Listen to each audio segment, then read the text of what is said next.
friends of mine that have come, representatives of the German government. And I met my good friend over there, because take pictures. Kevin Dibb invited me to go to to Germany to study their energy accomplishments and plans. So I asked Kevin to come back and come to Wyoming to learn about all the things about Wyoming. And he's brought his boss, who's Marcus Tiglas, he's the intelligent one with the tie, and he's the minister counsel from the German embassy in Washington, D.C., and he's handles political affairs. And we've also joined by Chadwick Williams, who's much more local. He is the local counsel out of Denver. So, and Marcus going to give us a few remarks, and please help me welcome these fabulous friends. I know half the people in this room have a German heritage. I know my grandmother. Raise your hand. Come on, get it up there. Yeah. So welcome to Marcus. Come on. Yeah. Thank you so much. Thank you so much. I also raised my hand when it's about German heritage.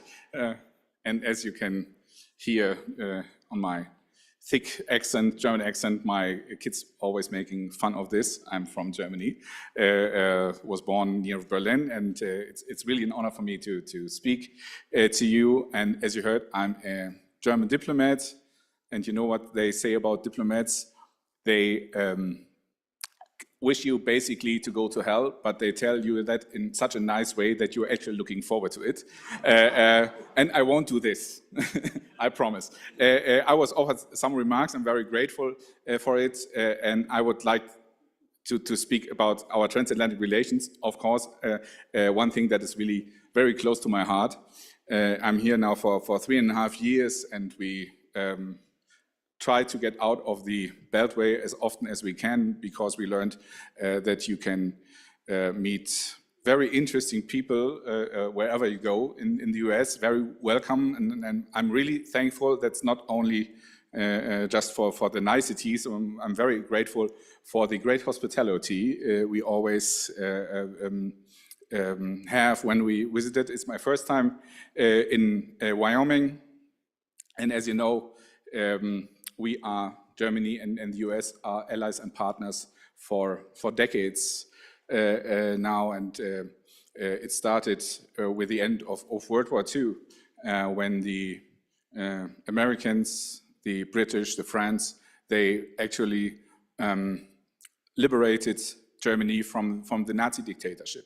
And until then, you see, I think, a lot of bonds between our countries on very different levels. You see it on a very personal levels, very much German heritage. You see American and German couples. You see it on an economical level. In fact, Germany is the third biggest foreign investor in Wyoming. You see it on a military level. We love our US soldiers posted to Ramstein, even to Heidelberg, by the way. And on the other hand, you also see that we have a long history, and I'm not so sure anymore if we ever are always able to convince the younger generation, because World War II is now 80 years ago. My grandparents were rather young. My parents were born after World War II. And whenever I talk to younger persons, to younger Americans, you can really see, okay, it's interesting, part of history, and we should remember it. And in fact, our country is based on the principle, never again, when it comes to dictatorships. But it's long ago. And one thing and one reason why we also try as an embassy to reach out is that we always have to renew this kind of relationship, and we always have to talk, even when there are misunderstandings, even when there are, which are sometimes are, we have different cultural issues, but I know we have common values, and I'm very happy to that we have reached out to Wyoming. And one thing, these would be my last remarks, and thank you for your patience, by the way, is that we also try to get in contact with you as state legislators. And Kevin, for example, organized a trip last year, and he will organize this year a trip where he can show you guys, as state legislators, our capital, Berlin, and maybe some other places. And you're always welcome in Germany, and thank you for your time. Thank you. Thank you. Thanks a lot. Thank you.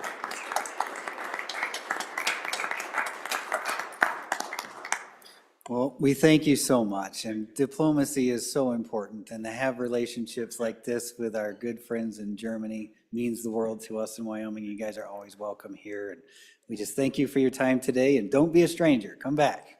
So thank you. All right, thank you. Thank you, Mr. President.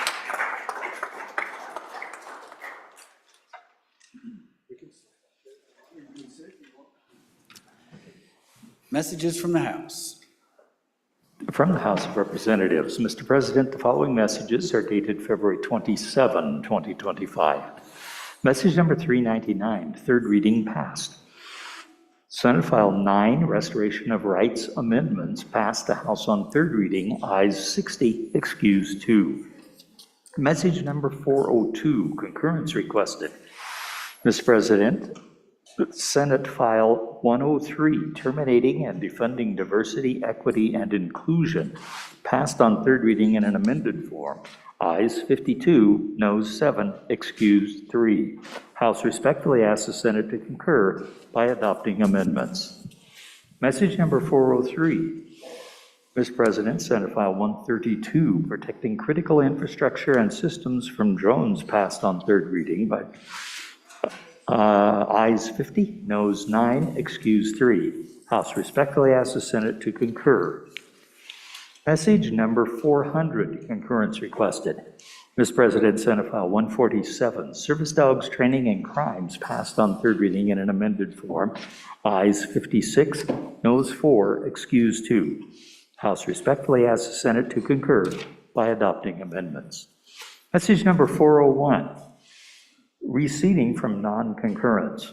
Mr. President, House receded from non-concurrence and concurred on Senate amendments to House Bill 72, Protecting Women's Privacy in Public Spaces Act. Ayes 56, noes 5, excused 1. Signed, Katie Talbot, House Chief Clerk. Thank you, Randy. Senator Guerrero. Thank you, Mr. President. Before we get on, yes, thank you. I wanted to introduce some friends who I have with me today. You know, a long time ago, I served on our city council, and I always thought then it was the golden age, but we actually have a terrific city council, and I wanted to meet a couple of the members that are here today, and then one other introduction.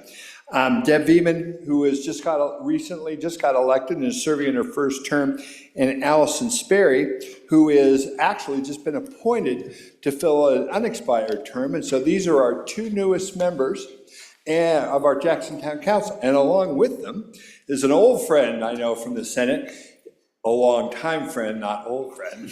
Started when she was 12. She's the chairman of the County Commission Association and a leader of our county commission, Natalie Macker. So would you welcome all three to the Senate?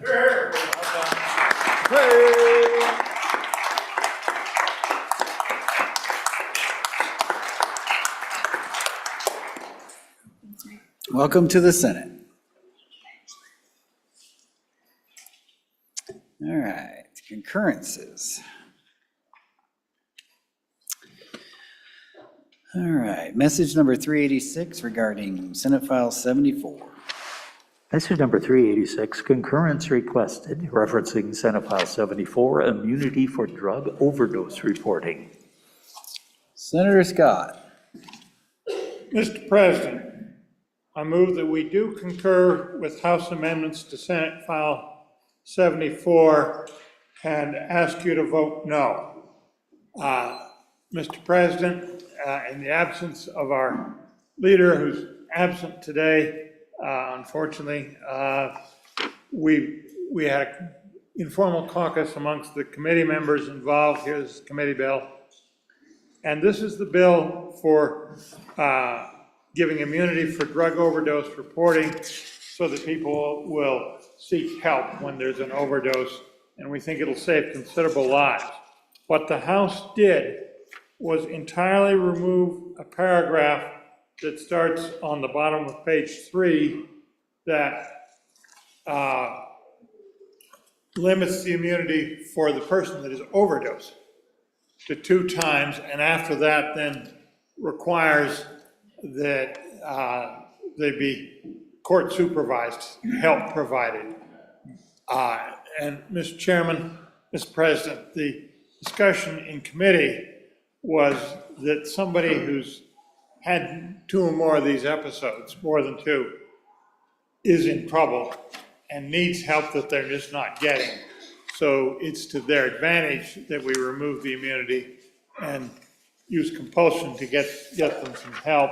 The House removed that entirely. I think it's an issue. We can go down and talk with them. I think there's a reasonable compromise to be had if that's necessary, or we can convince them of the error of their ways. So, Mr. President, the bill works either way, but we think that getting help for the person that's overdosing is worth the effort to bring that provision the House took out back. So we're asking you to vote no. Thank you, Senator. Discussion on the concurrence? Discussion? Seeing none? The motion is that the Senate do concur on Senate File 74 and vote no. Chief Clerk will please call the roll. Concurrence roll call vote, Senate File 74. Anderson? No. Barlow excused. Boner? No. Brennan? No. Case? Cooper? No. Crago? No. Crum? No. Dockstader excused. Driscoll? No. French? No. Baru? Aye. Hicks? No. Hutchings? No. Ide? No. Jones? No. Cole? No. Landon? No. Larson? No. McEwen? No. Nethercott? Olson? No. Pappas? No. Pearson? No. Rothfuss? Aye. Salazar? No. Schuler? No. Scott? No. Smith? No. Steinmetz? No. Case? Aye. Nethercott? No. President Biteman? No. No. Closing vote. Closing. Vote closed. Senate File 74, 3 aye, 26 no, 2 excused. By your vote, you have failed to concur on Senate File 74. Joint Conference Committee will be Senators Crum, Chairman, Steinmetz, and Hutchings.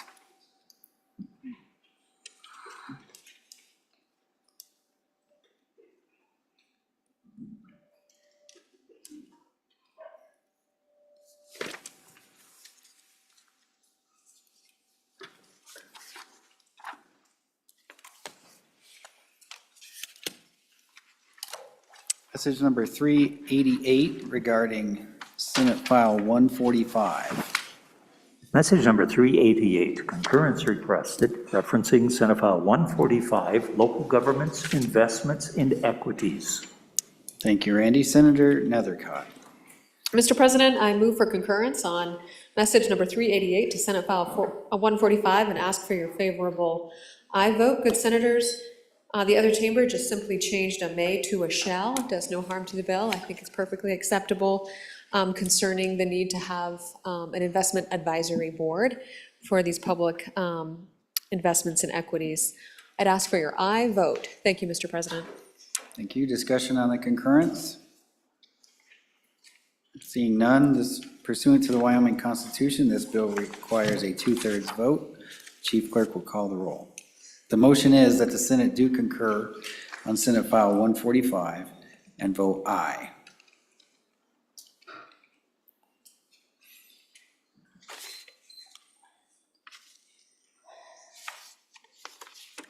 Concurrence, constitutional vote, Senate File 145, Anderson? Aye. Aye. Barlow excused. Boner? Aye. Brennan? Aye. Aye. Case? Aye. Aye. Cooper? Aye. Aye. Craigo? Aye. Crum? Aye. Dockstader excused. Driscoll? Aye. Aye. French? Aye. Aye. Guru? Aye. Aye. Hicks? Aye. Aye. Hutchings? Aye. Aye. No. No. Jones? Aye. Cole? Aye. Landon? Aye. Larson? Aye. McEwen? Aye. Nethercott? Aye. Olson? Aye. Pappas?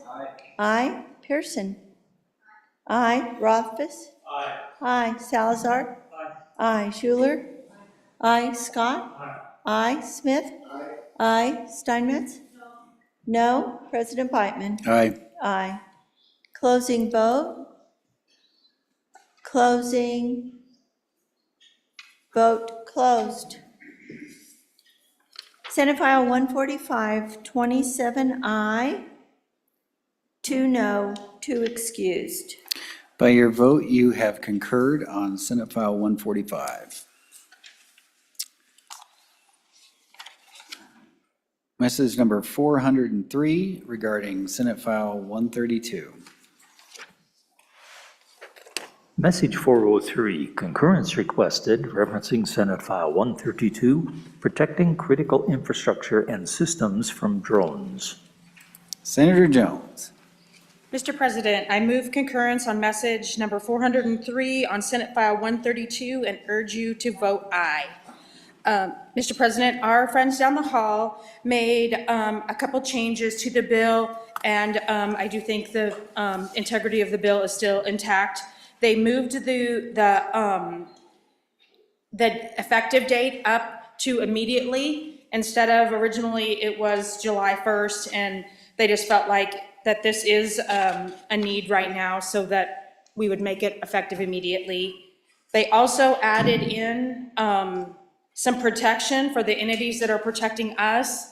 They put in here that the Attorney General would represent the Wyoming National Guard members, peace officers, or law enforcement officials in litigation if something were to come about by them bringing down one of these drones. And the third thing they did was add in, just in case we miss some sort of critical system or critical infrastructure, that the governor could also add properties or facilities onto this list that we could also protect as well. So I urge you to vote aye on the concurrence. Thank you. All right, thank you. Discussion on the concurrence? Seeing none, the motion is that the Senate do concur on Senate File 132 and vote aye. The Chief Clerk will call the roll. Senate File 132, concurrence roll call. Anderson? Aye. Aye. Barlow excused. Boner? Aye. Brennan? Aye. Case? No. Cooper? Aye. Craigo? Aye. Crum? Aye. Dockstader excused. Driscoll? Aye. French? Aye. Guru? Aye. Hicks? Aye. Hutchings? Aye. Ide? No. Jones? Aye. Cole? Aye. Landon? Aye. Larson? Aye. McEwen? No. Nethercott?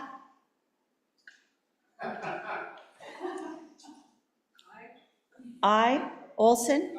Aye. Pappas? Aye. Pearson? No. Rothfuss? Aye. Salazar? No. Schuler? Aye. Scott? Aye. Smith? Aye. Steinmetz? Aye. President Beitman? Aye. Aye. Salazar? No to aye. Closing vote. Closing. Vote closed. Senate File 132, 25 aye, 4 no, 2 excused. By your vote, you have concurred on Senate File 132.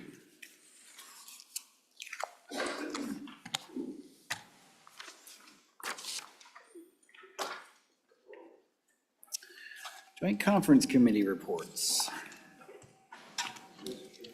Oh, before we get to that, Senator Smith, Mr. President, privilege of the floor. floor is yours, sir. We have some world-changing leaders up here and like to acknowledge them. We have a group called Leap into Leadership. It's a 2-day training that they're here for, and I'd like to have them all stand up. You all stand up. And this is, you notice that it says, ladies, we need you to just step up and lead and run at every level, all right? And we're proud of you. So thanks for being here. If everybody would stand and give them a clap.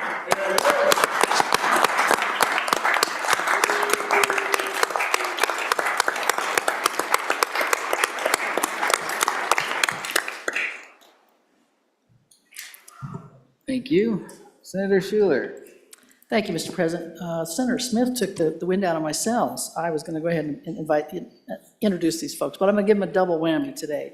Because as he mentions, these are some of the best and the brightest up here. Hopefully some of them will be leaders. Maybe some will end up in this chamber someday. I just want to let you know that this Leap into Leadership is sponsored by the Women's Legislative Caucus. I hope Director Annie Wood is up there. She's done an amazing job. Wave, Annie. She's the one that puts this thing together.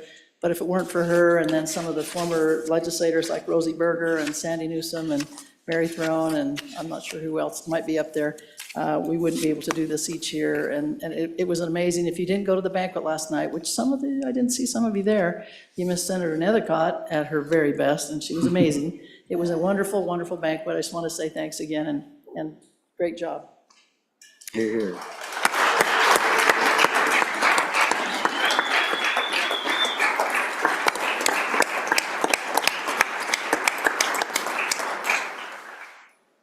Thank you, Senator Schuler, and welcome to the Senate, ladies. All right. Joint Conference Committee reports.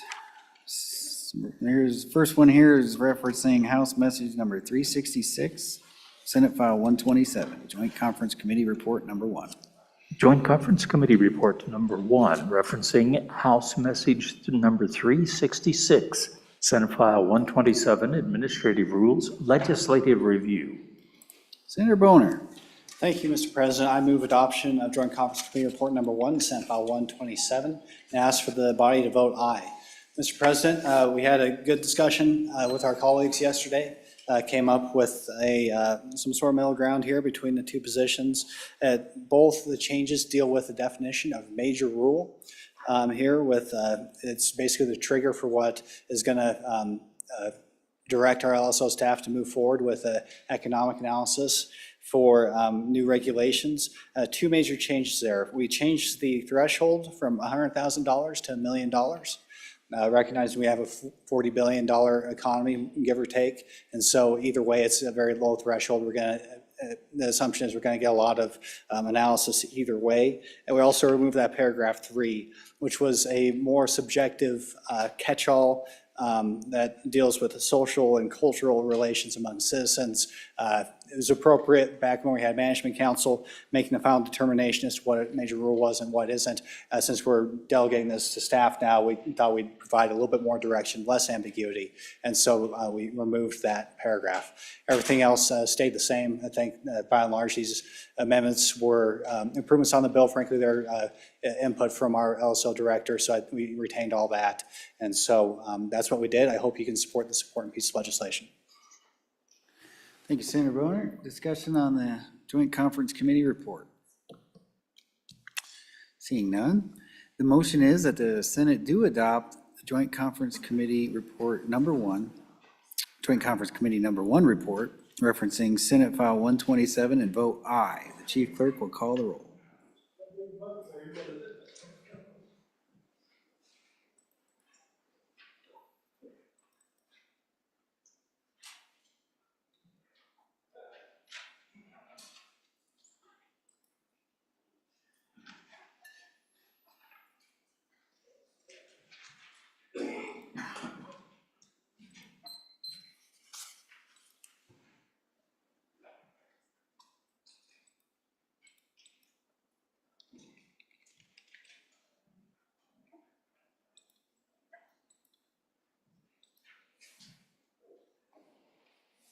Joint Conference Committee Report Number 1 to Senate File 127. Roll call. Anderson?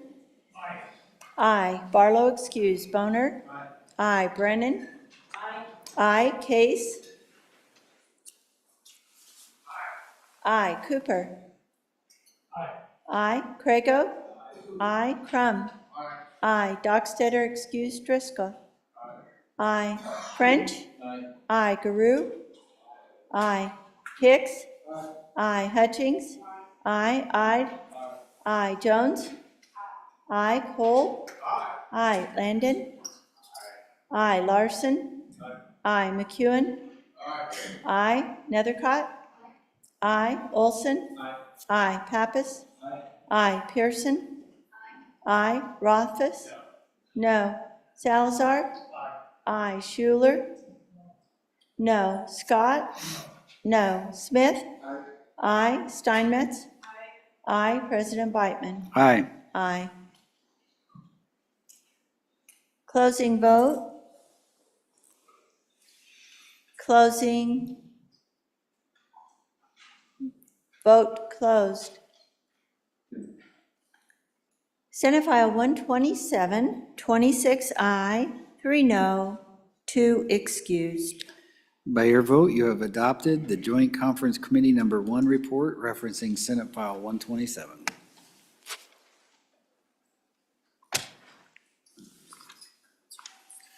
Another concurrence.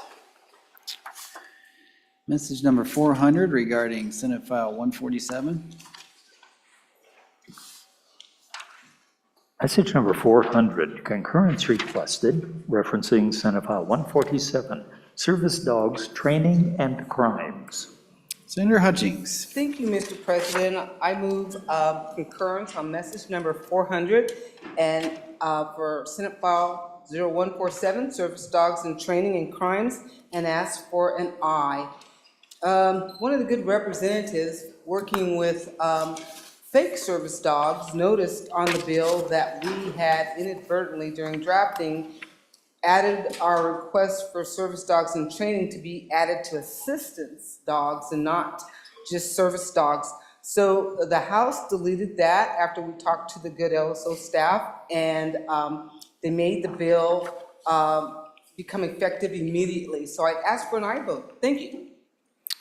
Discussion on the concurrence. Senator Rothfuss. Thank you, Mr. President. It's my understanding this creates a new crime, if I recall correctly, and I was just trying to pull it up, but the explanation was quick.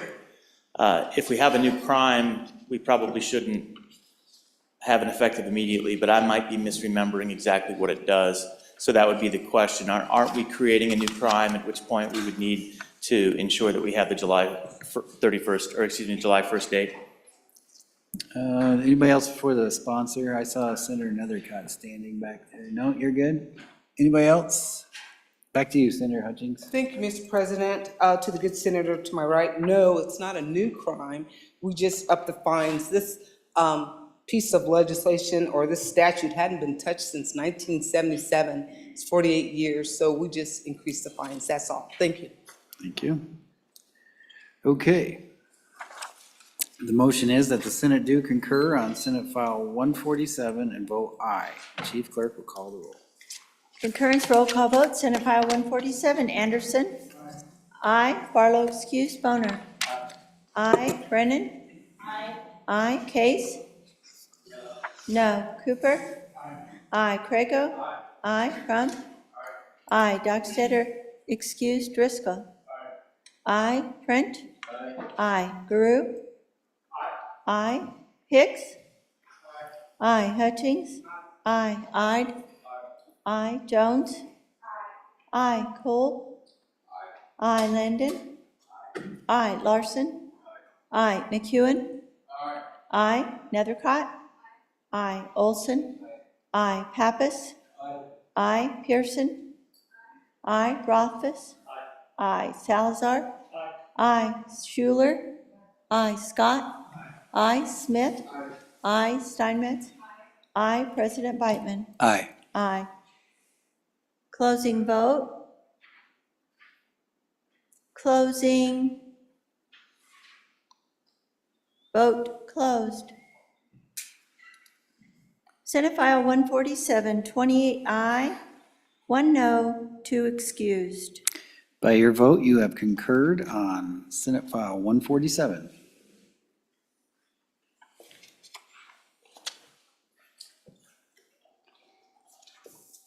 What is this one?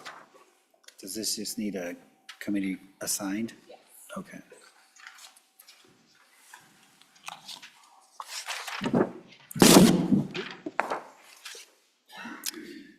Joint Conference Committee Number 1, the Senate File 86. Conference Committee assignment will be Senator Larson, Chair, Senators McEwen and Olson.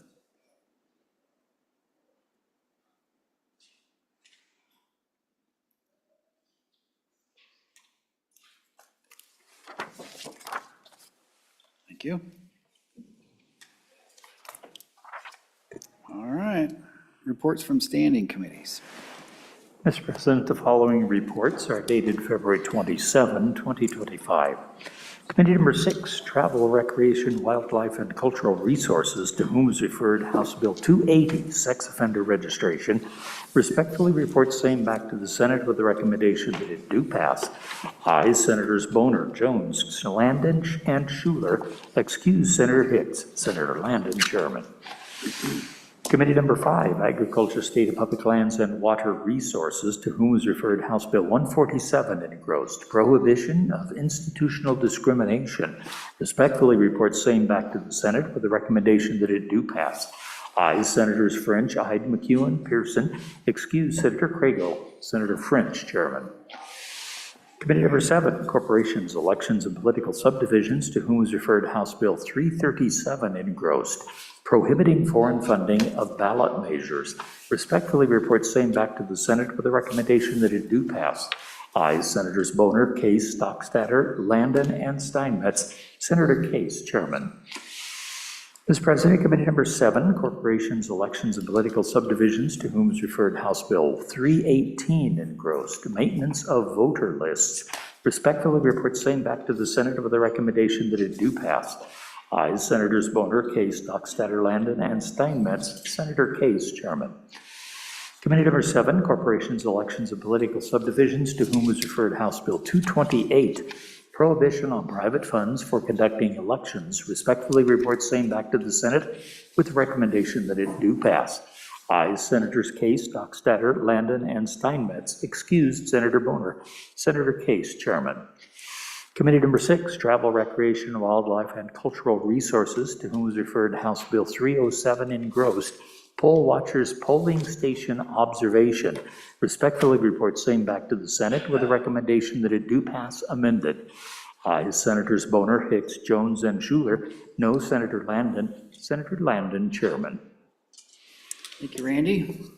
Bills on third reading, final passage.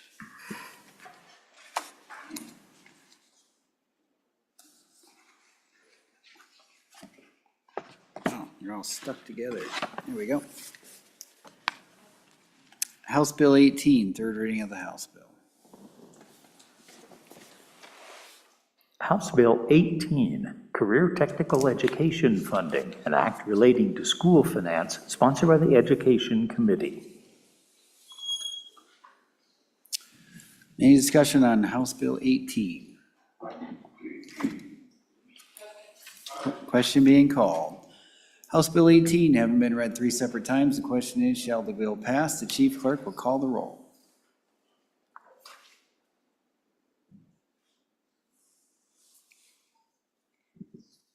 Third reading roll call, House Bill 18. Anderson. Aye. Barlow excused. Boner. Aye. Brennan. Aye. Case. Aye. Cooper. Aye. Crago. Aye. Crum. Aye. Dockstader excused. Driscoll. Aye. French. Aye. Guru. Aye. Hicks. Aye. Hutchings. Aye. Ide. Aye. Jones. Aye. Cole. Aye. Landon. Aye. Larson. Aye. McEwen. Aye. Nethercott. I. Olson. I. Pappas. I. Pearson. I. Rothfuss. I. Salazar. I. Schuler. I. Scott. I. Smith. I. Steinmetz. I. President Beitman. Aye. Aye. Closing vote. Closing. Vote closed. House Bill 18, 29 aye, 2 excused. Having received the affirmative vote of the majority of the members elected to the Senate, House Bill 18 has passed the Senate. House Bill 117, third reading of the House Bill.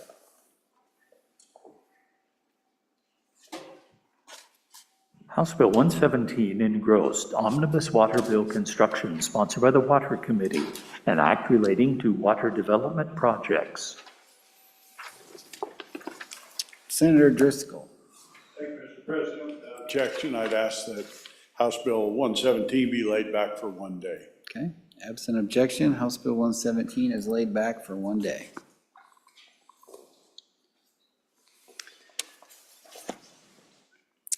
House Bill 289, third reading of the House Bill. House Bill 289, Certificate of Need Repeal 3, sponsored by Representative Geringer, an act relating to public health and safety. Senator Scott.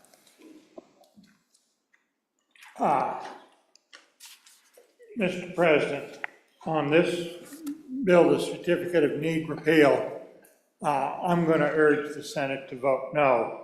I've passed out and we discussed on second reading some projections as to how much I think it might cost in terms of additional general fund per biennium. The costs arise from two factors. One, I think this will lead to construction of new nursing homes that will not accept Medicaid patients, and that will draw patients from the homes that do, and that will in turn mean that we'll lose the cost shift from Medicaid, and we'll have to make that up, or we'll lose those nursing homes, Mr. President. And the second factor is that I do think that we construct a bunch of new, and I think there'll be new and very nice nursing homes. We'll get additional people in nursing homes, and some of them, the people that have lost, the nursing homes that lost the Medicaid patients will go out and try to recruit more. And I think that will increase the costs. Mr. President, I think that the costs will probably not show up in the current biennium, although that could happen depending on if some of the existing nursing homes, their corporate owners figure they no longer have a viable business model and simply try to get out of the business. We have to take care of those people.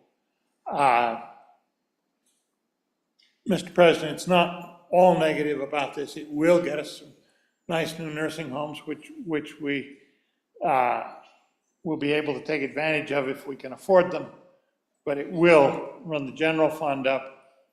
I'll be surprised if it does enough to cause a tax increase in the next few years, but I'm afraid that later on, I will have to wind up paying the increased taxes that this will cost. And I think there's a limit to what we can afford, Mr. President. So on and against the bill. Thank you, Senator Scott. Let's go to Senator Brennan first. Thank you, Mr. President. Again, I have to push back on what the good senator has said, and I think we need to look at a few things. I don't think that it'll increase our costs, but a few things to consider here. The average rating of nursing home in Wyoming is 2.8 out of 5. From 2010 to 2020, our population over 85 increased by 13.9%, which is higher than the rest of our population increase. We're 40th of all the states for quality of services for the aging and disabilities. And there's a study that showed that in some of the states, when they repealed their certificate of need, both the quality and the quantity went up in the nursing homes. And I want to just touch on that quality part, Mr. President, because we know, we've talked about a lot this session, that competition drives everybody to be better.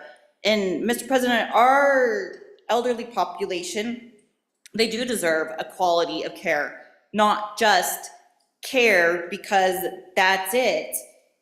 It's the only game in town, but we want them to have a quality of life too as we age. That's something we talk about in healthcare all the time, is giving people a quality of care. And I think that's something that's really important that we want to touch on and that we want to have for people as they age. The other thing to note, Mr. President, is that in the states that have these certificate of needs, the number of RNs in nursing homes is less. And it's just several things to think about, Mr. President, but on and for this bill. Thank you, Senator Brennan. Senator Crum. Thank you, Mr. President. Without taking a lot of time, because we're reading into other people's bills, if we take time, I just want to say we've got two issues going on here. One, we got the repeal, which is this bill, which is going to lead to more competition, better nursing homes, and get rid of monopoly. And I strongly support that. We've got a second issue that Senator Scott talks about, our Medicare reimbursement and the long-term care. Separate issue. I do think we need to talk about it. Maybe we can do it in the interim or whatever, but I strongly encourage you to vote yes on the repeal of the nursing home restrictions. Thank you, Mr. President. Thank you, Senator Crum. Senator Pappas. Thank you, Mr. President. If you're for less regulation, vote for the bill. Okay. Anybody outside of that little corner over here that's fired up about nursing homes? Senator Scott, I guess not. Back to you, sir, for your second time. Mr. President, said that experience in other states was that the quality and quantity goes up. Mr. President, I expect that's accurate, would be accurate here.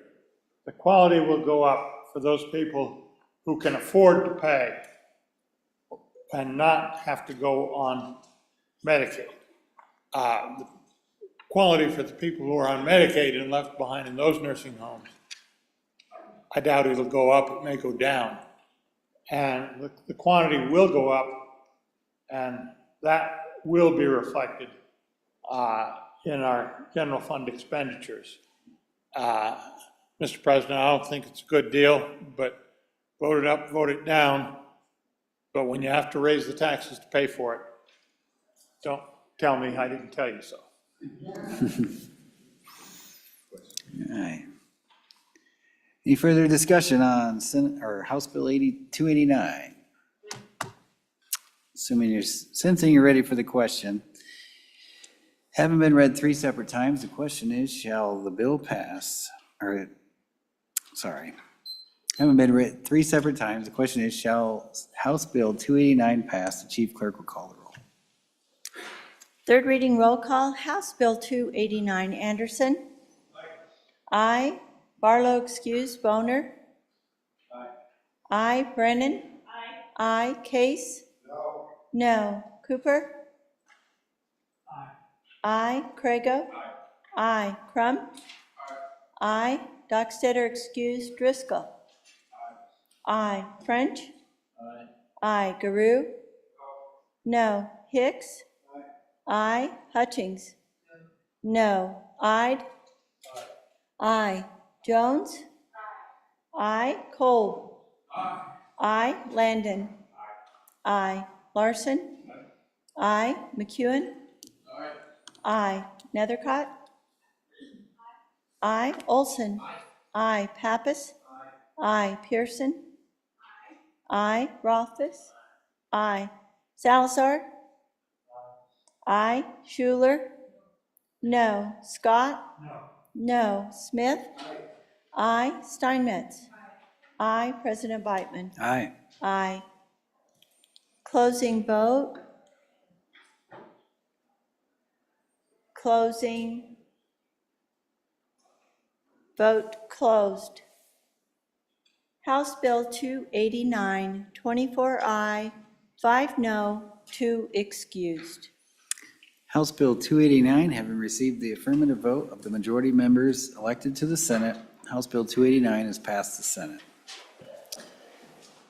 House Bill 311, third reading of the House Bill. House Bill 311, exemption for transported fuel and power sales amendment, sponsored by Representative Locke, an act relating to taxation and revenue. Discussion on the bill. Question being called. Uh-oh. Having been read 3 separate times, the question is, shall the bill pass? The Assistant Chief Clerk will call the roll. All right, third reading, regular House Bill 311. Anderson? Aye. Aye. Barlow excused. Boner? Aye. Aye. Brennan? Aye. Aye. Case? No. Cooper? Aye. Crago? Aye. Crum? Aye. Dockstetter excused. Driscoll? Aye. French? Aye. Garou? Aye. Hicks? Aye. Hutchings? Aye. Ide? Aye. Jones? Aye. Kolb? Aye. Landon? Aye. Larson? Aye. McEwen? Aye. Nethercott? Aye. Olson? Aye. Pappas? Aye. Pearson? Aye. Rothfuss? Aye. Salazar? Aye. Schuler? Aye. Scott? Aye. Smith? Aye. Steinmetz? Aye. President Beitman? Aye. Aye. Closing vote? Closing. Vote closed. Third reading, regular House Bill 311, 28 aye, 1 no, 2 excused. House Bill 311, having received the affirmative vote of the majority of the members elected to the Senate, House Bill 311 has passed the Senate. Nice work, Assistant Chief Clerk.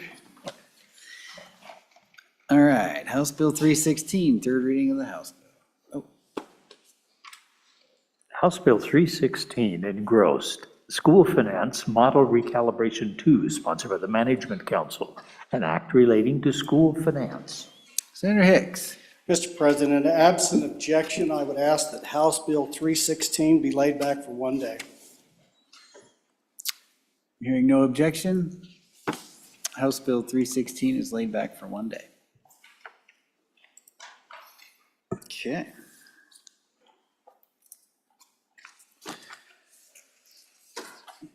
You ladies ready for cow, or you got any more concurrences? Let's do one more concurrence before we let the cow out of the corral here.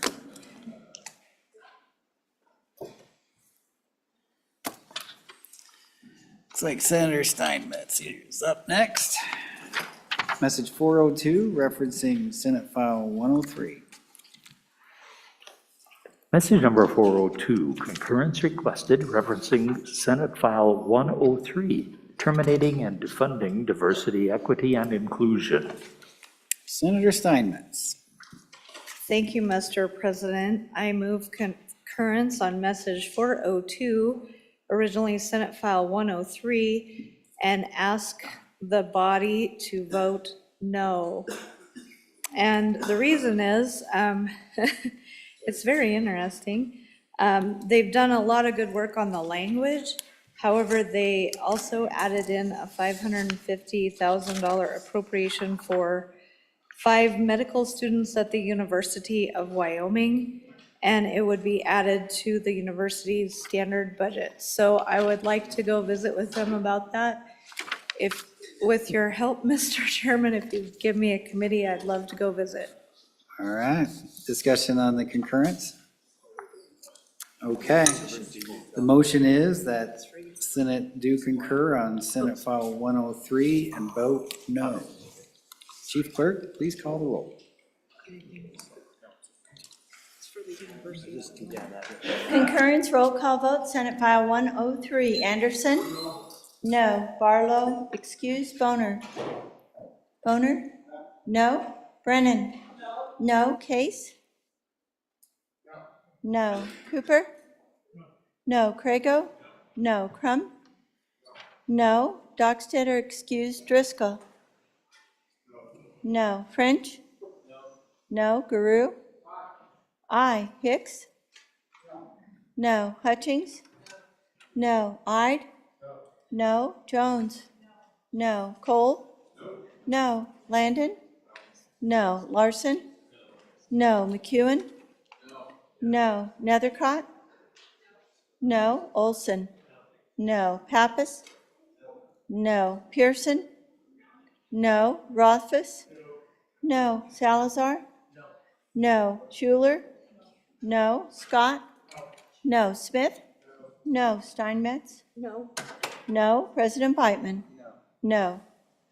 Closing vote? Closing.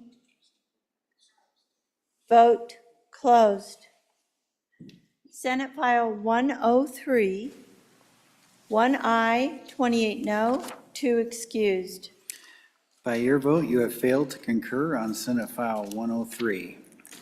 Joint Conference Committee number 1 will be appointed. Senator Steinmetz, Chairman, Senators Hutchings and Hicks. Senator Case. Mr. President, thank you very much. Privilege of the floor, sir. The floor is yours. Thank you, Mr. President. It's a special day today, Mr. President, and we're about to celebrate something, and that is the fact that today is Lily Sharp's last day in the working for the LSO. And Lily's sitting right there. She doesn't know this is coming. I grew up 3 blocks from her. She was the little girl in my high school class, and she always had that infectious laugh. She got beat up by her brothers, who beat me up too. But Lily, step in here. We'd like to thank you for your service to the LSO. We love you, Lily.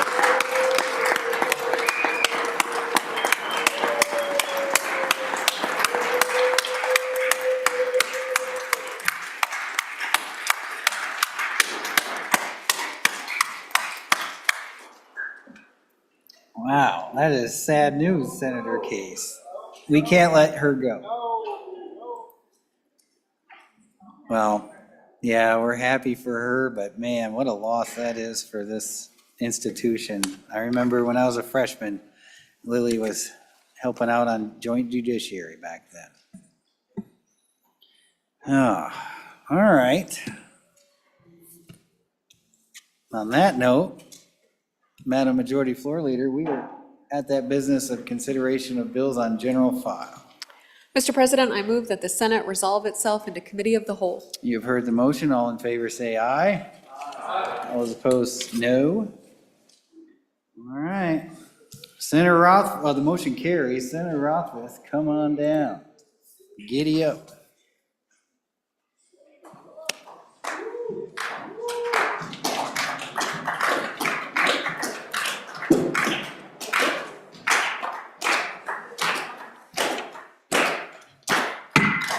Committee of the Whole will please come to order. The first bill for your consideration is House Bill 207. Will the reading clerk please read the House bill? House Bill 207, Religious Freedom Restoration Act, sponsored by Representative Washut, an act relating to religious freedom. It was referred to Committee Number 1, which returned a committee recommendation that it do pass amended. I, Senators Crago, Crum, Hicks, Kolb, and Olson. Senator Olson, Chairman. You have heard the reading of the bill. What is your pleasure? Senator Olson, 1 second. There you are.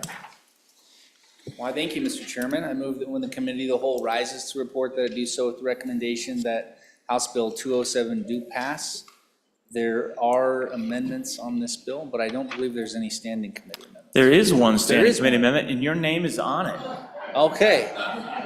You want to move it? I do want to. I want to have it read in. Let's do that. House Bill 207, Standing Committee Amendment Number 1, page 4, line 18, after. Senator Olson. Well, I will move this standing committee amendment. Great. And because I couldn't even remember that I had the amendment, I'm going to turn the explanation of the bill and the amendment over to the good country lawyer. Thank you, Senator Olson. Good country lawyer, Senator Craigo. Thank you, Mr. Chairman. Let's do the standing committee amendment real quick. So it just adds the word substantially to in front of anywhere in the bill that the word burden is. And so it adds the word substantially because that aligns with other acts that are similar to this, both on the federal level and other states. And so we're just making our language the same or similar to everyone else's. And so I'd stand for any questions on that, and then I'll get into the bill. Great. We're on Standing Committee Amendment number 1 to House Bill 207. Is there any discussion on substantially? Seeing none, question's been called. All those in favor of Senator Olson's motion to adopt Standing Committee Amendment number 1 to House Bill 207, please say aye. Aye. Those opposed, no. That amendment has been adopted. We're back on the bill. Senator Craigo. Thank you, Mr. Chairman. Mr. Chairman, I bring to you House Bill 207, Religious Freedom Restoration Act, or RFRA, and ask for your favorable consideration. Mr. Chairman, prior to 1990, the courts of this country used the strict scrutiny standard to analyze a person's rights and right to freely exercise his or her religion. However, in around 1990, the U.S. Supreme Court began allowing the federal courts to use a lower standard in making their decisions in this matter and in these issues. Consequently, in 1993, the U.S. Congress passed the National RFRA Act to raise that standard back up to strict scrutiny. It passed almost unanimously, something we don't see anymore at that level, especially on a controversial issue or what could be a controversial issue. And at first, it was thought that the new law applied to both federal and state laws, and it was applied that way for quite some time. At the very end of the 90s, the U.S. Supreme Court decided, in a different case, that the federal RFRA only applied to federal cases, no longer applied to state cases. And so as a result, and since that time, about 28 states have taken the step to pass their own RFRAs to apply to their state laws to protect religious freedoms for their citizens. Another 10 states on top of the 28 have done it through case law or jurisprudence. We've tried this in Wyoming a couple times before, and for several reasons, often due to timing, it has not been successful, and now we believe is the time to get this bill over the finish line, Mr. Chairman. Moving to the bill itself, Mr. Chairman, this bill is really about process and process only. It ensures that every Wyomingite, regardless of their belief system or political power or understanding, receives a fair hearing when government action seeks to force that person to violate his or her religious beliefs. RFRA is designed to protect religious freedom from government infringement by providing a sensible balancing test to weigh two very important interests, religious liberty and the rule of law.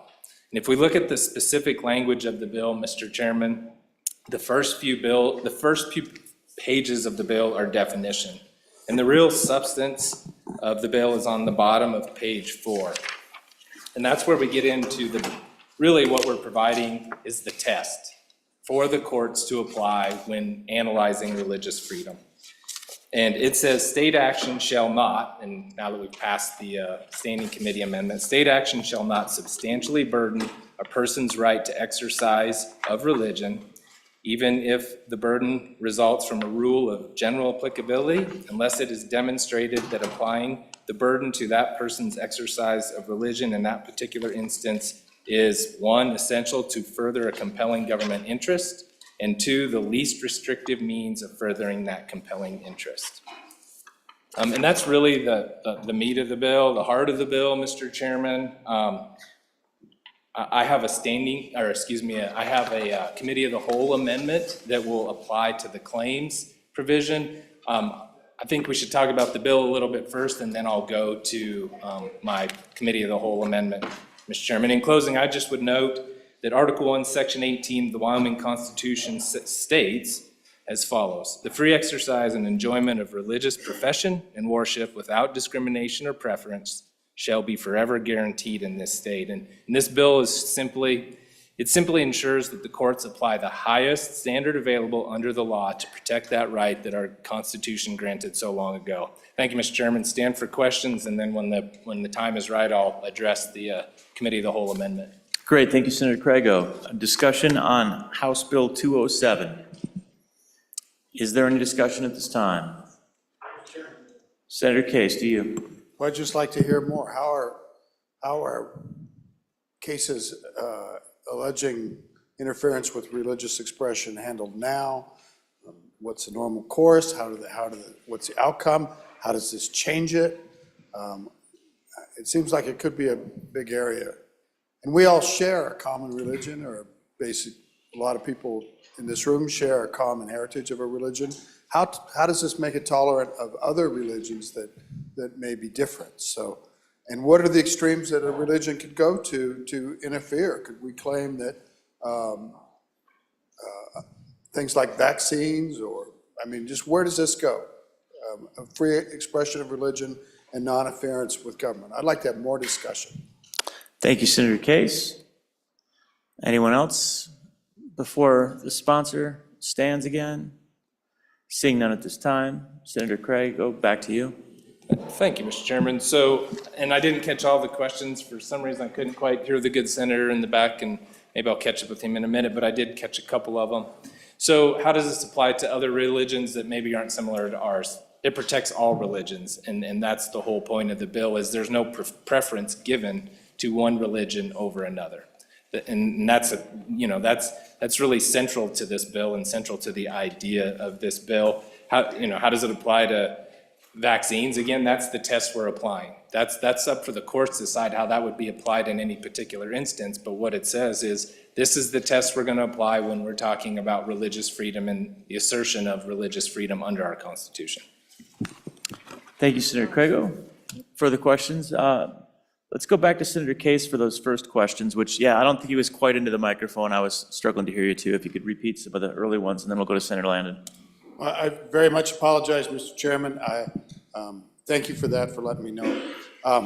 For example, would this allow for Sharia law to be expressed by religions within the context of their identity? How does this change how we interface religion and government now versus under this bill? What will be different? What will be clearer? What does the standard mean that is being changed? Those kind of questions. I think we ought to understand a little bit how this works in practice. Great, thank you, Senator Case. Let's go to Senator Landon and then Olson. Well, thank you, Mr. Chairman.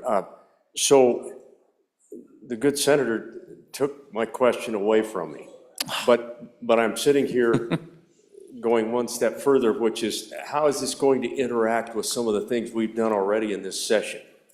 The things that we've done with our schools, the things that we've done to eliminate certain sorts of practices or the certain ways that we can teach. How does that affect, when we're trying to say with this legislation, everyone is equal, regardless of what sort of religious background or what church you belong to? Well, some churches believe in certain ways of dressing, I'd like to hear a little bit more about how does this interact with all the things we've been up to? Thank you, Mr. Chairman. Thank you, Senator Landon. Senator Olson, to you. Thank you, Mr. Chairman. Just trying to address, I think if we really just go back to the bill and look at the bill, a lot of these questions are addressed. So this notion of what religions are covered by the bill, are they treated equally? Direct you to page 3, bottom of page 3, the exercise of religion. It means the practice or observance of religion. So there's no exclusion there, including an act or refusal to act that is substantially motivated by a sincerely held religious belief, whether or not compelled by or central to a system of religious beliefs. This is the standard that's been applied at the federal level for decades, if not more than decades. This has been a closely held principle in federal law, is that the religious belief, and this is really important on line 20, line 21, must be a sincerely held religious belief. So you can't just be something made up that you say, you know what, that's my religion and that's my belief. If it is a sincerely held religious belief and it meets that test, then it fits the free exercise of religion clause of the United States Constitution, and it's constitutionally protected. And under this state law, it would also be protected. As far as the question about Sharia law, let's look at the application of what this bill actually does. On page 2, it talks about a burden. So a person has to, the person has to actually have their sincerely held religious belief burdened. So what does that mean? Burden means any action that, either directly or indirectly, constrains, inhibits, curtails, or denies the exercise of religion. And then it includes and is not limited to the following. And there's a list. So withholding of benefits. We're talking about a government job, for example, withholding benefits because of someone's sincerely held religious belief. Assessing criminal, civil, or administrative penalties. The exclusion from a governmental program, or the denial of access to government facilities. So one of these things has to occur. If one of these burdens does occur, and it was a person's sincerely held religious belief, then they would have a cause of action against the government for relief against, or to rather probably most likely enjoin that activity that is burdening their sincerely held religious belief. So I hope that provides some clarity. I think this bill is really well drafted. If we just take the time to really look at it and understand what it's doing, we can understand that there's really no boogeyman hiding inside these clauses. Thank you, Mr. Chairman. Thank you, Senator Olson. Senator Scott, over to you. Mr. Chairman, on and for this bill, I think this puts us treating religion the way the government ought to, which is respect for all religions and enabling them to exercise their beliefs freely. And just raise one example. A number of times when I was chairing Committee 10, we'd have legislation that would mandate certain things in the healthcare area. There is a sect originated in Boston, I guess I'm not supposed to use proper names, but that believed that, didn't believe in medical care, basically, believed that prayer was the way to solve medical problems. And we would put in a specific exemption aimed at those. This bill will generalize that. Mr. Chairman, having said that, let me ask one question for the bringers of this. As I read it, it instructs the government to respect the various different religions and gives the practitioner who believes that their religious beliefs are being violated, their religious freedoms are being violated, gives them better standing to seek relief in courts. Is that an accurate reading of the fundamentals of the bill, Mr. Chairman? Thank you, Senator Scott. Any more questions before a proponent rises? Any more questions? Seeing none, Senator Craig, go to you. Thank you, Mr. Chairman. To the last question we just heard, the answer is yes. That's the point of the bill. It's to create a higher standard and we're not, and make sure that our courts are using that higher standard, the higher standard that has been in place, as my good desk mate said, for decades, actually longer than that, a very, very long time. And we're just making sure that's the same standard that has applied in the federal courts for years and years and years, and many of our sister states for years and years and years is also being applied in our courts. We're not picking winners and losers. We're just giving folks their fair day in court, making sure that they have the ability to make an argument in court and that the right standard is applied when they make that argument. Thank you, Senator Craig. While you're up, this might be a good idea or a good time for the Committee of the Whole amendment. Let's get that read in. House Bill 207, Committee of the Whole, Amendment Number 1, page 1, line 10, delete. Senator Craig. Thank you, Mr. Chairman. So I move Committee of the Whole Amendment Number 1 to House Bill 207. Ask for your favorable consideration.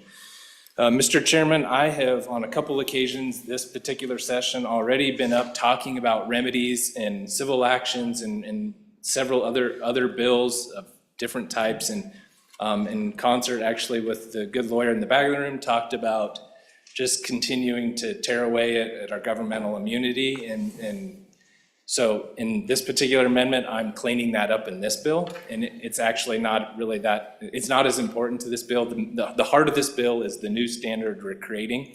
And so what we're saying is if our rights are being infringed, we can bring a declaratory injunctive relief and make sure that those rights aren't affected, but we're taking out the language regarding civil actions and unlimited damages. And so I'm just trying to be consistent in how I'm approaching these types of bills, and that's what the amendment does. I'd ask for the support of the body and you, Mr. Chairman. Happy to answer any questions. Thank you, Senator Craigo. Majority Floor Leader Nethercutt. Thank you, Mr. Chairman. On and for the amendment, good senators. I really appreciate the bringer of the amendment for helping me study this, what I would call a concerning trend. I have counted so far this session no less than 19 bills eliminating governmental immunity and authorizing unlimited financial damages to government entities related to non-negligent actions of the government. If you are concerned about any other funding of government, you should be concerned about that trend. I just alert you to that. We each bring our experiences and wisdom to the legislature to share. I want to press upon the body that this is mine. On and for the amendment, I encourage your aye vote. Thank you, Mr. Chairman. Thank you, Senator Nethercutt. Senator Olson, to you. Yes, Mr. Chairman, I couldn't be the only lawyer not to speak on this amendment, so I thought I would. You could have. Thought I would speak on this great amendment. Now, I really appreciate this amendment. Even though this amendment removes attorney fees from the provision, I still support it, Mr. Chairman. So I just wanted to provide some clarification for those non-lawyers when what we're really looking at when we talk about the type of relief that this amendment provides is stopping the activity. So we really want to provide a remedy for someone whose sincerely held beliefs have been substantially burdened, and that remedy should be to stop the activity that is burdening their religious belief. And so that's exactly what this amendment provides for. It still allows for that. And it takes away the compensatory damages portion, which could get out of hand. I agree with the good majority floor leader that we have had a lot of legislation this session to create causes of action against our government, and we do have to be careful when we let some of those through. We're talking about an inalienable right, a fundamental right that somebody has to the free exercise of their religion. So it is an appropriate area of law to allow for that action against the government. So I just stand on and in favor of this really good amendment. Thank you, Mr. Chairman.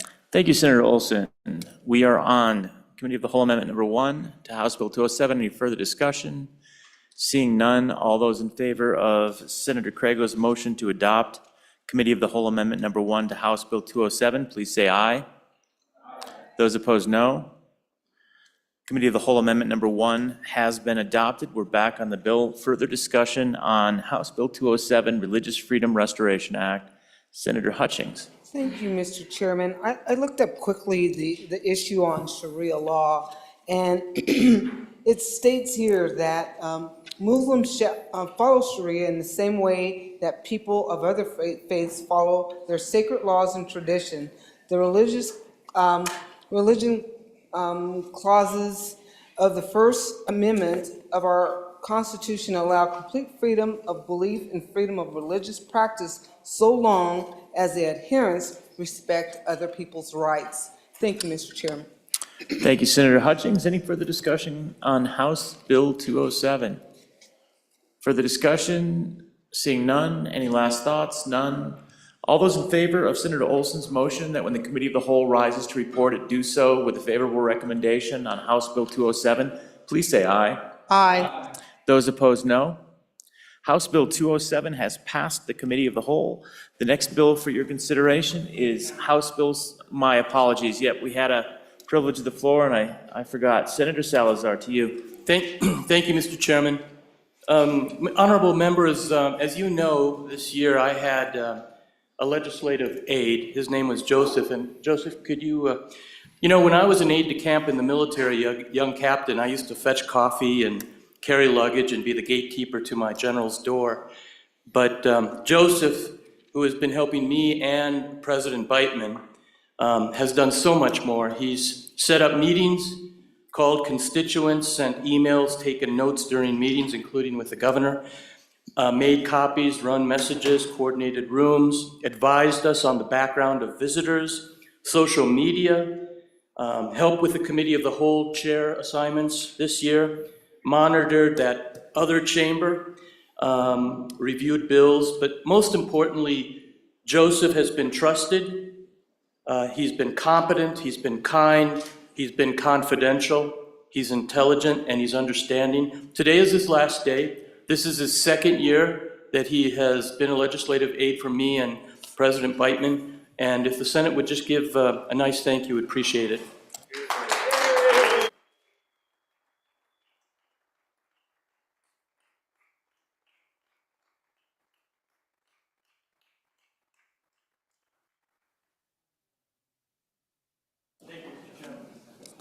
Thank you, Senator Salazar.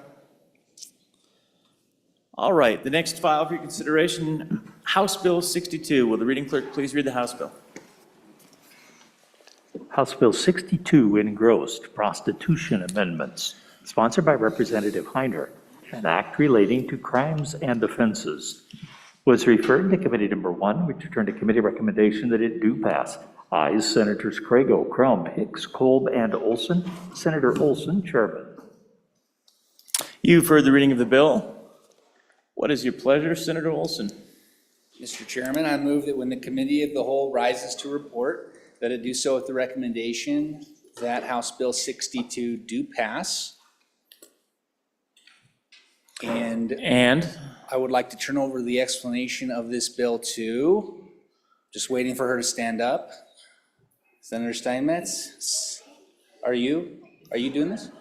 Oh, you're behind me. Oh, there we are. Look at that. On the other side of the room, Senator Schuler, looks like it's up to you. Yes, thank you, Mr. Chairman. I'm not sure how I got roped into it because, we're going to go from religious freedom to sex, prostitution amendments, but hang on to your seats. Maybe that's why he put me in charge. So, folks, I bring you House Bill 62, prostitution amendments. It may look a little bit familiar to some of you. In Wyoming sexual assault statutes, there's two types of crimes. There's sexual intrusion and sexual contact. Sexual contact means touching with the intention of sexual arousal, gratification, or abuse of the victim's intimate parts by the actor, or of the actor's intimate parts by the victim, or of the clothing covering the immediate area of the victim or actor's immediate parts. However, in our prostitution statutes, only sexual intrusion is considered a crime. So as a result, we have a number of illicit massage parlors in Wyoming. There's about 15 to 20 in Wyoming. These illicit massage parlors can offer customers manual sexual stimulation without fear of prosecution. The reason it's a problem is that it's actually an entry for its victims to enter into the full-blown world of prostitution and human trafficking. So this issue came to the front by the Wyoming Attorney General's Human Trafficking Task Force about 5 years ago, and they were trying to combat human trafficking by targeting these illicit massage parlors, but they were unable to do so because we have this loophole in Wyoming law. So this bill basically will close that loophole by including a definition of sexual contact within our prostitution statutes. And even though this bill largely includes definitions found in the sexual assault statutes, it makes some modifications to those definitions to ensure that it's not overly broad. For example, the current definition of sexual contact refers to a victim's intimate parts. This bill would clarify that sexual contact means touching another person's intimate parts to avoid any confusion about whether a person engaging in prostitute is a victim. This bill also excludes references to clothing covering the immediate area to ensure that the law wasn't covering things up like lap dances. We're concerned about those, of course.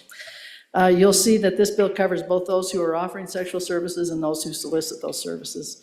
And during this hearing, I wasn't in there on the Senate Judiciary. The committee heard from some of the anti-trafficking and nonprofit groups. And basically what they said was that some of these victims are scammed into coming here into the United States from other countries. They usually come from extreme poverty. They take out loans to come here to work. They believe that they're going to be doing legitimate work, massages. And then when they get here, they find out that they're now victims of commercial sex.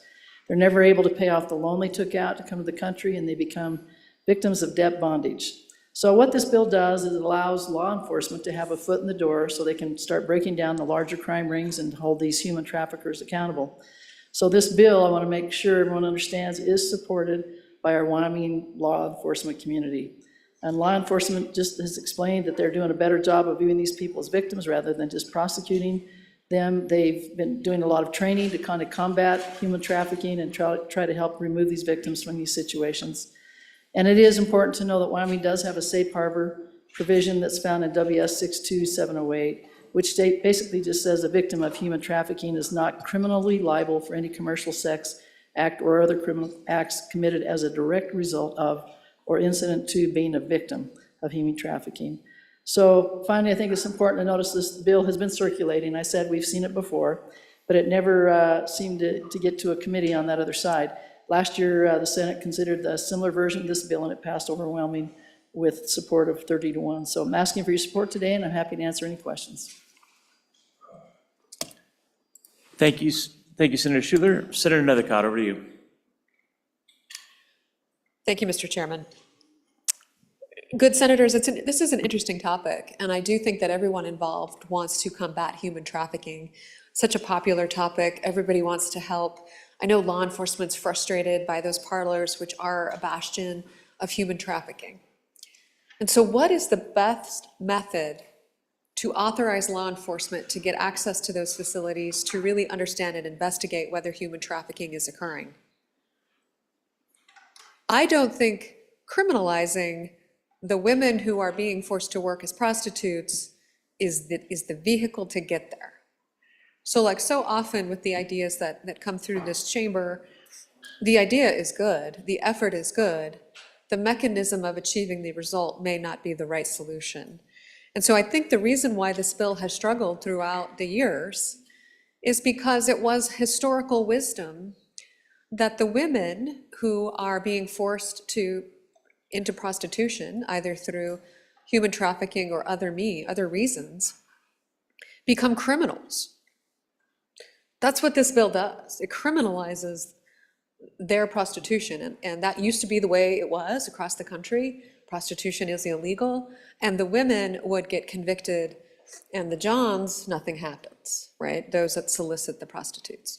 Nothing happens to them, and it's a really disparate thing, and it really doesn't help prevent the crime, nor does it protect the women. It just makes them criminals who then can't really get out of that cycle.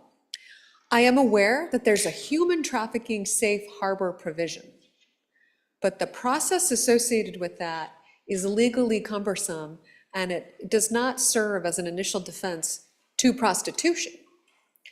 And so I think that there's some complexity here, and those trying to solve this problem are using the tools that they know in the toolbox, which is the criminal code, as opposed to other potential regulatory laws that could be made concerning businesses that operate in this area and authorizing law enforcement to look at them in different ways. Or if there's evidence of transient employee workers coming in to evaluate this issue.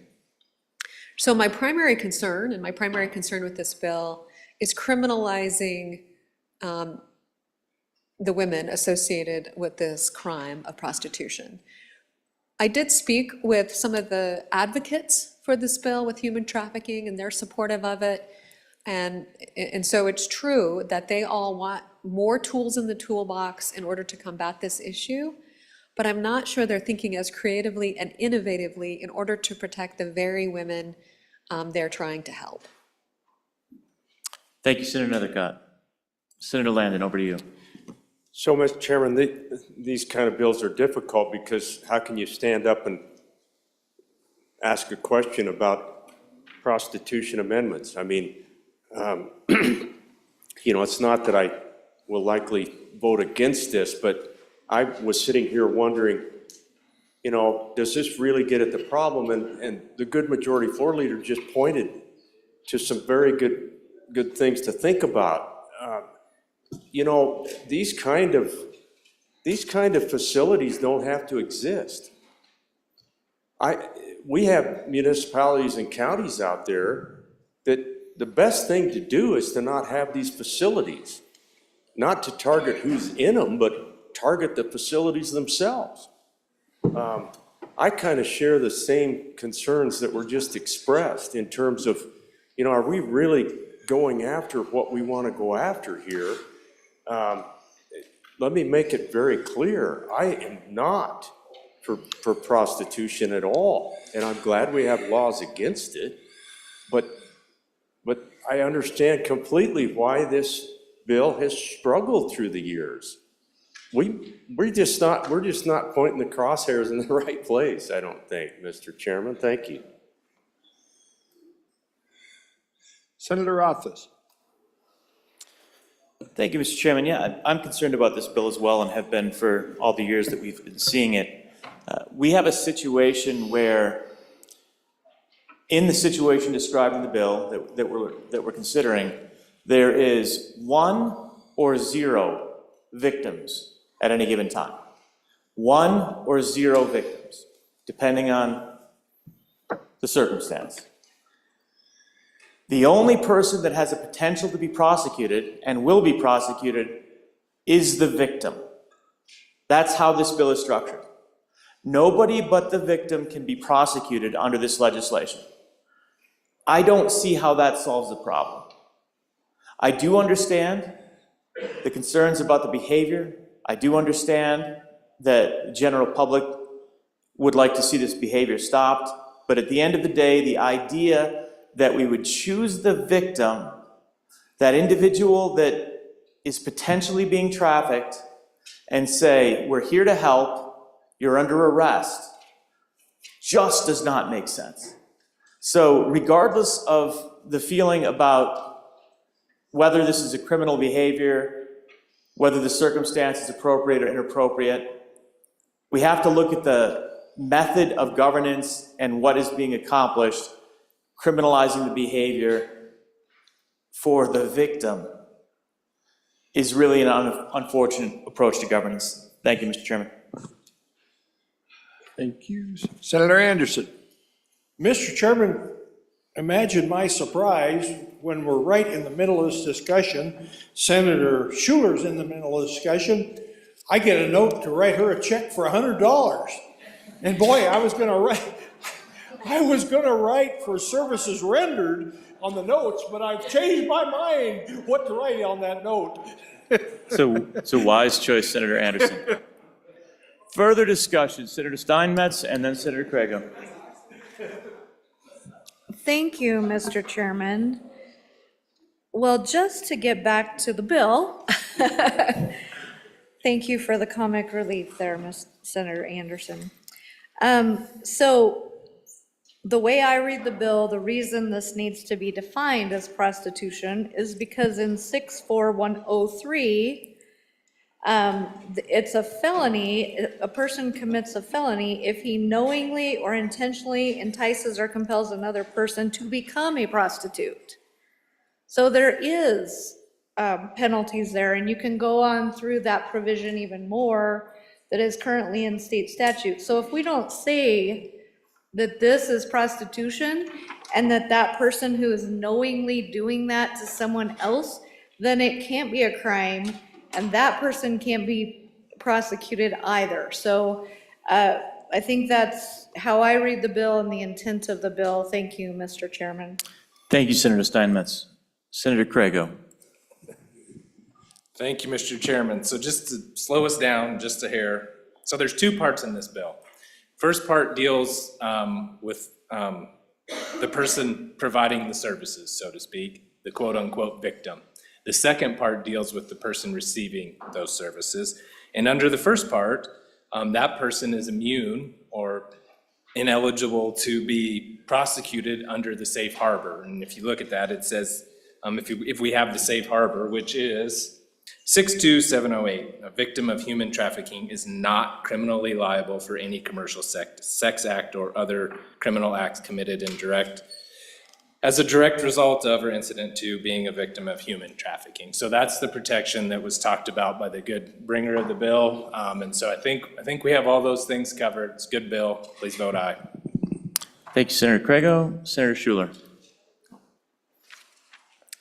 Thank you, Mr. Chairman. I just would mention again, even though the safe harbor provision, maybe it seems onerous, but it's there, and I think it's helpful.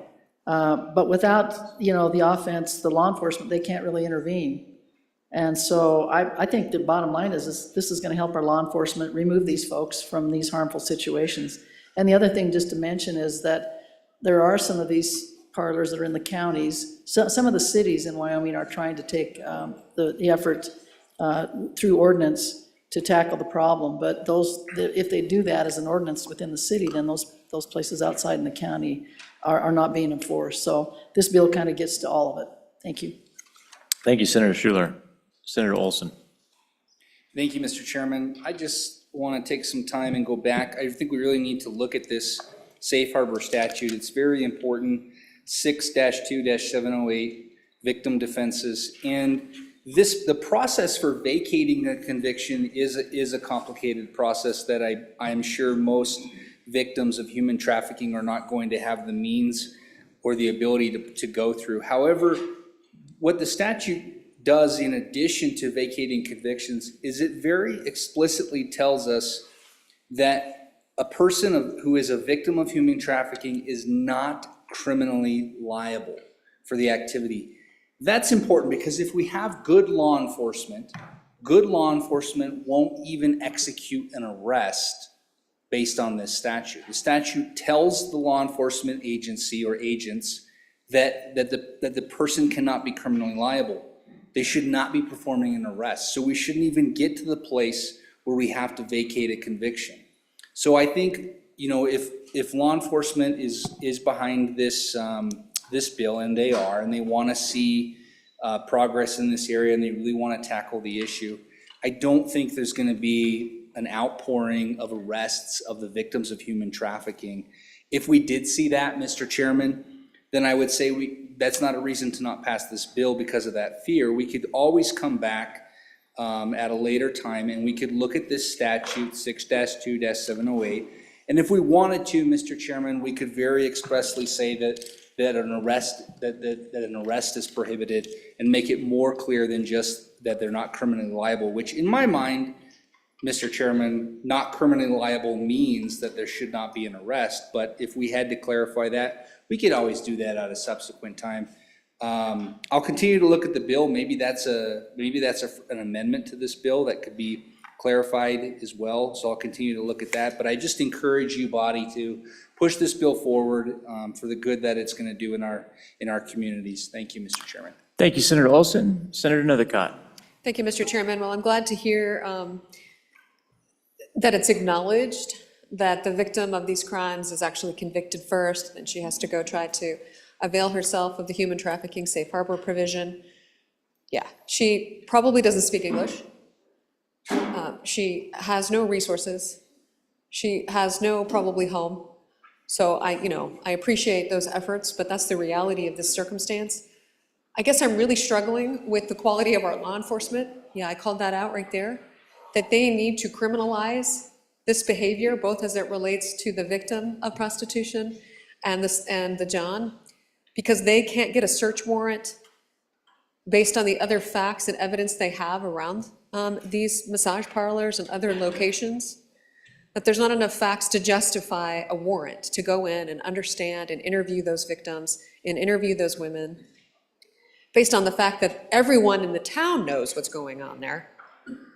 And they can interview people coming in and out. They can set up observation points and see that, gosh, there is a lot of activity all hours of the day and night, that the people who work there can't speak English, and we know that that's evidence of human trafficking, that those people get moved around pretty regularly. I think most judges in this state would sign off on a warrant with those facts to go into that facility and interview those women or men or children and get a greater understanding of what criminal activity is occurring there, such as human trafficking, such as prostitution, and what other activities may be going on there, that we actually have to criminalize prostitution a step further in order for them to have all the tools in the toolbox to figure this out.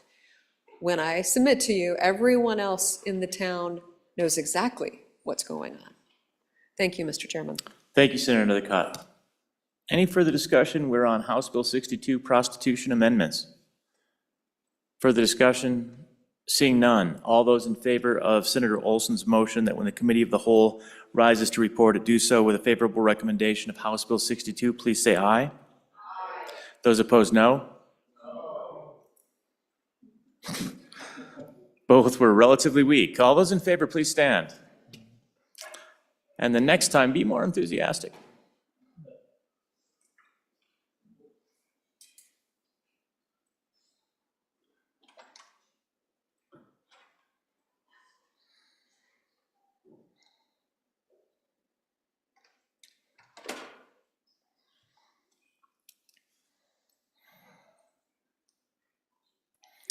"15 ayes. Those opposed, please stand.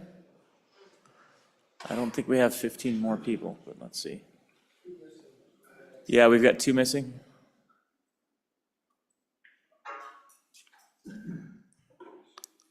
All right, 10 noes. So 15 ayes, 10 noes. House Bill 62 has passed the Committee of the Whole. The next bill for your consideration is House Bill 147. Will the reading clerk please read the House bill? House Bill 147, engrossed, prohibition of institutional discrimination, sponsored by Representative Rodriguez-Williams, an act relating to the administration of government. It was referred to Committee Number 5, which returned a committee recommendation that it do pass.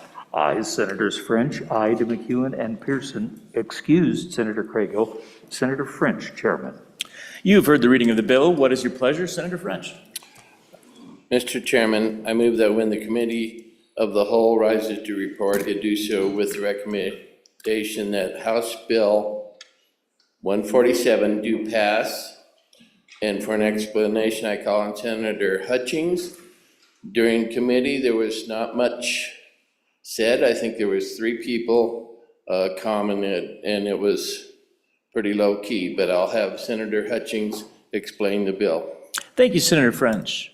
Senator Hutchings, to you. Thank you, Mr. Chairman, and unfortunately, I did not attend the committee meeting, but I did sign on to this bill, and I'll just kind of go through it based on my personal experience as a Black woman. I don't know if any of you have heard about the butterfly story. That's a story about a man who watched a butterfly try to come out of a cocoon, and for some reason he thought in his head, I'm going to help that butterfly get out of that cocoon. So he peeled the cocoon away, and what he didn't know is he left the butterfly anemic, unable to fly, and pretty much helpless to die, because the butterfly didn't have an opportunity to extend its wings and work hard at getting out of that cocoon and become what it should be today, a butterfly.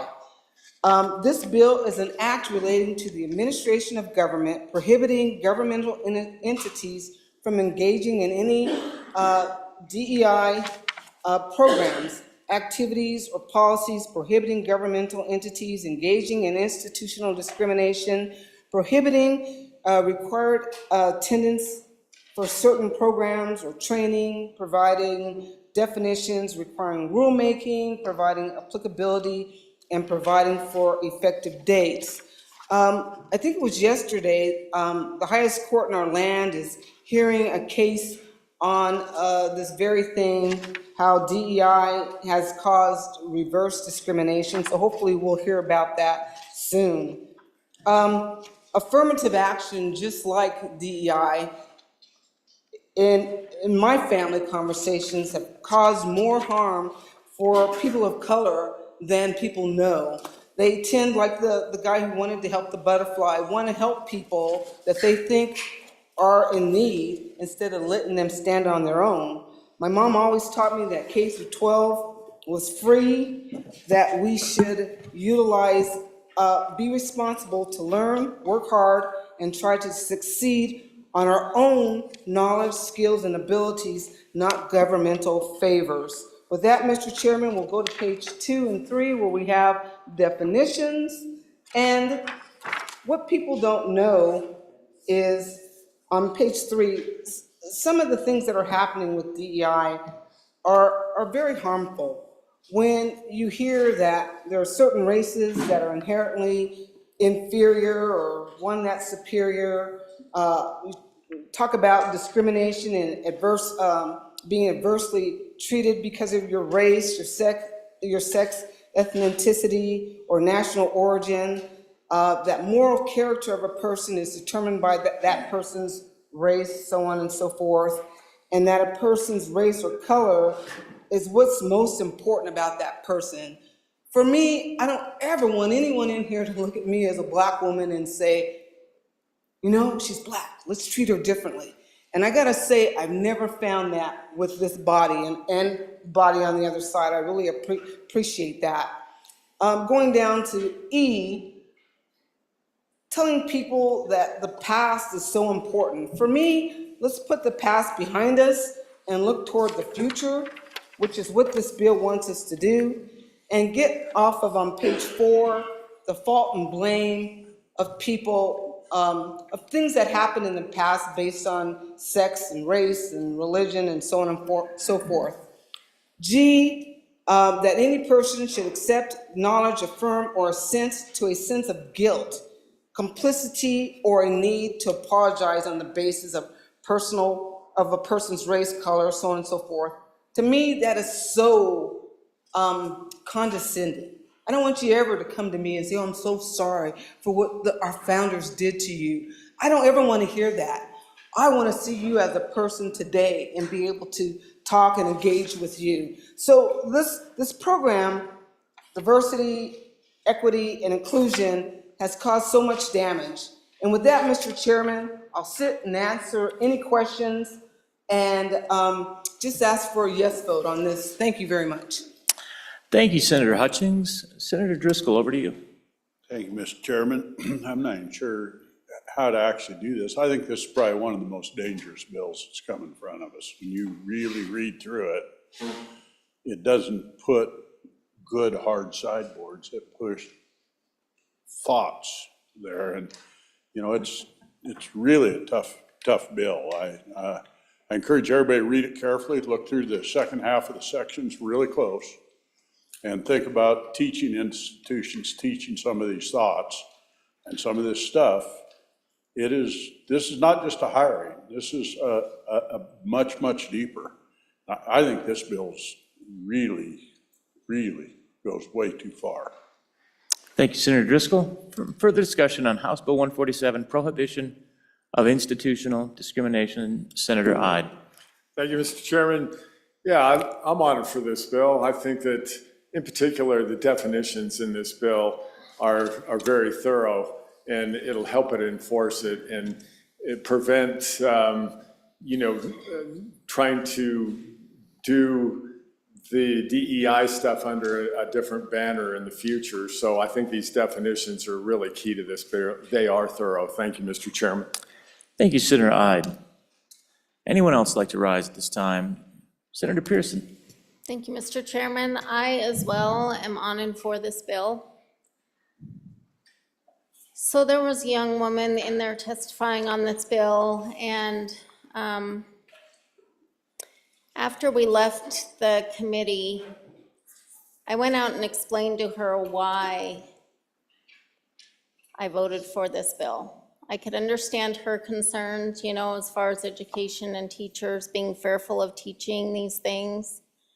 But when I was going door to door this summer and I met with teachers, retired teachers, a lot of them said the reason that they got out of education was because of some of these programs that were being pushed in the education system, and they didn't agree with it.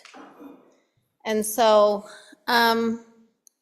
this bill, I feel like, just acknowledges that every person, regardless of your race, your sex, your religion, whatever, are equal.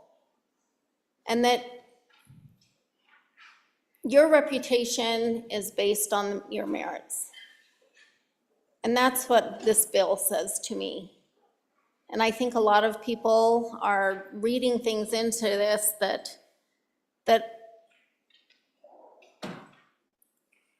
I guess I feel are not true, or I'm on and for this bill because I think that everyone should be equal. Thank you. Thank you, Senator. Further discussion? Senator Landon and then Hutchings.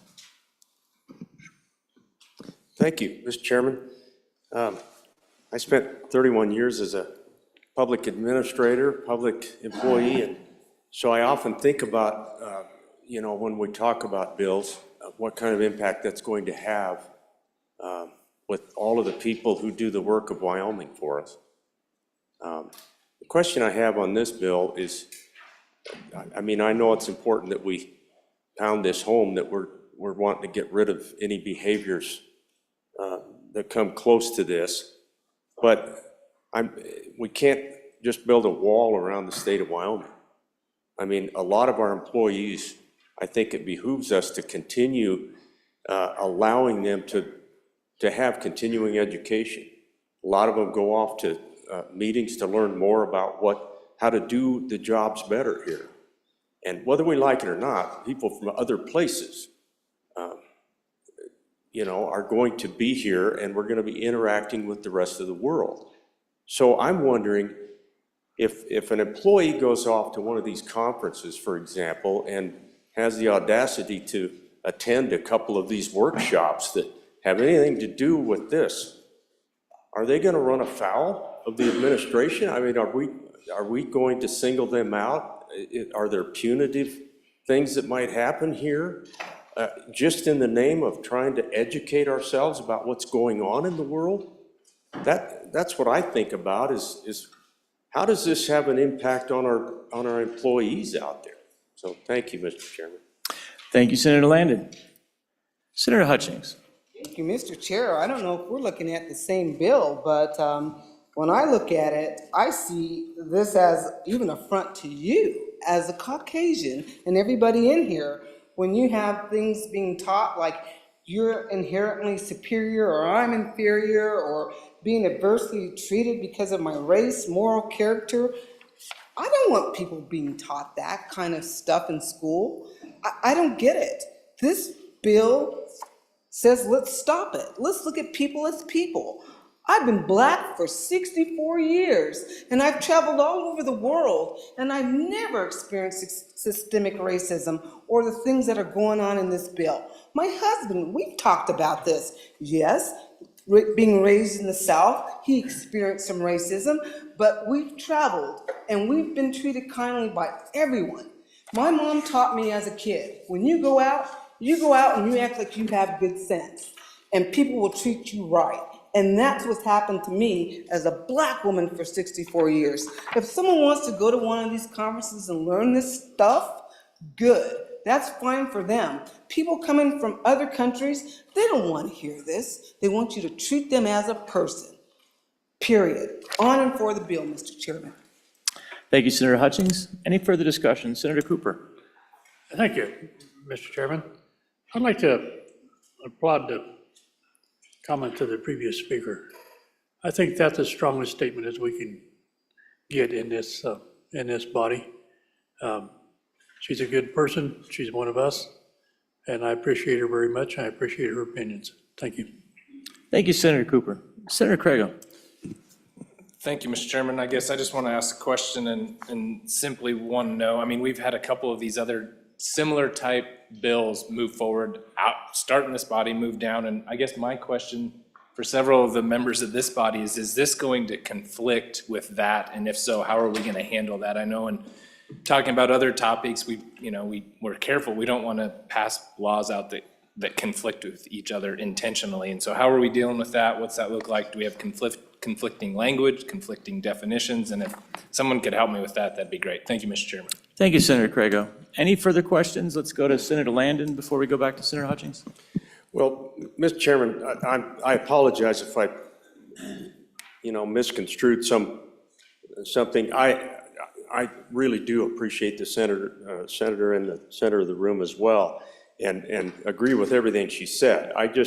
When you go to paragraph B and it says no governmental entity shall engage in any diversity, equity, or inclusion program, activity, or policy, that was my concern, and that's what I was trying to trying to get out to the body is, are we stepping into ground that's going to really put some of our public employees in peril or in a bad light? That's all. I totally get that we want institutional, how do we put it in this bill?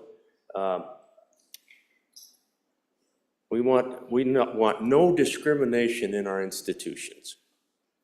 Ironically, I think that's what we are saying, and I'm going to ponder that, Mr. Chairman. Thank you. Thank you, Senator Landon. Anyone else before the sponsor rises? Senator Schuler?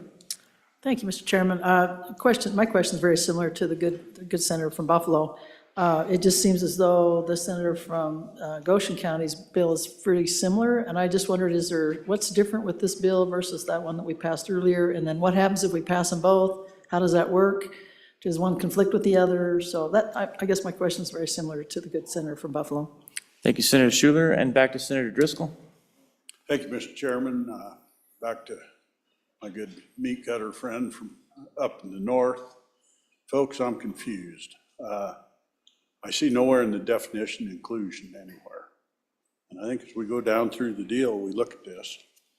Inclusion is one of the things that's there. It's if you go to little IV, require any student, employee, or contractor to attend or participate in any diversity, equity, or inclusion program or training, or any institutional discrimination program or training. When you break that apart, it's an inclusion program. What is it?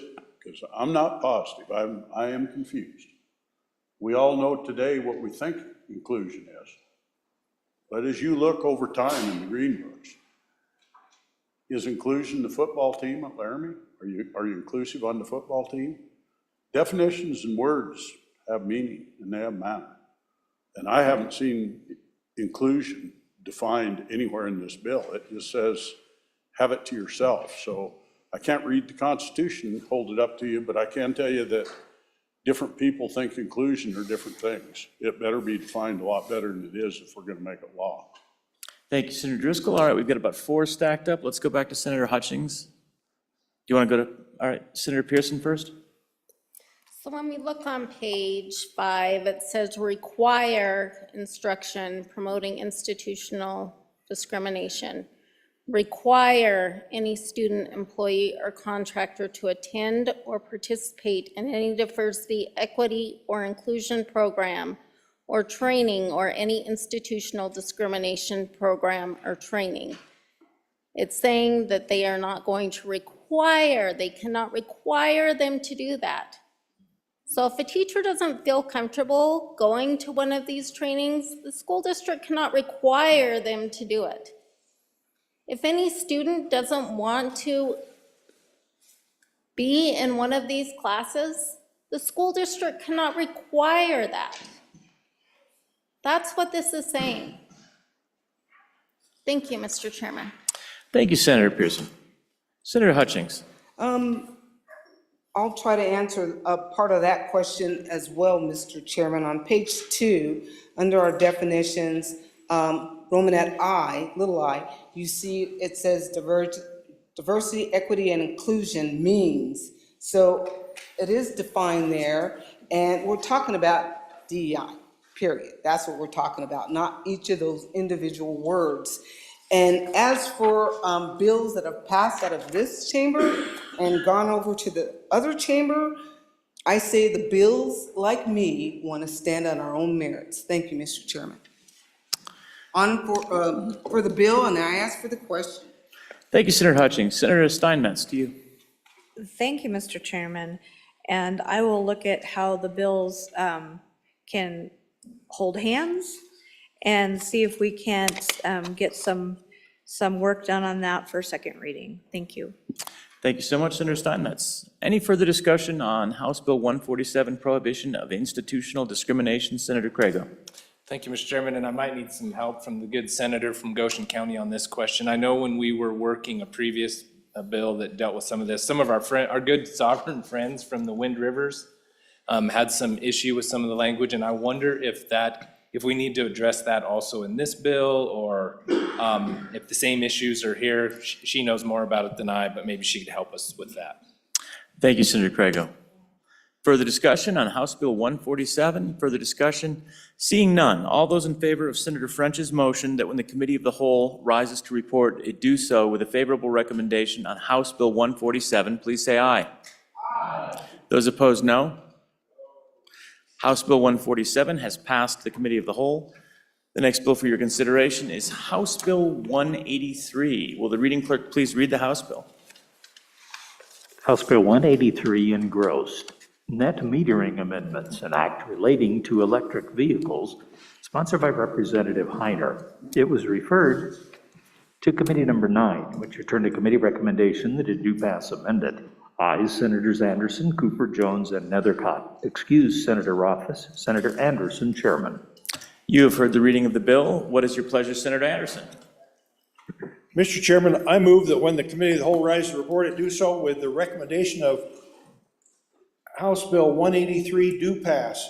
And to explain this great little bill is Senator Boner, and before that, there's a standing committee amendment. Could we have that read in, please? House Bill 183, Standing Committee Amendment Number 1 to engrossed copy, page 195, delete. Thank you. Thank you, Senator Anderson. Over to you, Senator Boner. Thank you, Mr. Chairman. We'll go ahead and go through the bill. Since it's a standing committee amendment, I might refer to somebody from the standing committee to explain it. Sounds good. We'll do that. Go ahead and work the bill. Pretty straightforward little bill. We all heard about net metering over various points here in the session. This one makes a change in that it just makes a distinction between the current 25 kilowatt limit. And it says you can use that 25 kilowatts for residential use, but it adds the ability to have 200 kilowatts for non-residential use. The idea being that, say, if you are a farmer and you want to power maybe a center pivot or something that's a little bit more heavy use than a residence, then this is an option that could help out some of our more rural constituencies with their business needs. And so it gives the ability to go ahead and have up to 200 kilowatts per meter for non-residential use, and that's a distinction in the bill from the residential use that's still capped at 25 kilowatts per meter.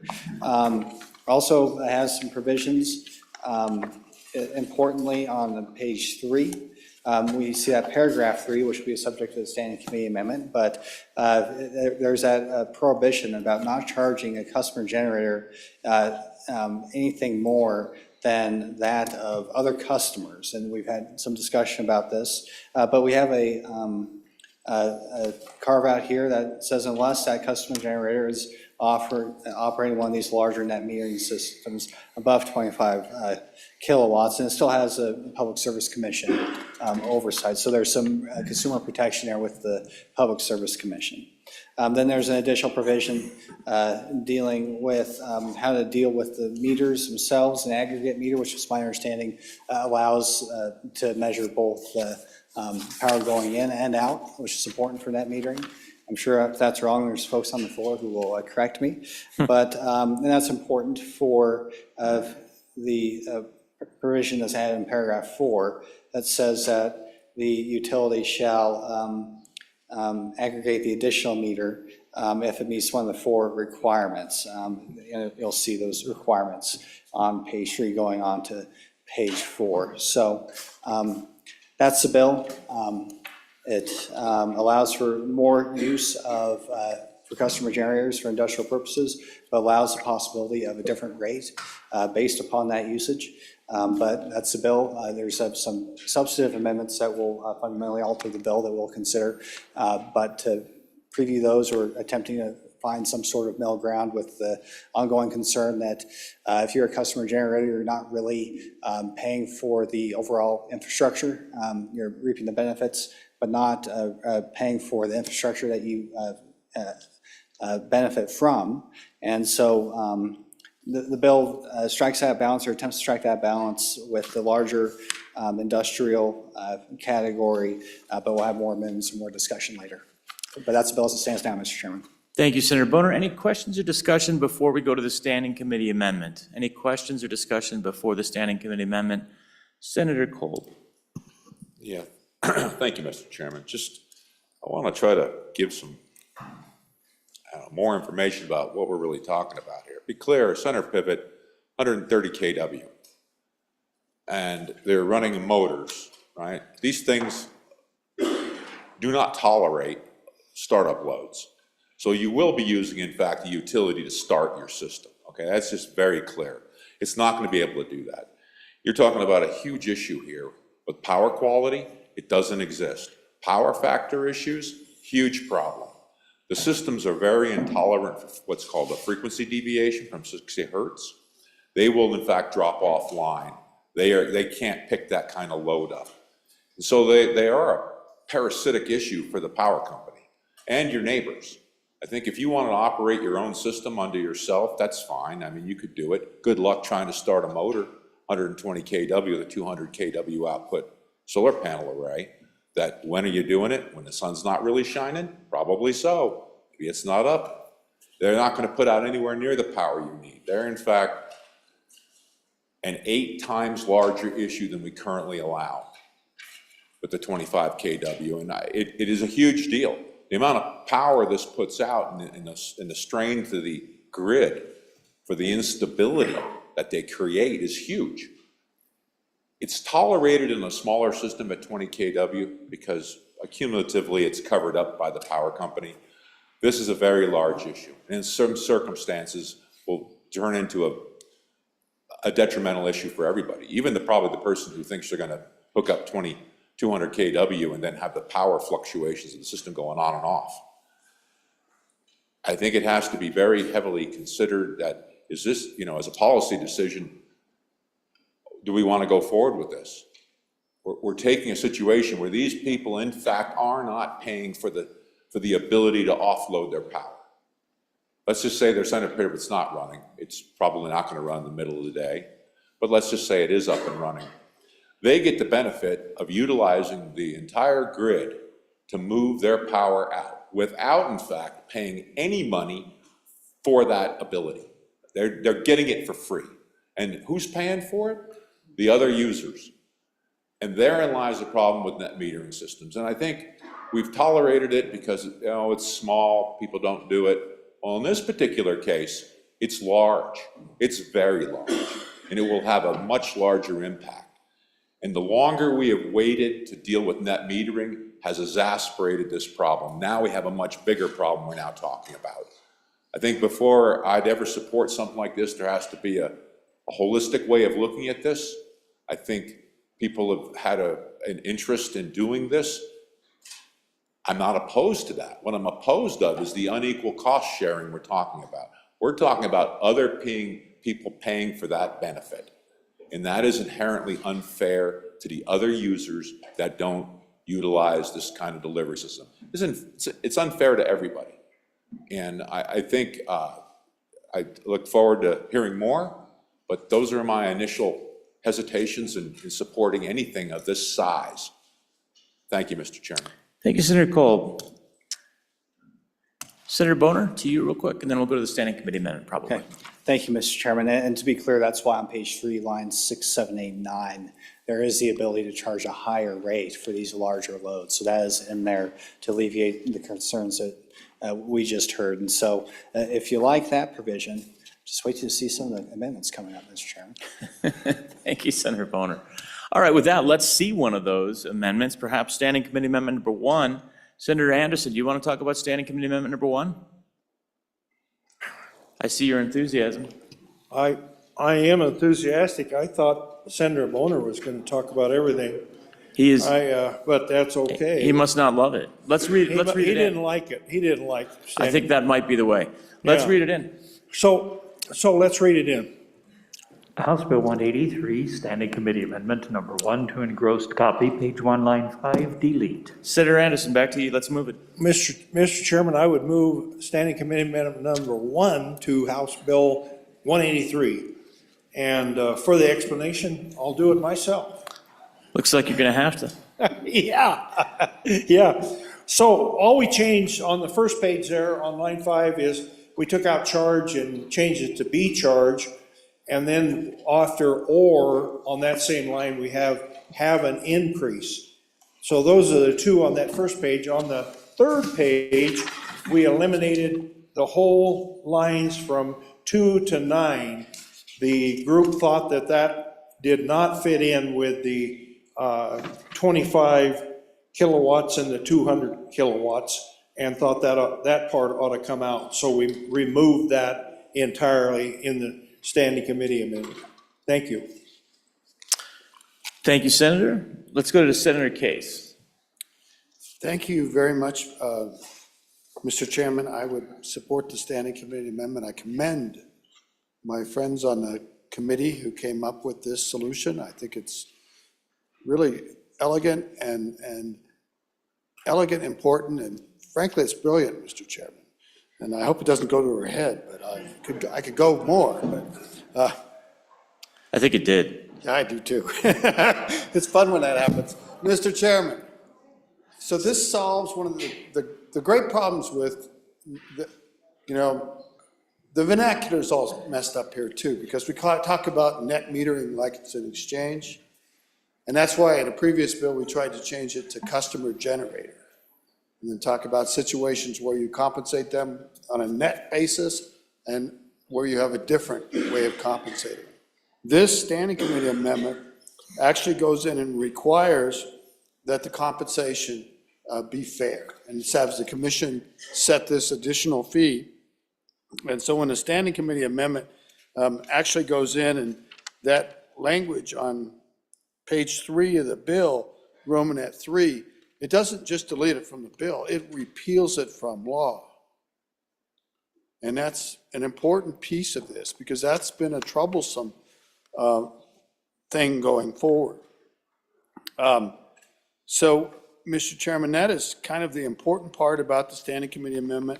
I think it's brought it to where we can have a conversation about the bill and about this whole concept. And if you can get the compensation right, you can open up discussions about any size system and things, as long as you make sure that people pay for the impacts they impose on the electricity system. So I do support the standing committee amendment. There are a couple amendments coming in a little bit that try to adjust this relationship a little bit more. And there's another amendment that's going to try to deal with the safety issues brought up by my good colleague, good friend from Sweetwater County, who's absolutely right on. These systems impose costs on others, and they can impose costs because they can dramatically produce power, not produce power when the clouds come by. There can be issues. He's absolutely right about the load of electric motors and pumping, which is the kind of customers. So they essentially want to be able to offset their high demand and need to have power for very large loads with a fairly significant system, but doesn't produce that much power at the time, could never start those motors, as he would have said. So I think the standing committee amendment is a step in the right direction. We're going to have some more conversation because there's a couple more amendments coming. We need to be clear what we're telling people, because by repealing that Romanet 3, we're potentially impacting people that have existing systems on their homes and the relationship of that, which I'm good with, because that's where we need to get. That's really where we need to get. But there's a way we can do a landing path for them that is significant and important and fair. And I think that's going to be coming. So if you want to hear more brilliance, you should call on more people in the back row. Thank you, Senator Case. And with that introduction, Senator Nethercott. Thank you, Mr. Chairman. Serving with the other brilliant senator for so long on this issue, I've learned a great deal on net metering. Really, the consensus here and what the amendment does is puts all of the established fees associated with net metering with the PSC. And I think that is the most appropriate way to do it, other than constantly coming back, reevaluating the changing needs associated with people who are unable to get power, particularly on the western side of the state, which is why I actually voted to move this bill out and to change anything, because we heard pretty compelling testimony from some ranchers and farmers on the western side of the state that they were unable to get the level of power that they needed from the only power provider on the western side of the state. And so they're really stuck, and our economy gets stuck, that they're unable to produce and do business. And so they took it upon themselves, like good Wyoming entrepreneurs do, and started to generate their own electricity. Thus, we have this bill dealing with this high load for commercial generated electricity, as opposed to what we saw historically with solar rooftop generated for residential use for people who wanted to be greener, and just kind of explore the option of greener energy, or those who just wanted to be off the grid potentially. But as this continues to get more and more complex, I think it's best to require our PSC to evaluate those and to provide the appropriate fees and assessments for fair rate making for all the parties.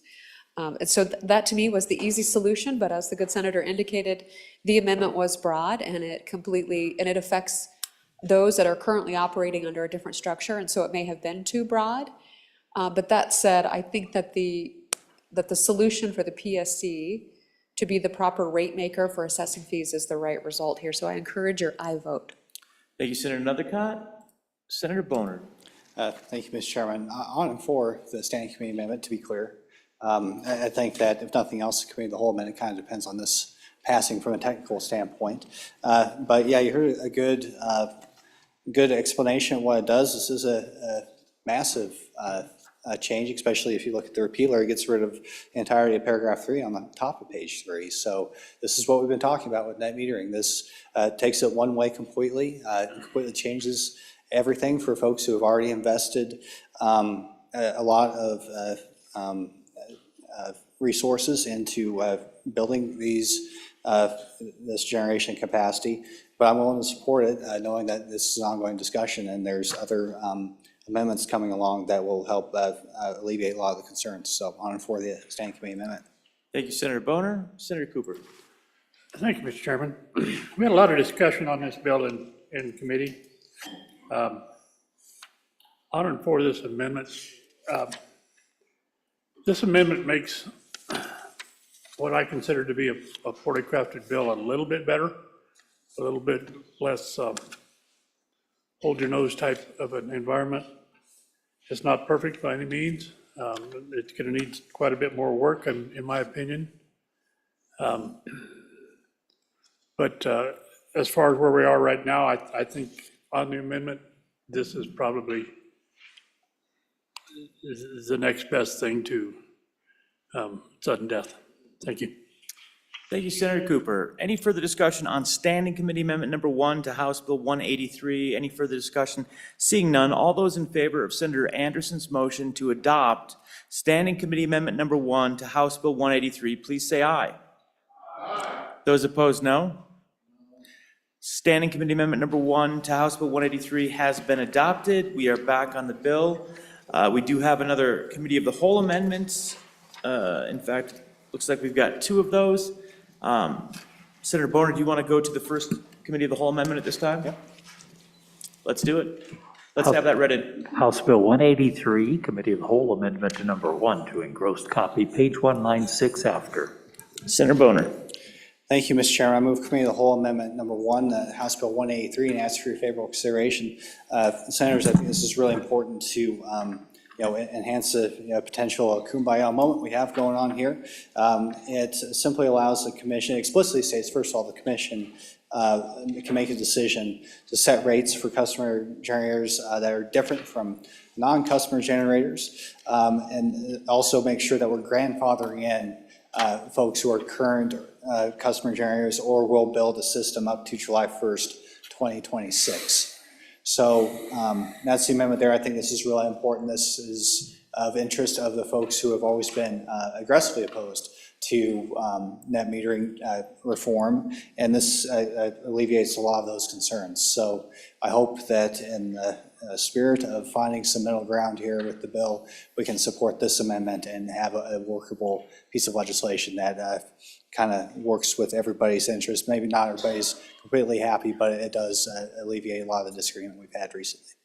Thank you, Senator Boner. Discussion on Committee of the Whole Amendment number 1 to House Bill 183. Senator Case, to you. Mr. Chairman, I rise to support this amendment and commend my colleague. I want to be clear what we're doing here.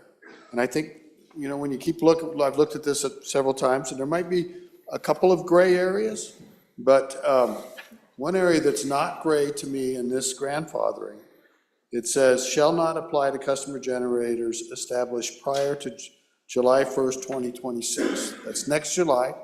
That's a bit more than a year away. So if you were to build and install a system, you would not come under this section. You'd be grandfathered in.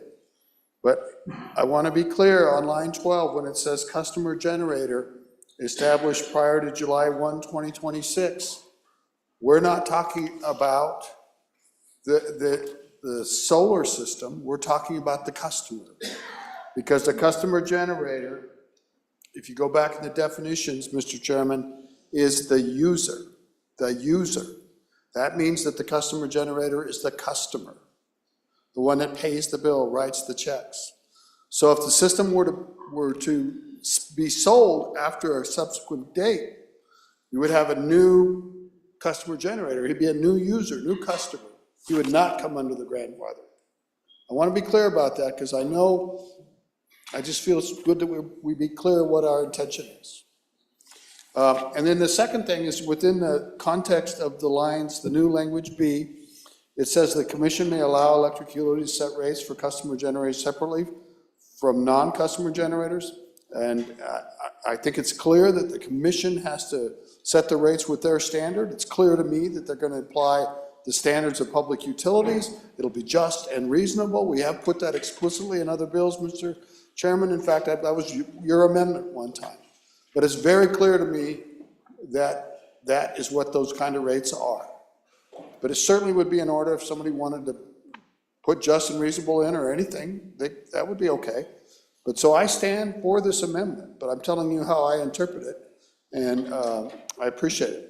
And the only other amendment that's coming is not in the rate and characteristics. It's with respect to the safety and the integration. So I'm agreeing with my colleague. I think this is good. This is a good olive branch to give to existing users. It might solve the problem. I won't say for all time, Mr. Chairman, but it certainly might keep me out of the legislative arena on this issue for a while. Thank you, Mr. Chairman. Thank you, Senator Case. Further discussion on Committee of the Whole Amendment Number 1.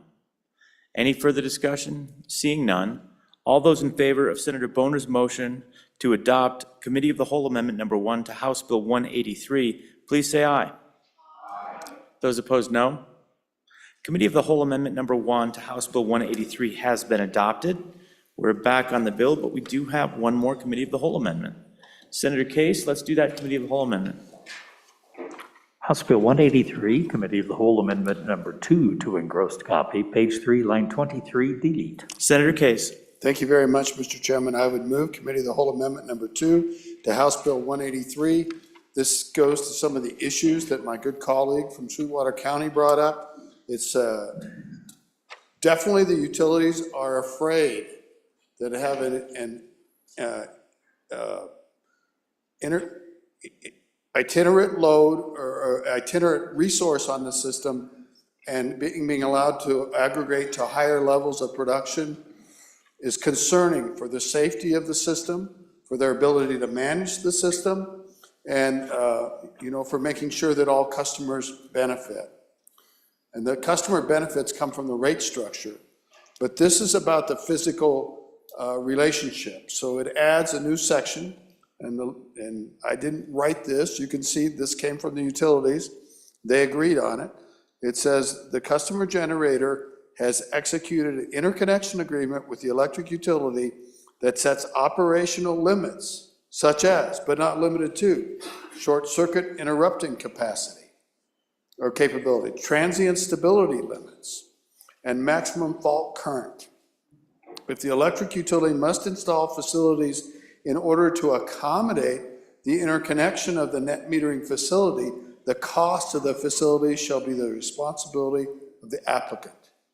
And this is to protect system integrity and make sure you don't have variations in current, in voltage. You maintain a safe system, and it operates in conjunction with the power produced from the utility. And I welcome the help from my friend from Sweetwater County who knows a lot more about this issue, but that's the purpose of this. It's for safety, for system reliability, and to accommodate these larger solar installations. Thank you, Senator Case. Senator Kolb, up to you. Yeah, thank you, Mr. Chairman. I'd like to commend the bringer of this amendment. It is a good amendment because it's not limited to, but what we didn't talk about yet is what's called power factor. And that's a huge issue. It probably doesn't mean much to, obviously most people, but what it does is it causes the current that the system sees to be greatly escalated higher than you might realize it would be. So it's a huge problem on a way that they are making a synthetic AC power wave. So these systems don't create a mechanical AC power sinusoidal wave. They create a synthetic one, which is not a sinusoidal wave, which is like a nice smooth line that you'd see in a standard generating system. They make an approximate wave, and which isn't the same as the wave I just talked about. Well, it causes problem with the system. This takes care of that and envisions that if there is an issue, it'll have to be dealt with. The frequency, it also envisions that if there's a frequency problem with stability, that'll also be dealt with. So I think it covers all the bases. I would like to note for the sake of the body that if anyone thinks you're going to just hook this up to a substandard system that is incapable of supplying the load to start your 130 kW motor, which I just read on the internet, is about what it takes to run a center pivot system, is 130 kW. So you're really talking about probably double that to start at motors. If your rural electric supply system is incapable of doing that, your solar system is not going to be capable in doing that. You'd have to basically go to like a motor generator set, like a diesel generator, in order to do that. You could supplement it though. But I don't want to have anybody have the fallacy that this solar system is going to actually start these kind of motor loads if the utility lacks the power delivery for that locality that's delivering the power. Say, or saying you're underserved, and this would be a way to make your pivots happen because your utilities couldn't deliver that power. It'll certainly help, but believe me, it is not a substitute for a standard generating utility system. So just to make that clear, but it's a great compromise. I fully support this amendment. I think it makes this bill much better, and it actually moves this whole question forward that we've been dealing with for years with net metering. And I applaud the people that worked on this. On and for the amendment, Mr. Chairman. Thank you, Senator Kolb. Additional discussion, Senator Cooper. Thank you, Mr. Chairman.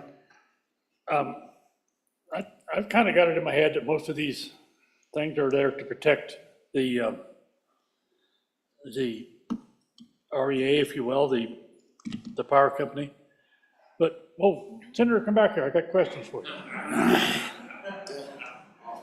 Will Senator Kolb please return to his seat? We've all got pretty used to plugging it in and turning on the switch. We understand reliability and dispatchability. I'm really concerned about what kind of risk this all puts on our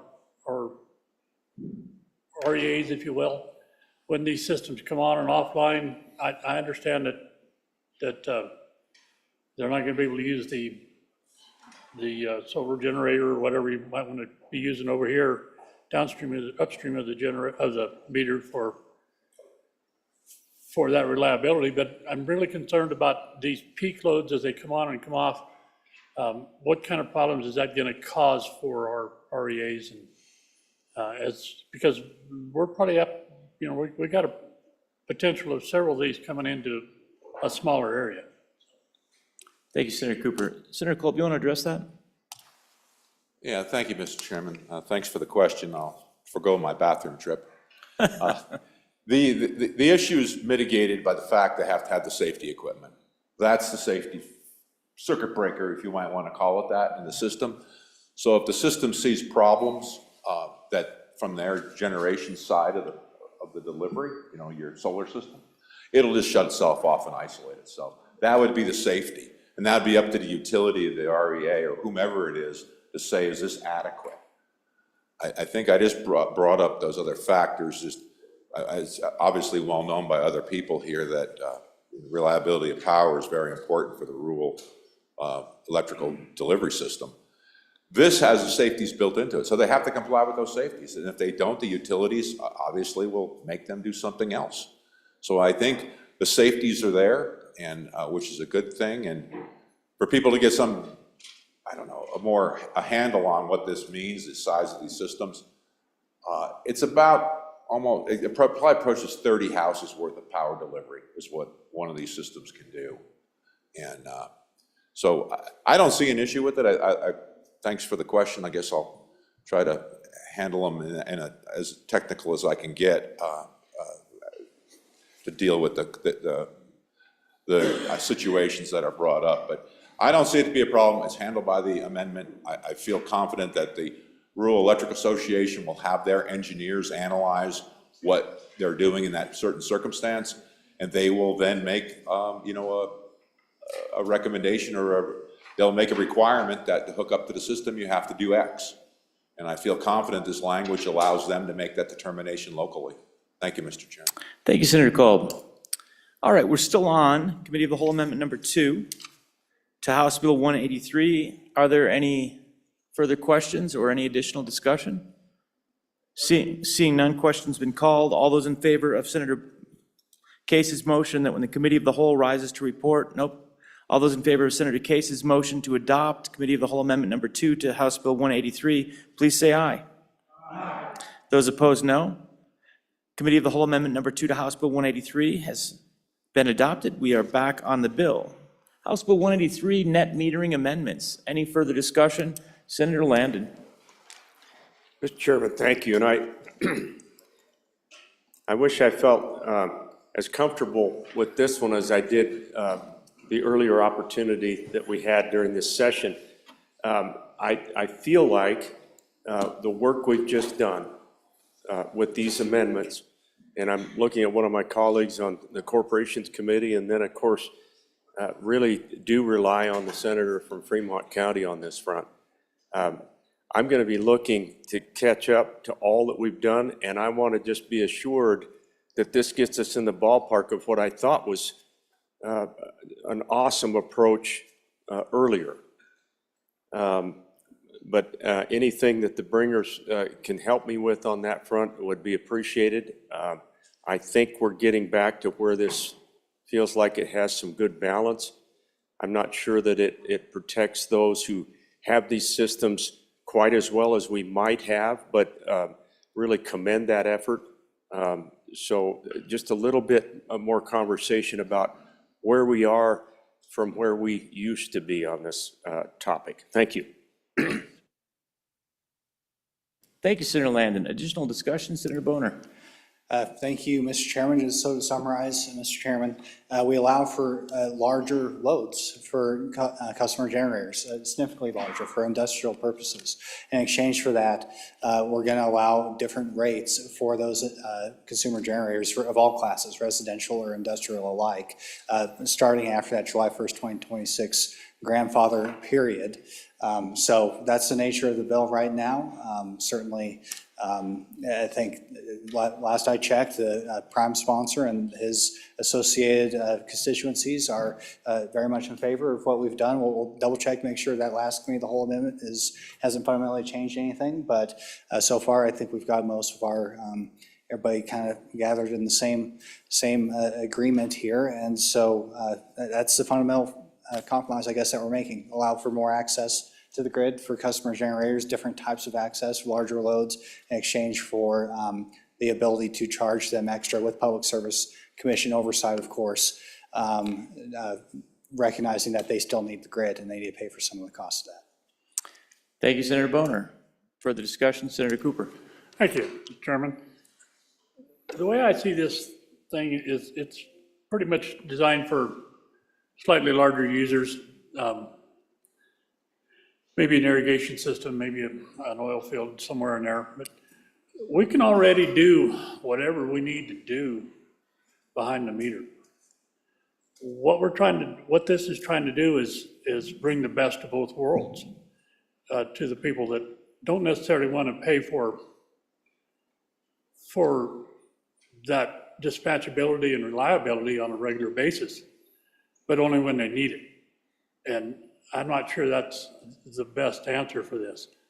The things that I do behind the meter, we do strictly behind the meter. We don't usually tie into the grid. There's no reason for us to. And in this case, I think this could be handled much the same with a diesel generator or whatever else they needed for startup, shut it off and go on. So we're changing laws for a very specific few here that will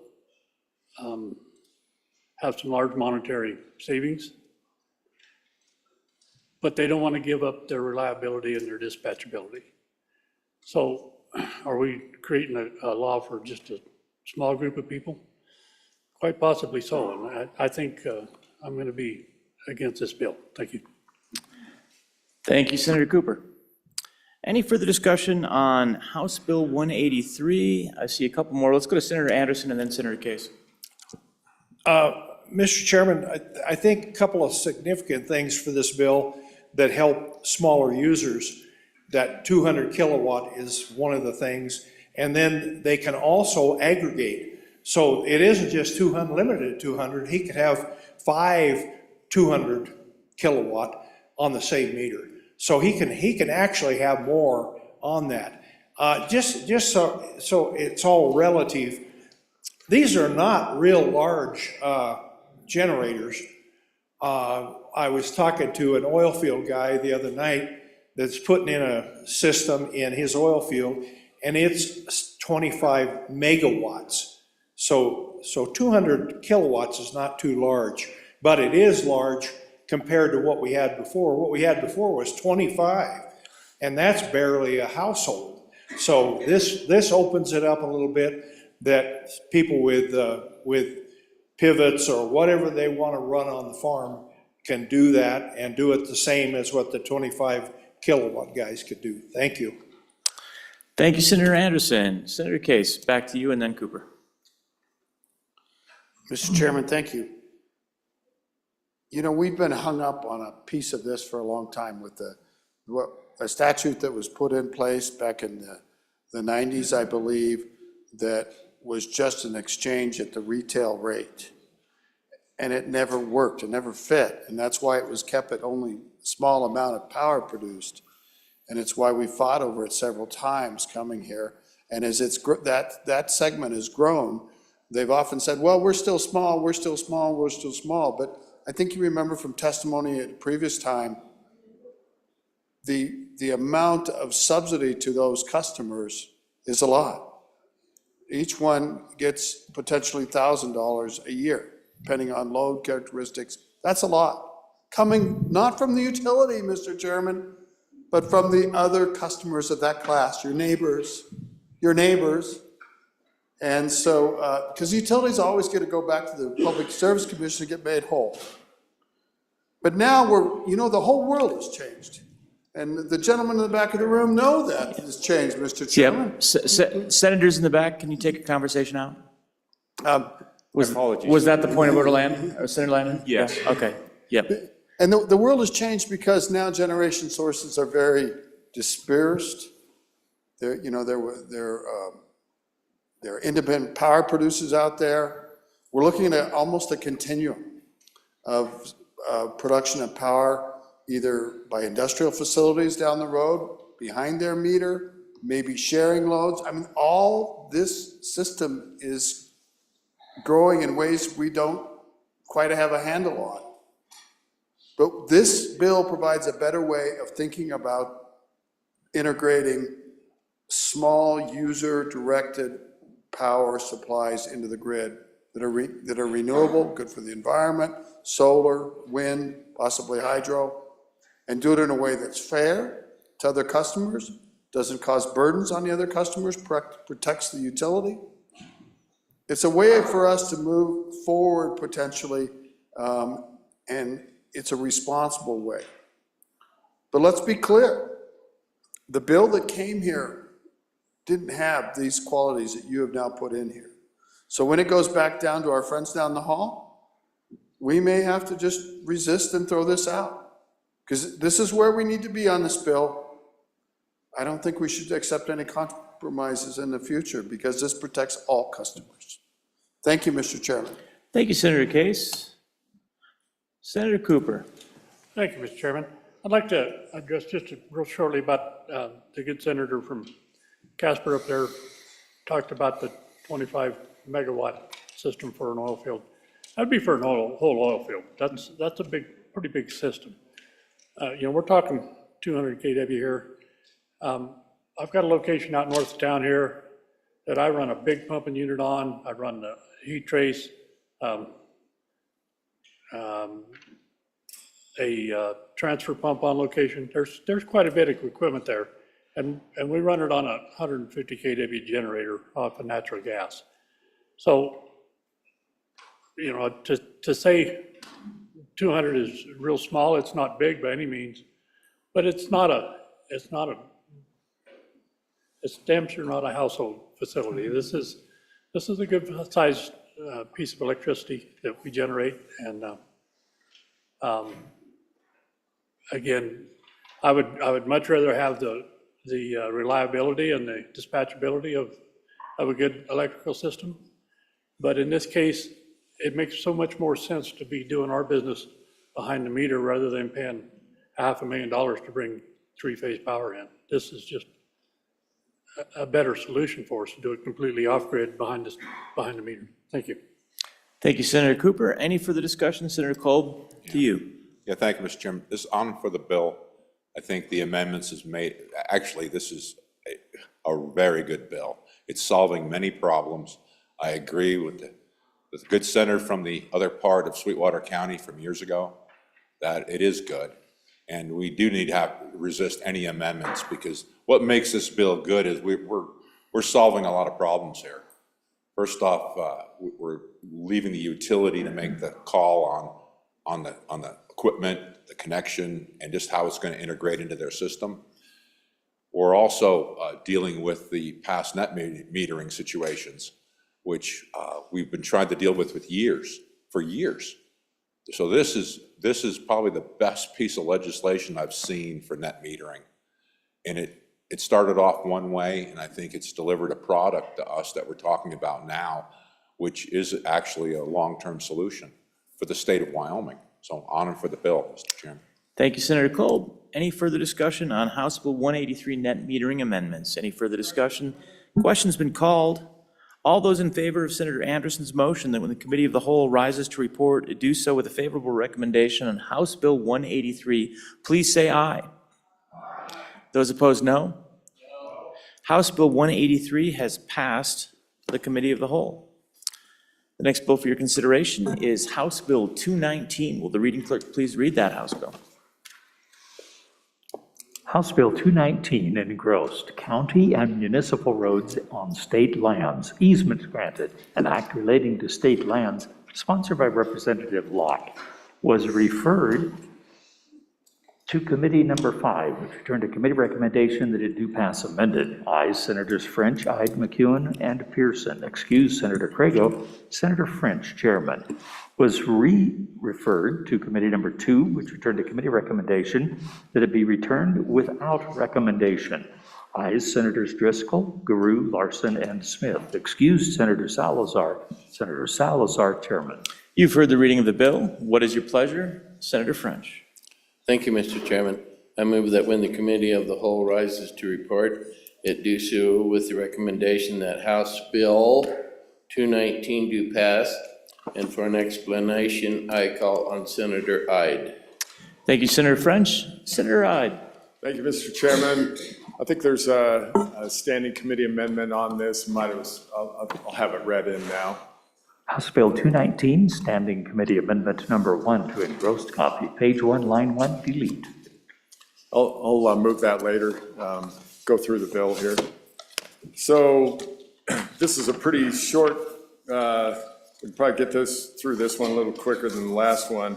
It's basically just a cleanup bill. I'll give you a summary of it and then I'll bounce through the bill and and then move that amendment later. So, currently there are hundreds of miles of our state public roads that exist without documented easements. These roads and sections of roads are oftentimes not legally considered public, despite having existed for years, some since before statehood.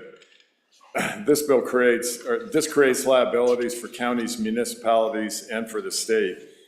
It also, and most importantly, creates unworkable conditions for our farmers, ranchers, for our small Wyoming businesses, for our recreational users, and citizens simply trying to get to work or home.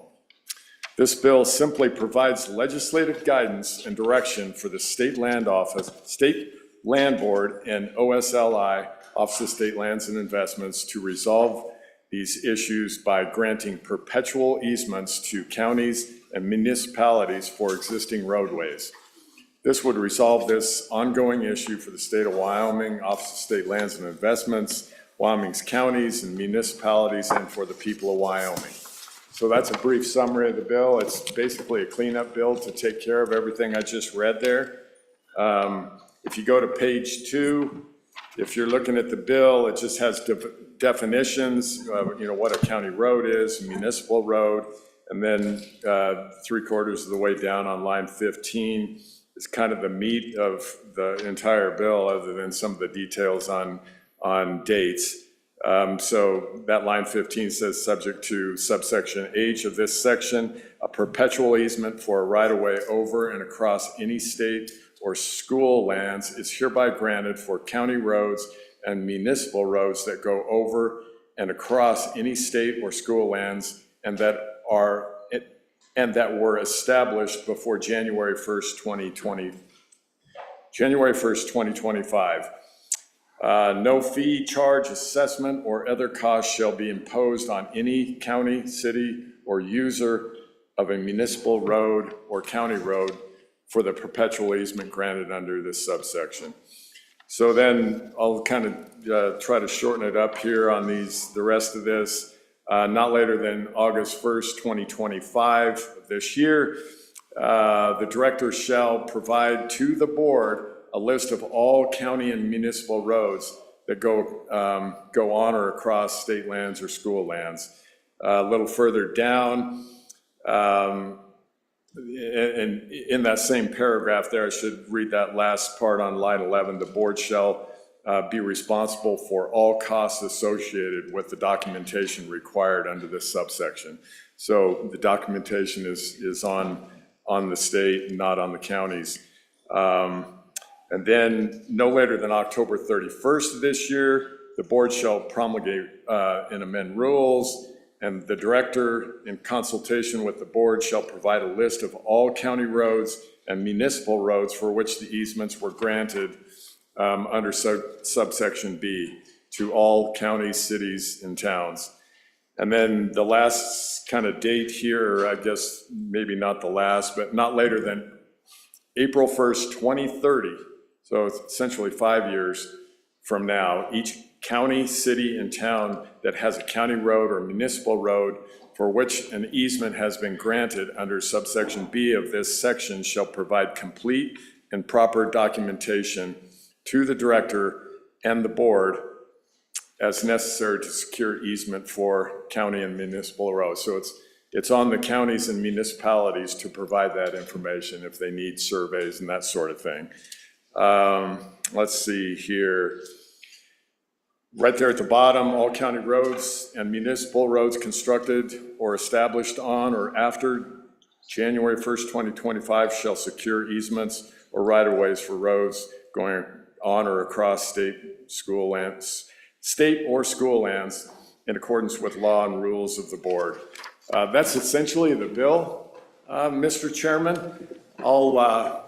I guess we could have any discussion on the bill, and I'll move the amendment after that, and we can talk about that. So thank you, Mr. Chairman. That sounds good, Senator Ide. All right, discussion on House Bill 219, county and municipal roads on state lands, easements granted. Senator Colvin, then Senator Driscoll. Yeah, thank you, Mr. Chairman. Just I have a question about the time you've allowed for them to gather a list of all the roads. with it 2025. Sweetwater County is 32,000 miles, 2 tracks. I mean, is that enough time? I mean, I don't disagree with the concept of what this bill's trying to do. I agree with it. However, I think the time is a problem. Did anyone consult with any county or, excuse me, with the state to get their idea of when they could do this and how much time they would take to do this? I just find it a kind of well, apparently it looks like a very short timeline to make an inventory of all these roads, especially in a large county. I think maybe a smaller county, maybe it's a well-known situation, but in my county, I can assure you there's lots of roads that go all over the place, and you're right, there may not be a right-of-way agreement for them, and that always has been kind of an issue. So I'd like to know more about the timeline. Did anyone discuss this timeline with the people that would be doing it on what they thought would be a reasonable amount of time to get the inventory completed? Thank you, Mr. Chairman. Thank you, Senator Kolb. Back to Senator Driscoll. Thank you, Mr. Chairman. Mine's pretty simple. It has to do with, is there any provision anywhere, maybe I'm missing, on abandonment when it's done? I've watched my county forever to try to figure out how to get rid of roads.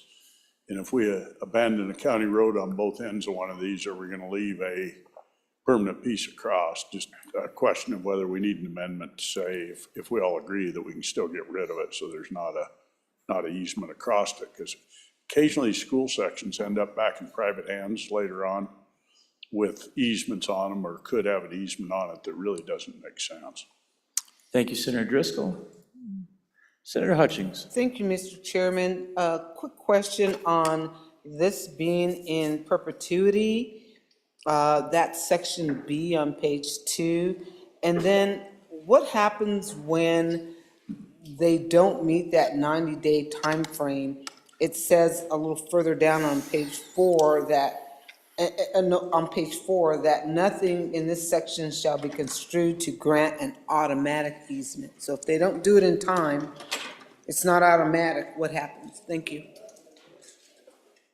Thank you, Senator Hutchings. All right, let's go to Senator Ide. Thank you, Mr. Chairman. I'll try to answer those. Heard this in committee. It's not my bill, but I think I know it maybe as good as anybody if it was in committee. So to answer good senator from Rock Springs, the timing issue, I think on page 4, the way I understand it, line 4 there, it says not later than April 1st, 2030. So there's 5 years each county, city, or town that has a county road or municipal road for which an easement has been granted under subsection B of this section shall provide complete and proper documentation to the director and the board as necessary. So there is time in here. I think the earlier ones are for the state land office to get that stuff to OSLI, and they testified, they all feel comfortable with these dates, and I think when they brought this bill, I think they want this bill to get this cleaned up as well too. So as far as the good senator from Devil's Tower back there, I can't really answer that question, but I would find that out too from the bringer of the bill. And to the good senator from Laramie County here, that's another one. Let's see, that was not later than 90 days after receiving all necessary documentation to effectuate an easement under subsection F. This section, the board shall provide proper evidence of the easement granted under this section. I can't answer that real well right now, but I don't see it as a problem, but I'll check with the bringer of the bill and get an answer for you on that as well. Thank you, Senator Ide. Additional discussion, Senator Smith, to you. Yeah, Mr. Chair, I just have a question for the bringer of the bill, for the senator over here from the Oil City. Could you give me an instance or two of when this would be applied, when people would be applying for this easement? Thank you, Senator Smith. Let's collect a couple more questions if there are any first. Anyone else have any questions? Senator Kolb. Yeah. Thank you, Mr. Chairman. I'll try to do a better job explaining what I was trying to get out the first time. Page 3, line 4. Not later than August 1st, 2025, the director shall provide to the board a listing of all county and municipal roads that go on or across state land. So that's what I was referring to, the timeline. And then the other question I have is, did anyone talk to like the Wyoming County Commissioner Association as their point of view about this, and any concerns that did they have? Thank you, Mr. Chairman. Thank you, Senator Kolb. Let's get one more from Senator Landon. Mr. Chairman, first of all, I want to thank the bringers of the bill and my colleague from Natrona County. This is an issue that I think was born out of the center of the state. Much interest by our county commissioners up in the center part of the state. And so I do appreciate the opportunity to have this policy discussion. One thing I cannot remember, maybe my colleague can help on this front. I think that municipalities and counties are paying for some of these easements, and that's what brought it to the attention. We also had an issue on the backside of the mountain up there, the center part of the state, that created quite a bit of interest. But it would help for me to remember, sort of the genesis of the bill. I think it involved, some payments that we have to make to cross state lands, which it didn't seem to make much sense. Anyway, thank you for that. Thank you, Senator Landon. And with that, let's go back to Senator Ide and get some answers. Oh, I guess we're not gonna. We're gonna go to Senator French and get some answers. I'll make a stab at some of this, and then Senator Ide.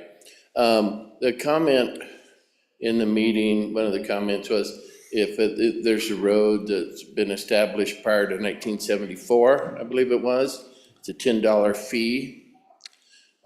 Anything after that is $2,500, and this is one-time fee. This one time, and as this State Lands and Investment brought up, those state lands are a revenue-producing entity, whether you like it or not, for the schools. So, and they tried to stress that,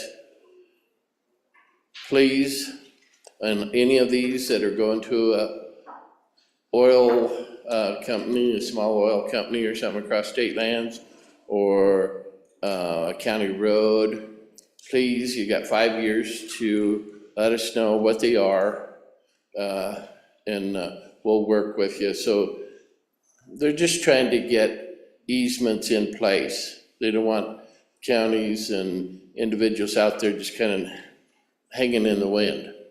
They want to get it secured, in place, so everybody knows what's what. Thank you, Senator French. All right, Senator Ide, take us home, county and municipal roads. Thank you, Mr. Chairman. Yes, back to the senator from the Rocket City there, that August 1st, 2025 date. I think that's more of what they have on their books right now, all of the county roads that are on state school lands and just state lands. And they've got kind of a deadline to get all of that into the board and get started on it. But the municipalities and the counties have, for until 2030 to, if there's anything that's, not recognized at the Office of State Lands, that they can bring that in. They can continue on with this until 2030. So I hope that answers it. It sounds like most of the conversation in the committee was the counties, municipalities, they're all on board with this just to kind of clean all of this up. And so they do have, legitimate perpetual easements on there, some, that haven't been recorded. So I think the sentiment was it's good for all for one and one for all. So I hope that answers it, and ask for your aye vote, and I'll move that amendment, Mr. Chairman. Yeah, let's do that amendment. Why not? Yeah. I don't know if we've read it in. I don't think we have. Let's read it Yes, in. we read it in. Did we? Okay, excellent. So let's get a motion on the standing committee amendment. So let's see here. I move standing committee amendment number 1 to House Bill 219 and ask you to vote no. So what this, there was a little confusion here between the two chambers. When we went to committee, they brought this amendment. We talked to our staff here, and I think they collaborated on both sides in saying what this amendment was a repealer. So it basically went out in 2030. And they concluded, from my takeaway, that it wasn't necessary. So all this does is take out the repealer, that this thing goes out in 2030. I think they say it can, we don't need this repealer. Thank you, Mr. Chairman. Thank you, Senator Ide. Any discussion on Standing Committee Amendment number 1? Seeing none, all those in favor of Senator Ide's motion to adopt Standing Committee Amendment number 1 to House Bill 219, please say aye. Didn't vote. You were supposed to vote no. Those opposed, vote no? No. Hey, look at that. That's better. Standing Committee Amendment number 1 to House Bill 219 has failed to be adopted. We are back on the bill. We've had thorough discussion on the bill. Is there any more discussion? Seeing none, question's been called. All those in favor of Senator French's motion that when the Committee of the Whole rises to report it, do so with a favorable recommendation on House Bill 219, please say aye. Those opposed, no. House Bill 219 has passed the Committee of the Whole. The next bill for our consideration is House Bill 137. Will the reading clerk please read that House bill? House Bill 137, Revisor's Bill, an act relating to the revision of statutes and other legislative enactments, sponsored by the Management Council, was referred to Committee number 9, returned to committee recommendation that it do pass. Ayes Senators Anderson, Cooper, Jones, and Rothfuss. Excuse Senator Nethercutt. Senator Anderson, Chairman. You've heard the reading of the bill. What is your pleasure, Senator Anderson? Mr. Chairman, this is the Revisor's Bill. This is the most fun you can have with your boots on. That is right. I move that when the Committee of the Whole rise to report it, do so with that recommendation that House Bill 137 do pass, and to explain it is that senator from the Big Tetons. That senator is Senator Guru. Howdy, Mr. Chairman. Howdy. Take me home, country road. Here we go. Folks, this is the Revisor's Bill brought to you by your Management Council.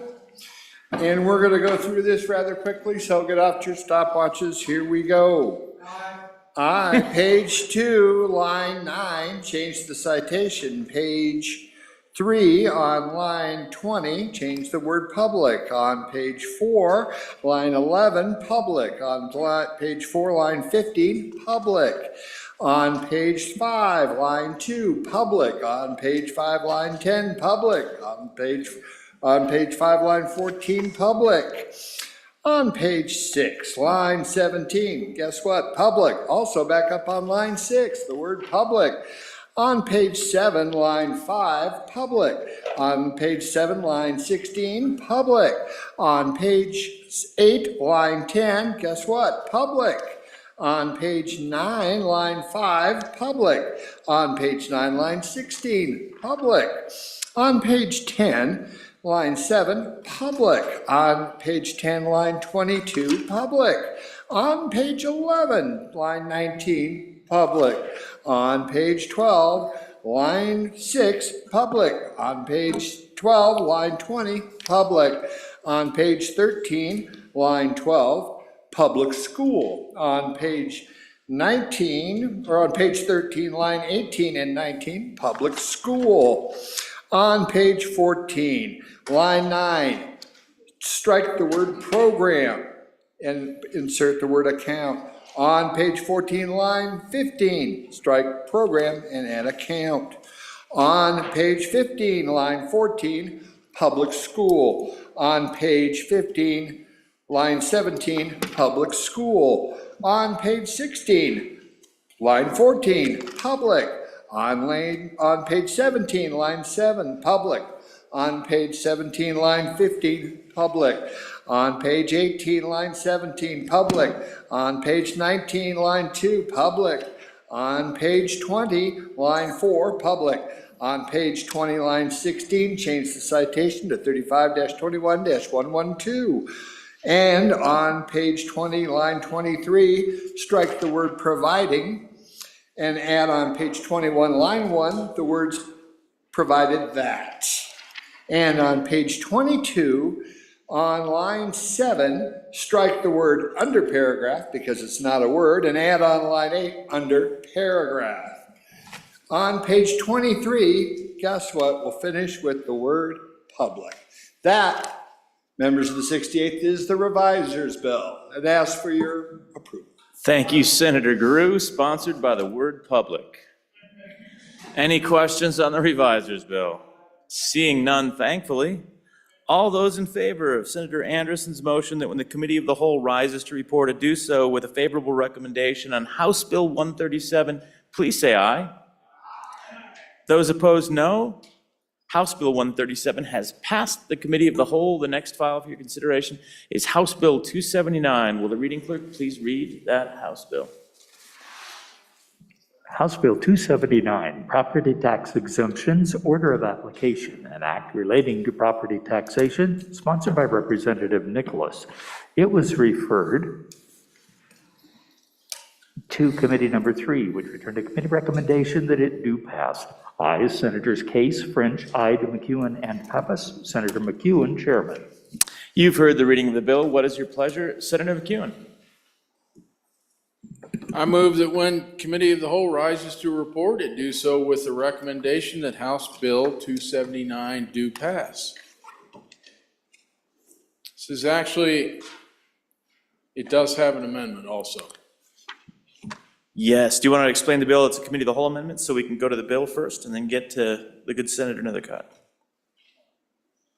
Yeah, let's start with the bill. Okay. It's basically a pretty simple bill. What it's doing, and we really need to pass this, it takes the exemptions that are given and it kind of rank orders them so DOR can actually apply the exemptions. And it goes from the smallest to the largest in that order. So the first thing they would look at is the 4% cap. They'd make that adjustment. And then depending on if you had the long-term homeowners or senior homeowners exemption, and it would just go down the line. The bottom of it, the last one that will be taken because it's a dollar amount, is the veterans exemption. So in other words, it's a housekeeping bill to help Department of Revenue apply any of the exemptions we passed. And it goes, once again, lowest to highest. And with that, I'll stand for any questions on the bill. Thank you, Senator McEwen. Any questions or discussion at this time on House Bill 279? Questions or discussion before we go to the Committee of the Whole Amendment? All right, let's have Committee of the Whole Amendment number 1 to House Bill 279 read in. House Bill 279, Committee of the Whole Amendment Number 1, page 1, line 5, after. And Senator McEwen, we need Senator Nethercott, who is the sponsor of it. And she is on her way, so we're going to pause momentarily. Feel free to sing to yourself. All right, and we're back. Senator Nethercott, we are on Committee of the Whole Amendment number 1 to House Bill 279. It has been read in and it has not been moved. Sure. Thank you, Mr. Chairman. I move Committee of the Whole Amendment number 1 to House Bill 279, good senators, and ask for your favorable consideration. Good senators, this is an appropriation for $10.5 million to refund the property tax refund program that needs replenished. This is that ongoing program. It was in the supplemental, but find it's appropriate and germane to place it into this bill to make sure that those funds are there for the ongoing property tax refund program. I ask for your favorable vote. It's an excellent program and it needs the money. Thank you, Mr. Chairman. Thank you, Senator Nethercott. Discussion on Committee of the Whole Amendment number 1. Is there any discussion? Seeing none, all those in favor of Senator Nethercott's motion to adopt Committee of the Whole Amendment number 1 to House Bill 279, please say aye. Those opposed, no. Committee of the Whole Amendment number 1 to House Bill 279 has been adopted We are back on the bill. Any discussion on House Bill 279? Any discussion on House Bill 279? Seeing none, all those in favor of Senator McEwen's motion that when the Committee of the Whole rises to report, it do so with a favorable recommendation on House Bill 279, please say aye. Those opposed, no. House Bill 279 has passed the Committee of the Whole. The next bill for your consideration is House Bill 250. Oh, let's pause and see what the good majority floor leader has to say. Senator Nethercott. Thank you, Mr. Chairman. I move that we stand recessed until 5:30 PM. All right, we've got a motion. You've heard the motion. All those in favor, please say aye. That was enthusiastic. Those opposed, no? No. That motion is carried. We are in recess until 5:30.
one more. Drew just walked in.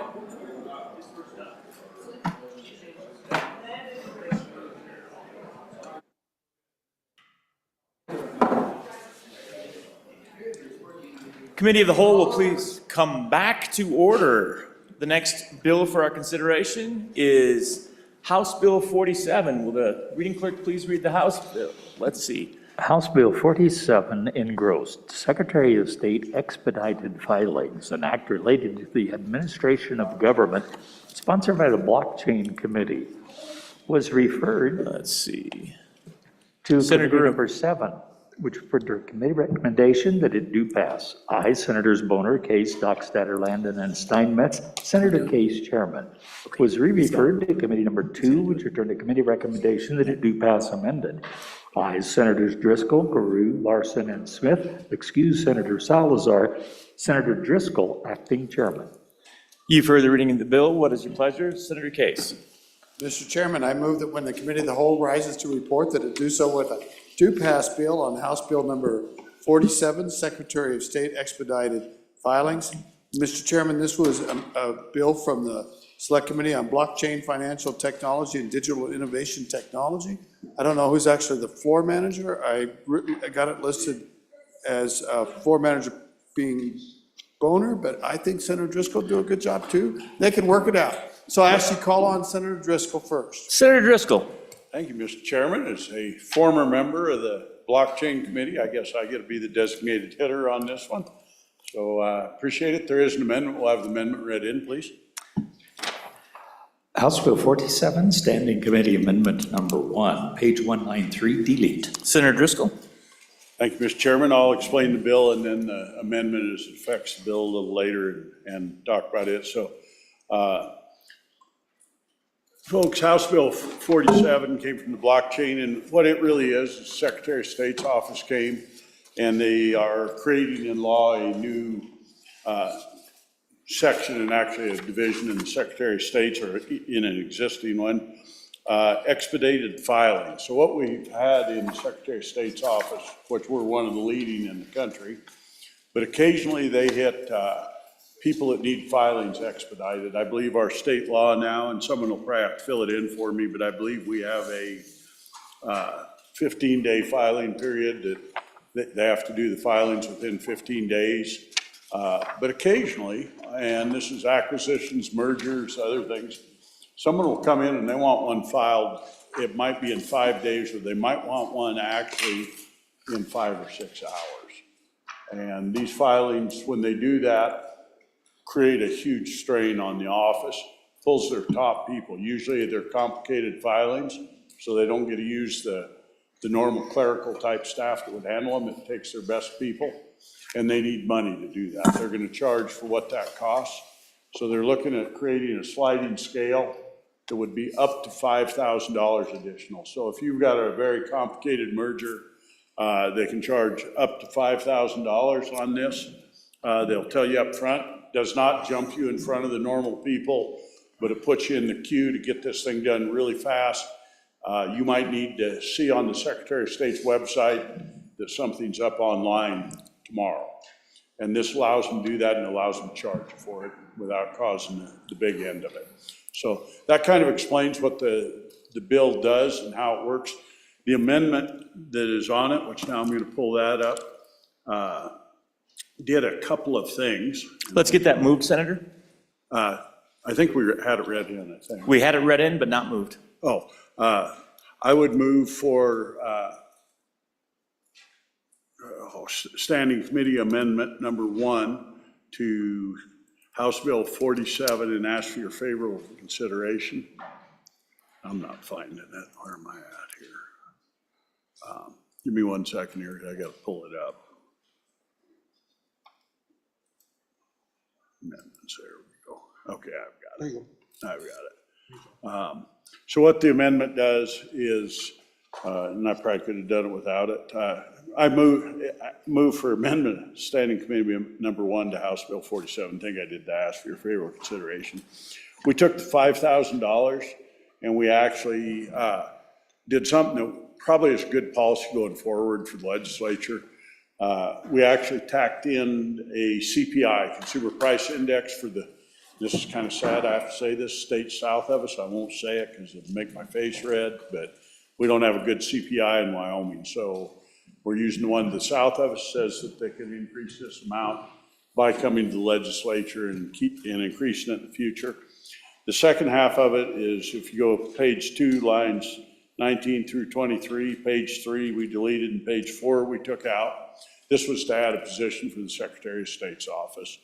We eliminated that position, and folks, that's the amendment in the bill in a nutshell. I'd be happy to stand for questions or corrections if I've done something wrong. Thank you. Thank you, Senator Driscoll. We are on Standing Committee Amendment number 1 to House Bill 47. Is there any discussion? Any discussion? Seeing none.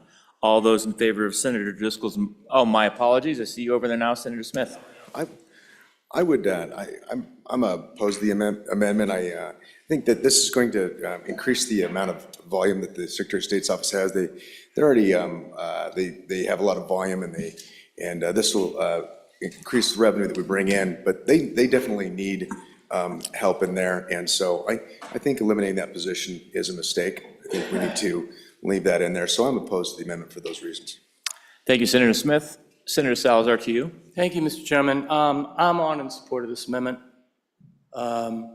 We're trying our best to do what's right fiscally this year, and so I would ask that you vote for this amendment. Thank you. Thank you, Senator Salazar. Any further discussion on Standing Committee Amendment number 1? Senator Driscoll, to you. Mr. Chairman, thank you very much. Yeah, I encourage you very strongly to vote for the amendment. I don't disagree that it's going to cause something. I'm going to repeat a statement I've heard repeatedly. We're going to be back in about 9 months here. I think it's very important for the legislature and the Senate. We really did a tough one with the guy down the hall over the exact same thing. Positions that come should not come through bills. They should come in, asked to the Appropriations Committee when we create new positions. We really should try very hard not to create positions in bills. They ought to come through the Appropriations Committee in the proper channels ahead of time, particularly when we create ongoing spending with them. I think it's bad policy to do it that way. You'll hear me stand up and continue to fight against positions that get created that way. Thank you. Thank you, Senator Driscoll. Any further discussion on Standing Committee Amendment number 1? Seeing none, all those in favor of Senator Driscoll's motion to adopt Standing Committee Amendment number 1 to House Bill 47, please say aye. Aye. Those opposed, no. Standing Committee Amendment number 1 to House Bill 47 has been adopted. We are back on the bill. Any discussion on House Bill 47? Seeing no discussion, all those in favor of Senator Case's motion that when the Committee of the Whole rises to report, it do so with a due pass recommendation on House Bill 47, please say aye. Aye. Those opposed, no. House Bill 47 has passed the Committee of the Whole. Next bill for your consideration is Senate Joint Resolution 2. Will the reading clerk please read the joint resolution? Senate Joint Resolution 2 engrossed. My apologies, House Joint Resolution 2, my apologies. House Joint Resolution 2 engrossed. Foreign adversaries prohibited property ownership, a joint resolution prohibiting foreign adversaries and specified foreign entities from owning property in Wyoming, sponsored by the Agriculture Committee, was referred, one moment, to Committee number 5, which returned to committee recommendation that it do pass. Ayes, Senators French, Ide, McEwen, and Pearson. Excuse, Senator Crago. Senator French, Chairman. You've heard the reading of the House Joint Resolution. What is your pleasure? Senator French. Thank you, Mr. Chairman. I move that when the Committee of the Whole rises to report, it do so with the recommendation that House Journal 2 do pass, and for an explanation, I call on Senator Crago. Thank you, Senator French. Senator Crago. Thank you, Mr. Chairman. I bring you House Joint Resolution number 2 and ask for your favorable consideration. This has to do with foreign adversaries and a constitutional amendment, Mr. Chairman. So this is an issue we've been dealing with for quite some time now. In fact, I think the last 3 or 4 years, we've really been trying to get our hands around this issue. And what we've all come to discover is if we really want to solve the problem, we are likely going to have to amend the Constitution. And so that's what this resolution does. Provides that foreign adversaries of the United States that pose a threat to national security of the United States or the security and safety of the persons of the United States shall not be entitled to possession, enjoyment, or descent of real property, including any interest in real property or real estate, and any surface, subsurface, airspace, or mineral interest in this state. And so that is that would be the proposed amendment to Article 1, Section 29, Rights of Aliens, that is in our Wyoming Constitution, Mr. Chairman. It's that simple, it's that straightforward. Happy to answer any questions that the body may have. Thank you, Senator Craigo. Any discussion on SJ2? Senator Kolb and then Senator Grew. Yeah, thank you, Mr. Chairman. Just the definition of foreign adversaries is how we deriving that. Thank you, Mr. Chairman. Thank you, Senator Kolb. Senator Grew. Actually, that was my question. All right, it's a twofer. Senator Craigo. Thank you, Mr. Chairman. So that definition is not going to be in the Constitution. That will be up to us to decide. As we've been working through this, we've been relying on a definition that's provided by the federal government, and that's how we've been deciding what foreign adversary is. If this were to pass, we would be able to define that within statute. Thank you, Mr. Chairman. Thank you, Senator Craigo. Any additional discussion? Senator Nethercott, then Scott. Yeah, Mr. Chairman, thank you. I'm just curious as to what we're actually trying to do here about they shall not be entitled to possession, enjoyment of descent of real property, including any interest in real property or real estate, and any surface, subsurface, airspace, or mineral interest in this state. And so we're trying to prohibit foreign adversary without defining it, and prohibiting their ability to inherit it.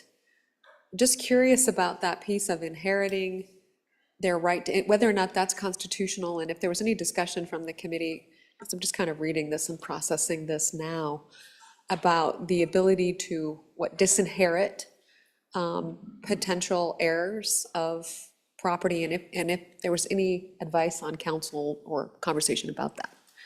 Thank you, Senator Nethercott. Senator Scott.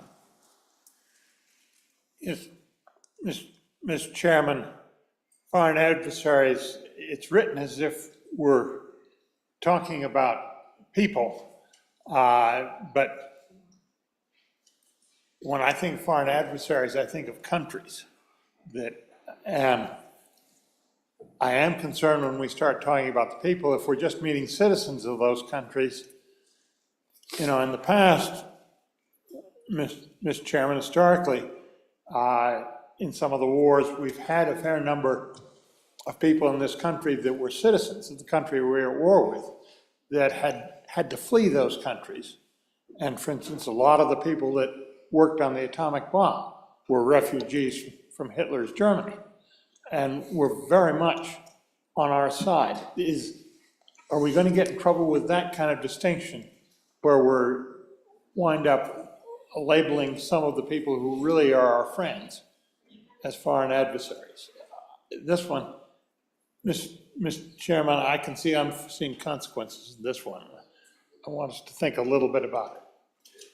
Thank you, Senator Scott. Senator Case.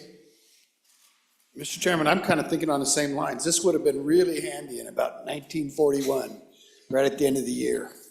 Could have just, bam, that would have been great. Could have used this one.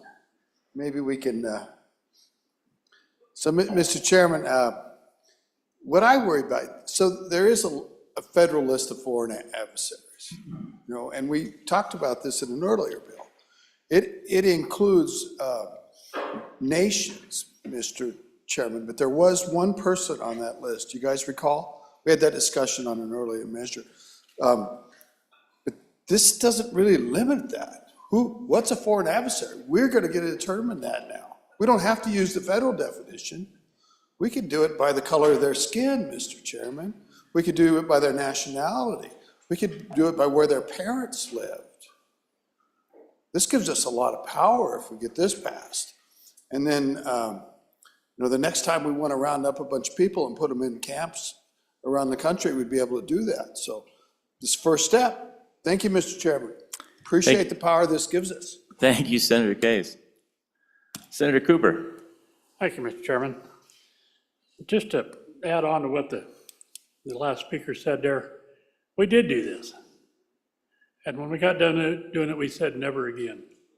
And that gentleman in the front of the room today said, never again. There's a good senator right here behind me. Right next to his house is the remnants of that camp. I have cousins who came out of that camp. Their family came out of that camp. And the only thing I can say about this is never again should this happen, let alone in our state. Thank you, Senator Cooper. Senator Kolb? Yeah, thank you, Mr. Chairman. I think this is something we've tried to get our arms around for a while about who is a foreign adversary. I mean, what is a foreign adversary? This is so open-ended. We're going to decide later on, so we're going to give a question to the voters about a constitutional change with an open-ended situation where we decide, and whoever we are at that point in time, so I think it doesn't sound fair to me to give this question to the voters because there's no who in there. I mean, it's everyone's going to think about, it's the Soviet Union. I don't know. It's some clearly defined enemy of the United States at one point in time. But what are they voting on? I'm concerned we're giving them a question, and I think it's unfair because we're going to set the thought in someone's mind that, it's whatever you think. It's Iran, it's whomever it is in your mind as a foreign adversary. And we go, yeah, we don't like those folks because they are a foreign adversary. But this doesn't define that. This lets the body decide who that is, apparently.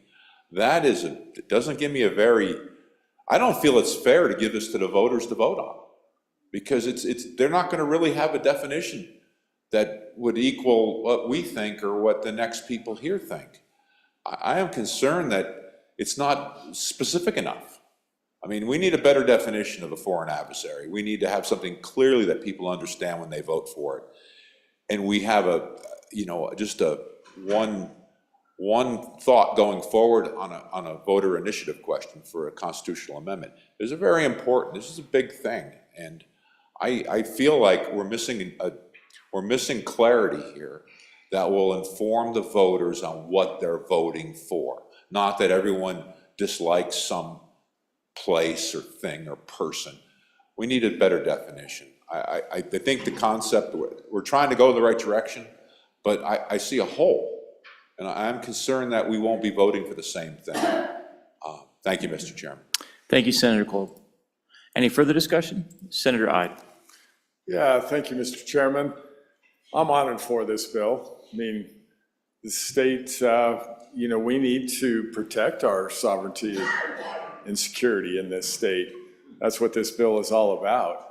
The definitions, we hear the talk there on the definitions of what a foreign adversary is. And in the good senator that in front of me here from Hole in the Wall said, we're using the federal definition of it, essentially.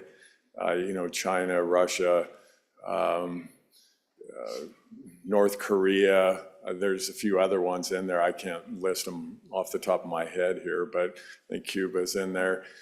I think this is something that we should do to protect those interests of our state. And, we can get that. I think when it goes to the ballot, that definition would probably be more defined. So I'm on and for this. Thank you, Mr. Chairman. Thank you, Senator Ide. Senator Nethercott. Mr. Chairman, thank you. I want to thank the senator from Bates Creek who clearly identified what I was really looking for but couldn't see right away. This is to the rights of aliens, right? This applies to citizens, resident aliens or citizens. It does not apply to countries. So that's what we're amending here, section 29, the rights of aliens, not countries.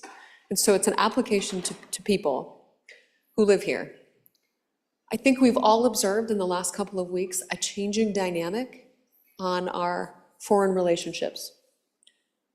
And so just how quickly that can change and how disruptive that could be to our own economy. And so I think at sometimes, I'm a federalist too, not as much as others, but I'm a strong federalist. to recognize we are part of these United States. And we have to work with our federal partners and recognize that they protect our sovereignty because they have the military behind them, and they set that national policy that we're just looking to tell us who is good and who is bad. We're abrogating our duties to the federal government to define foreign adversary. Why would we abrogate our duty to do that? Well, because that's actually what they do, and we are part of these United States. So I think, again, we've been talking about this issue for years. As you know, I support it. I've helped get some legislation across the line. I think it's very important we don't get ahead of ourselves, do some things we might deeply, deeply regret by not coming back to this place. It hasn't even been 100 years since our German friends were in a very different situation than we are today. So I think we need to be very cautious, move very slowly. I'm a no vote on this bill. Again, I appreciate the concern, but I'm a no vote on this bill. Thank you, Senator Nethercott. Additional discussion, back to Senator Cooper. Thank you, Mr. Chairman. You know, a couple hours ago, we had a really nice discussion in here about DEI. We said there should be absolutely no discrimination in this state. And now we're arguing a bill that is very pro-discrimination. We can't have it both ways, folks. Let's get on or get off. Discrimination is wrong in any form, And back to what I said a few minutes ago, never again should this happen anywhere in the United States, let alone in the state of Wyoming. Thank you, Senator Cooper. Further discussion, Senator Crago, then Steinmetz. Thank you, Mr. Chairman. So, to be honest, I think everybody that has spoken, I agree with. I mean, that's the struggle with this particular issue, is there's no good way to get our hands around it. We've talked about it, and into the good senator from Bates Creek, he's exactly right. That to be able to address the problem, you have to be able to address individuals, because all the country has to do is send an individual over here to buy their property. And so as long as we understand what we're doing and that's what we're telling our constituents back home is, we'd love to do something for you, but we can't. And we can't if we don't amend the Constitution. That being said, everyone that has spoken is correct. It does create an issue. I have been torn about this particular issue for the last couple years every time we talk about it, because I would love to do something, but constitutionally we can't, but constitutionally should we? That's the question. That's what we all have to struggle with, because like I said, everyone that has spoken the truth. It's an issue that I wish we could fix. I'm just not sure we can. And without this, I know we can't get to the heart of it. Thank you, Mr. Chairman. Thank you, Senator Crago. No to Senator Steinmetz. So let's go Senator Scott and then Senator Ide. Mr. Chairman, let's look carefully at Article 1, Section 29. This is amended. No distinction shall ever be made by law between resident aliens and citizens as to possession, etc. Resident aliens. That's not just everybody. They have to be resident here. And it would seem to me that one piece of their actually being resident here is they need to be a lawful resident and somebody that had come in properly. And I don't see why we can't do most of, or if not everything, of what we might need to do, Mr. Chairman, in supporting our federal government, using the exact language we've got here, and saying that somebody who's a foreign adversary come over here as hostile to us is not a resident alien.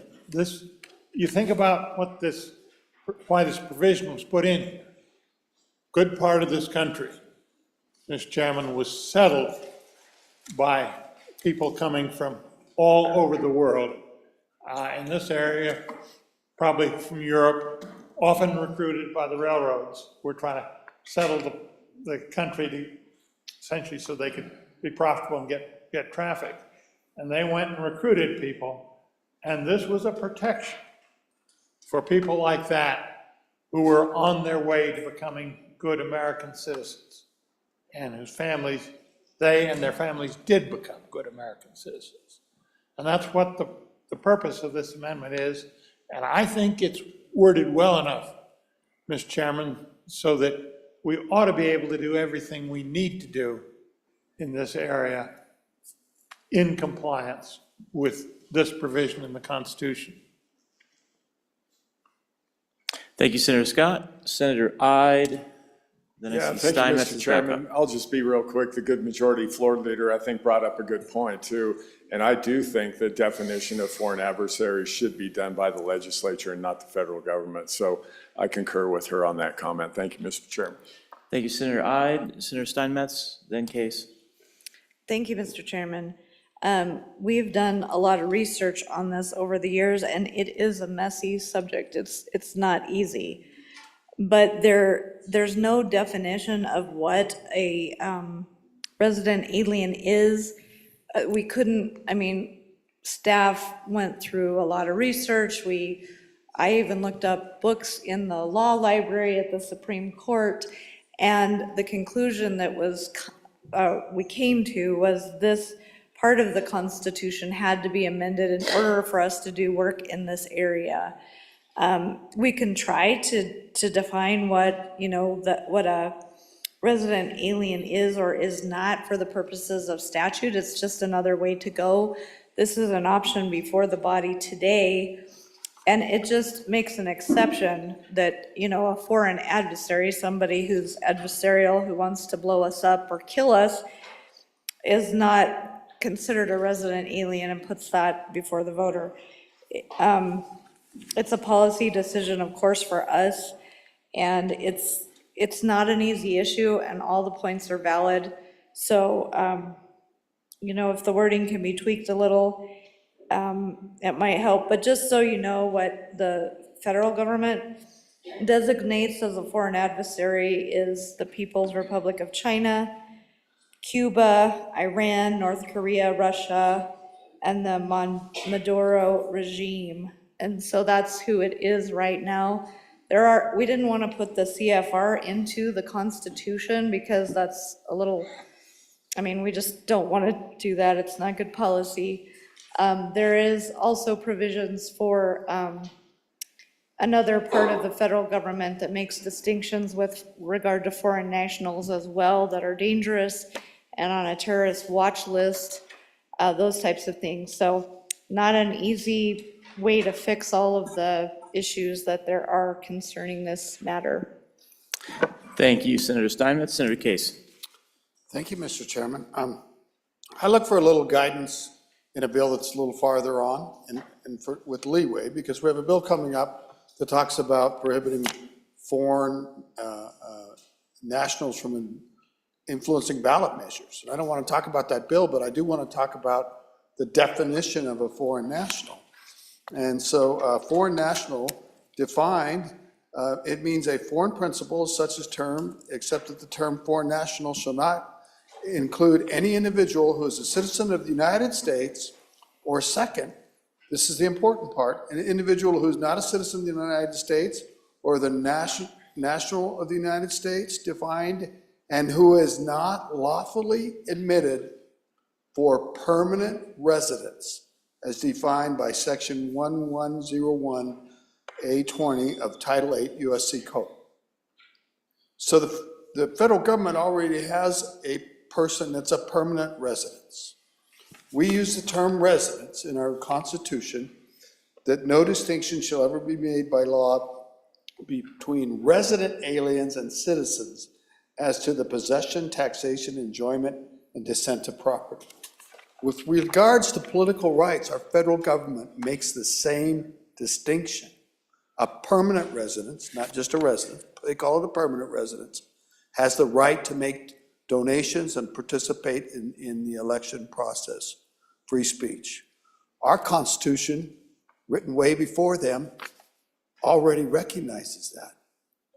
That's kind of the beauty of our Constitution, and it's the beauty of when we are at the best, as this body, Mr. Chairman, we're not trying to take these well-thought-out words that are measured and balanced and limit them. So often we see a house, or I didn't mean to use that word, a resolution that says, well, this is what the Constitution says, but we want to carve out a little bit more. We've seen it this session, Mr. Chairman. That's not our best work. These are good words. These are really good words, and they work in terms of the federal definition of what a permanent residence is. We shouldn't mess with it. This is the time to do our duty and kill this bill. Thank you, Senator Case. Any further discussion on House Joint Resolution 2? Any further discussion? Seeing none, all those in favor of Senator French's motion that when the Committee of the Whole rises to report, it do so with a favorable recommendation on House Joint Resolution 2, please say aye.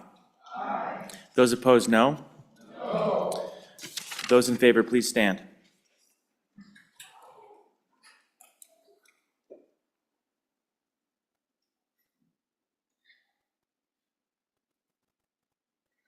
Nine ayes. Those opposed, please stand.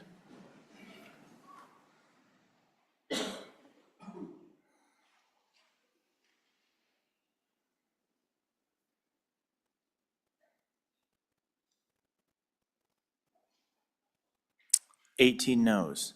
Pursuant to Senate Rule 6-5, having failed a standing division, a roll call is required. Will the reading clerk please call the roll? Committee of the Whole roll call vote, House Joint Resolution Number 2. Anderson? No. No. Barlow, excused. Boner? Aye. Brennan? No. No. Case? No. No. Cooper? No. No. Crago? No. No. Crum? No.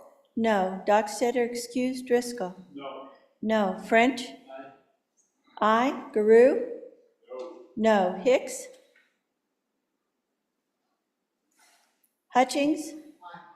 Aye. Ide? Aye. Jones? No. Cole? Aye. Landon? No. Larson? No. McEwen? Aye. Nethercott? No. Olson? No. Pappas? No. Pearson? Aye. Rothfuss? No. No. Salazar? No. Schuler? No. Scott? No. Smith? Aye. Steinmetz? Aye. Hicks? Excused? Excused. President Beitman? No. Closing vote? Closing. Vote closed. House Joint Resolution Number 2, 9 ayes, 19 noes, 3 excused. Pursuant to Senate Rule 6-5A, having failed a roll call vote, House Joint Resolution 2 is deemed indefinitely postponed. Next bill for your consideration is House Bill 228. Will the reading clerk please read the House bill? House Bill 228, Prohibition on Private Funds for Conducting Elections, an act relating to elections sponsored by Representative Knapp, was referred to Committee Number 7, which returned a committee recommendation that it do pass. Ayes, Senators Case, Dockstader, Landon, and Steinmetz. Excused, Senator Bonner. Senator Case, Chairman. You've heard the reading of the bill. What is your pleasure? Senator Case. Mr. Chairman, I move that when the Committee of the Whole rises to report, that it do so with a do pass recommendation on House Bill 228, Prohibition on Private Funds for Conducting Elections. And one of the co-sponsors is with us today, Senator Steinmetz. Well, Senator Steinmetz, up to you. Thank you, Mr. Chairman. And fellow senators, this is a bill that we've seen a couple times before, an old friend. It just has never made it quite through the process, not because it didn't have merit, but Mr. Chairman, just because we ran out of time. So I'm glad it's up to date. This basically just says that private funds can't be used by our county clerks and Secretary of State for conducting elections, including but not limited to any type of expenses related to election administration, including but not limited to voter education, voter outreach, voter registration programs. And all costs and expenses related to elections shall be paid for with public funds. This is just to try to make sure that there's no undue influence from outside money on our Wyoming elections. This does not apply to meals or food provided or donated in support of election training or education, or meals or food provided on election day to poll workers or other election staff. Any of you who have been an election judge knows that you are there from, 5 or 6 in the morning until 9 or 10 at night in Goshen County anyway. And people are really kind and bring you food and drinks sometimes, so we don't want to touch that. And so basically, that's all this bill does. And I'd stand for questions on the bill or call for the question if there aren't any. Thank you, Senator Steinmetz. Senator Craigo. Thank you, Mr. Chairman. Just a quick question about the carve-out on lines 15 through 17 on page 2 regarding special districts. Why are their elections exempted from the bill? Thank you, Senator Craigo. And let's pile on a few more questions if there are any. Any more questions? Seeing none, Senator Steinmetz. Thank you, Mr. Chairman. I don't remember, we didn't really cover that in the committee, but I'll get you an answer for second reading, if that's all right. Special districts are usually a part of the regular election, but I'll find out. Thank you. Thank you, Senator Steinmetz. Any further discussion? Senator Landon, back to you. Thank you, Mr. Chairman. I voted this bill out with my colleagues out of the Corporations Committee, but I just wanted to rise and share with you that I struggled with this bill throughout the testimony in committee for much of the same reasons that we talked about this evening on other fronts. Thank goodness we were able to carve out a little portion of this bill to address something that the good senator from Bates Creek brought to us a little while back, a year or two ago. And that means that at least we can allow a little bit of private money in there to bring some donuts to the volunteers. I get it. There was some national issues that raised a lot of hair on the back of folks' necks about private money. But it felt like to me that maybe this is a little bit of an overreaction. I'm likely going to stay with this bill, but I'm just not sure that it's as good a bill as we think it is. So anyway, thanks for the opportunity to share that, Mr. Chairman. Thank you, Senator Landon. Senator Cooper. Thank you, Mr. Chairman. I guess my question would be, why do we really need this? Sounds like a good idea on the surface, but how many instances of this have we had in Wyoming, and where is it a major problem at? What are we trying to fix here? Thank you, Senator Cooper. Any more questions before we get a response? Senator Larson, and then Senator Scott. Yeah, Mr. Chairman, when I was on the fire district in my area, I do remember we had to help pay for the election, so I don't know if that's why they're exempting them or not. But we did put money, we had to pay the county. Thank you, Senator Larson. Senator Scott, over to you. Mr. President, Mr. Chairman, excuse me, the reason for this bill was not here in Wyoming. It was in another state. There was a large contribution from some very partisan private organizations that were contributing to a good part of the election and getting changes in the structure of the election to benefit their candidates through making that kind of contribution. I just remember, Mr. Chairman, the state, I think, is one of the ones in the East Coast where this happened on quite a scale. And there was quite a bit of feeling that it was dangerous to let contributions come into the election because you might well be bringing influence in, and you in fact were. The carve out, Mr. Chairman, for the the small gifts, the food and whatnot to the election judges. Frankly, I will give credit to that one, to my mother. She used to do that as a regular thing. It's just an appreciation to those people for their service. And I thought it was a very good gesture, and we ought to preserve that sort of thing. Mr. Chairman, but there was a very real evil with the large-scale private contributions that were influencing elections by changing the way they were being conducted by paying for them and putting conditions on that payment. And so it's trying to prevent us from ever getting into that boat, Mr. Chairman. Thank you, Senator Scott. Further discussion, Senator Landon. Well, Mr. Chairman, so fair enough, and I think that the senator from Bates Creek did outline why this bill arrived here and arrived, I'm sure, in all the other states. But, you know, just to bring it home, we've had situations here in this state, Mr. Chairman, where we've had to draw back pretty dramatically on how many voting centers that we have in certain counties, for example. We've had trouble getting enough help, enough elections help, to staff these things. So hypothetically, what this bill is going to prohibit, a local service club would not be able to help a county clerk in that circumstance.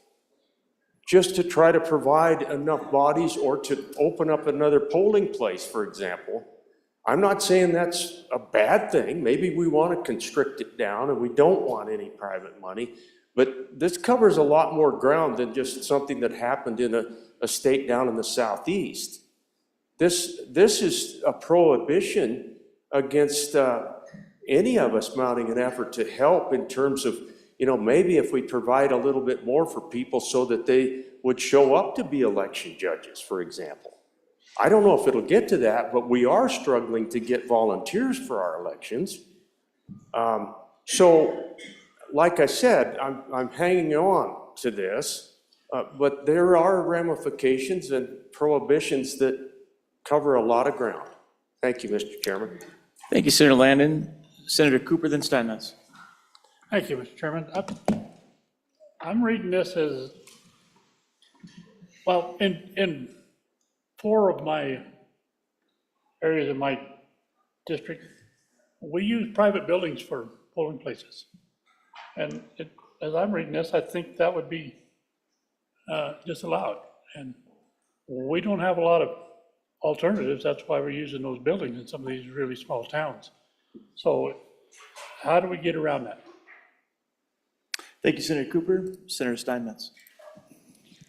Thank you, Mr. Chairman.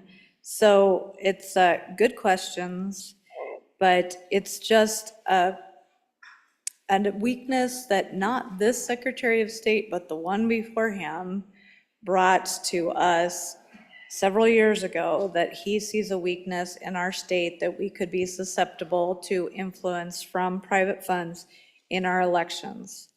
It's to secure and make sure we have safe and secure elections. It's not going to do anything to our polling places or how we're normally operating our elections.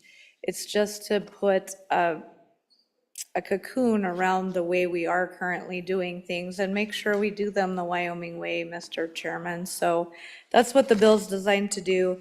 If you do look up the special districts, the good senator who spoke on that earlier, they're required to pay for their elections if it is not during a general election when it's on the ballot, and so that's probably why they're exempted out of that.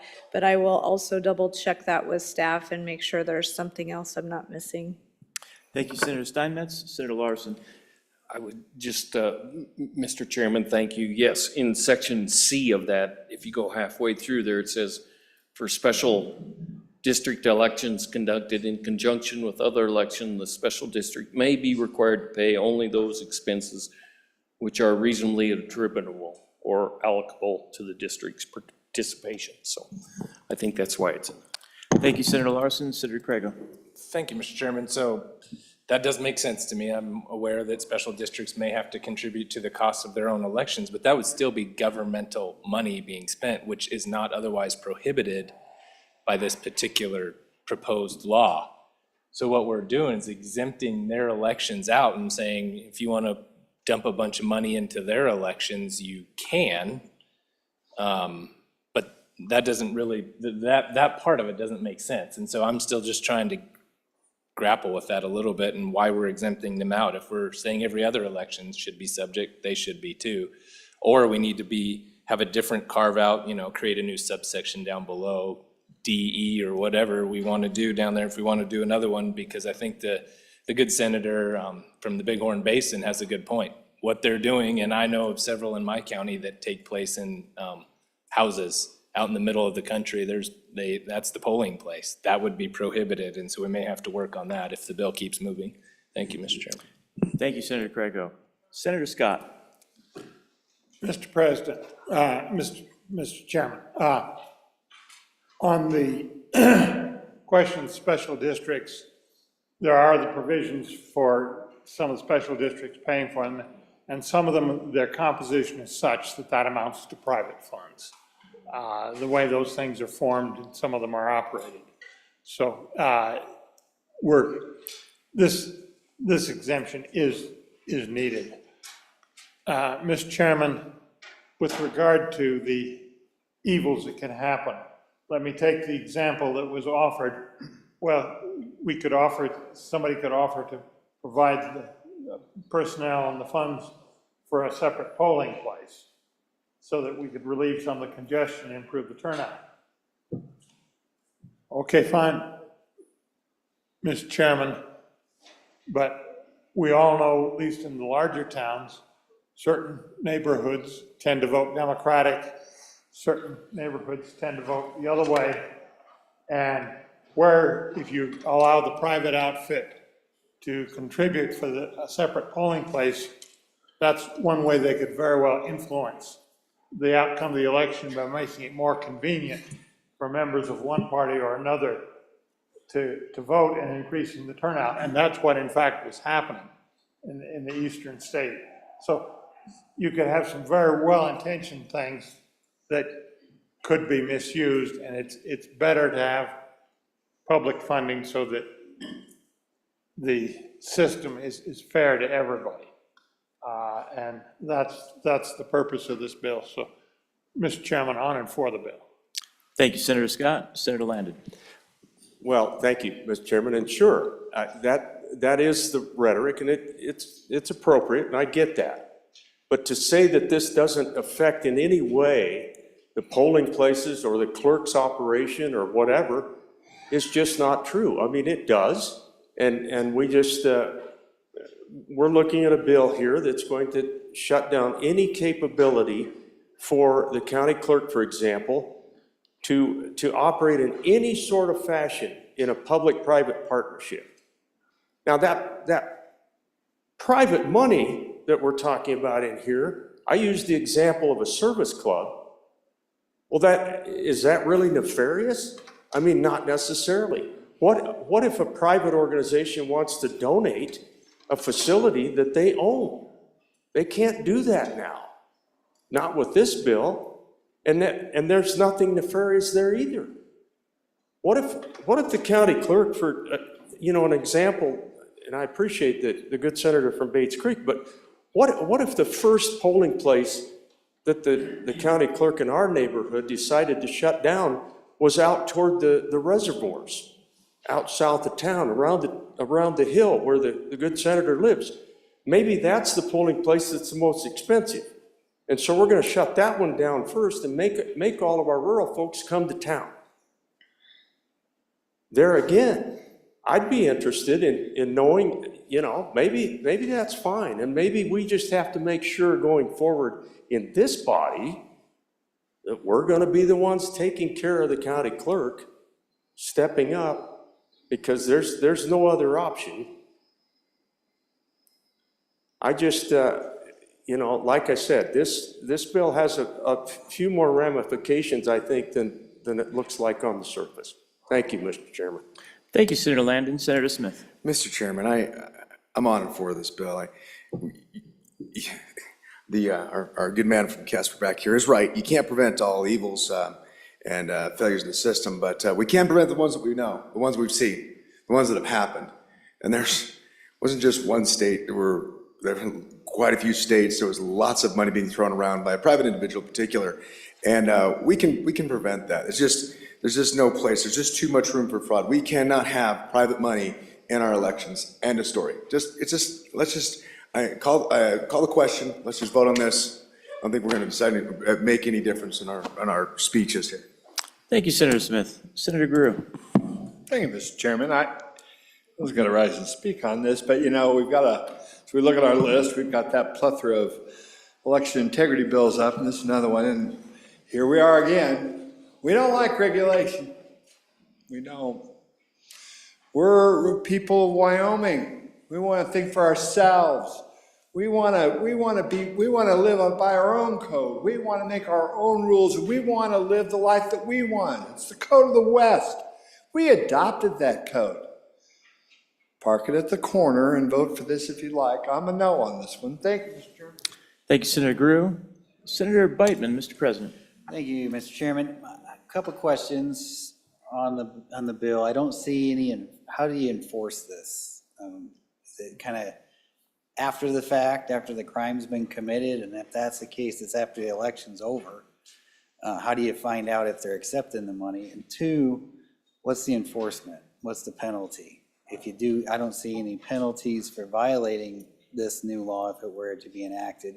I think we need to, if this bill is going to make it forward to second, we need to fix that. And I'd be curious to know if there's been any consideration on those two fronts. Thank you, Mr. President. Any further discussion? Back to Senator Steinmetz.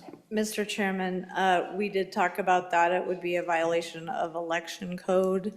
And so the provisions of the violation of election code are contemplated in this bill, but I'll try to get you more specifics on second reading. Thank you. Thank you, Senator Steinmetz. Any further discussion on House Bill 228, prohibition on private funds for conducting elections? Further discussion? Seeing none. All those in favor of Senator Case's motion that when the committee of the whole rises to report, you do so with the due pass recommendation on House Bill 228, please say aye. Those opposed, no. House Bill 228 has passed the committee of the whole. Senator Nethercott. Mr. Chairman, I move that the committee of the whole beg leave to rise and sit again. You've heard the motion. All those in favor say aye. Aye. Those opposed, no. Mr. President. It's gonna be a hard day. Hard day.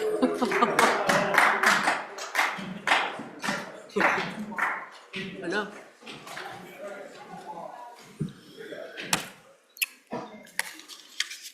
All right.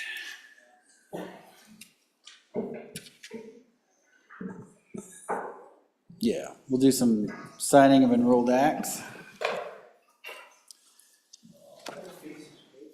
Case's favorite part, and he's not here to witness this.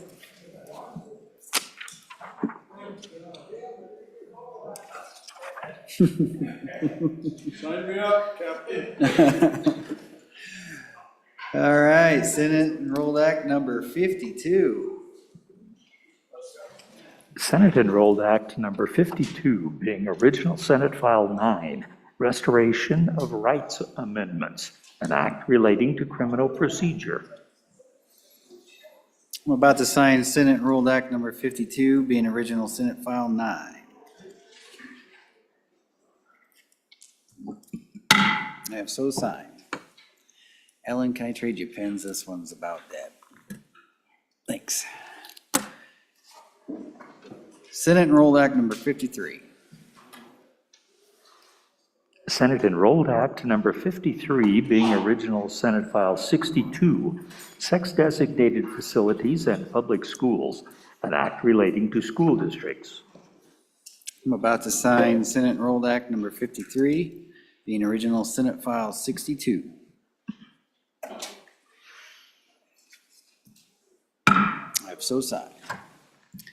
Senate Enrolled Act number 54.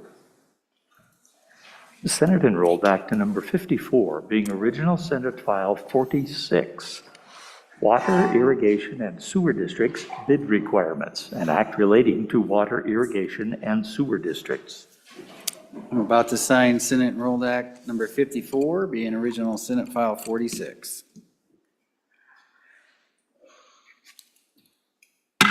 So signed. Senate Enrolled Act number 55. Senate Enrolled Act Number 55, being original Senate File 26, Protection of Military Equipment, an act relating to crimes and offenses. I'm about to sign Senate Enrolled Act number 55, being original Senate File 26. I've so signed. Senate Enrolled Act number 56. Senate Enrolled Act Number 56, being original Senate File 145, Local Governments Investments into Equities, an act relating to public funds. I'm about to sign Senate Enrolled Act number 56, being original Senate File 145. I've so signed. Senate Enrolled Act number 57. Senate Enrolled Act Number 57, being original Senate File 147, Service Dogs Training and Crimes, an act relating to the protection and rights of blind and disabled persons. I'm about to sign Senate Enrolled Act number 57, being original Senate File 147. I've so signed. Senate Enrolled Act number 58. Senate Enrolled Act Number 58, being original Senate File 132, Protecting Critical Infrastructure and Systems from Drones, an act relating to defense forces and affairs. I'm about to sign Senate Enrolled Act number 58, being original Senate File 132. I've so signed. Congratulations, Senator Jones. All right. Joint Conference Committee reports.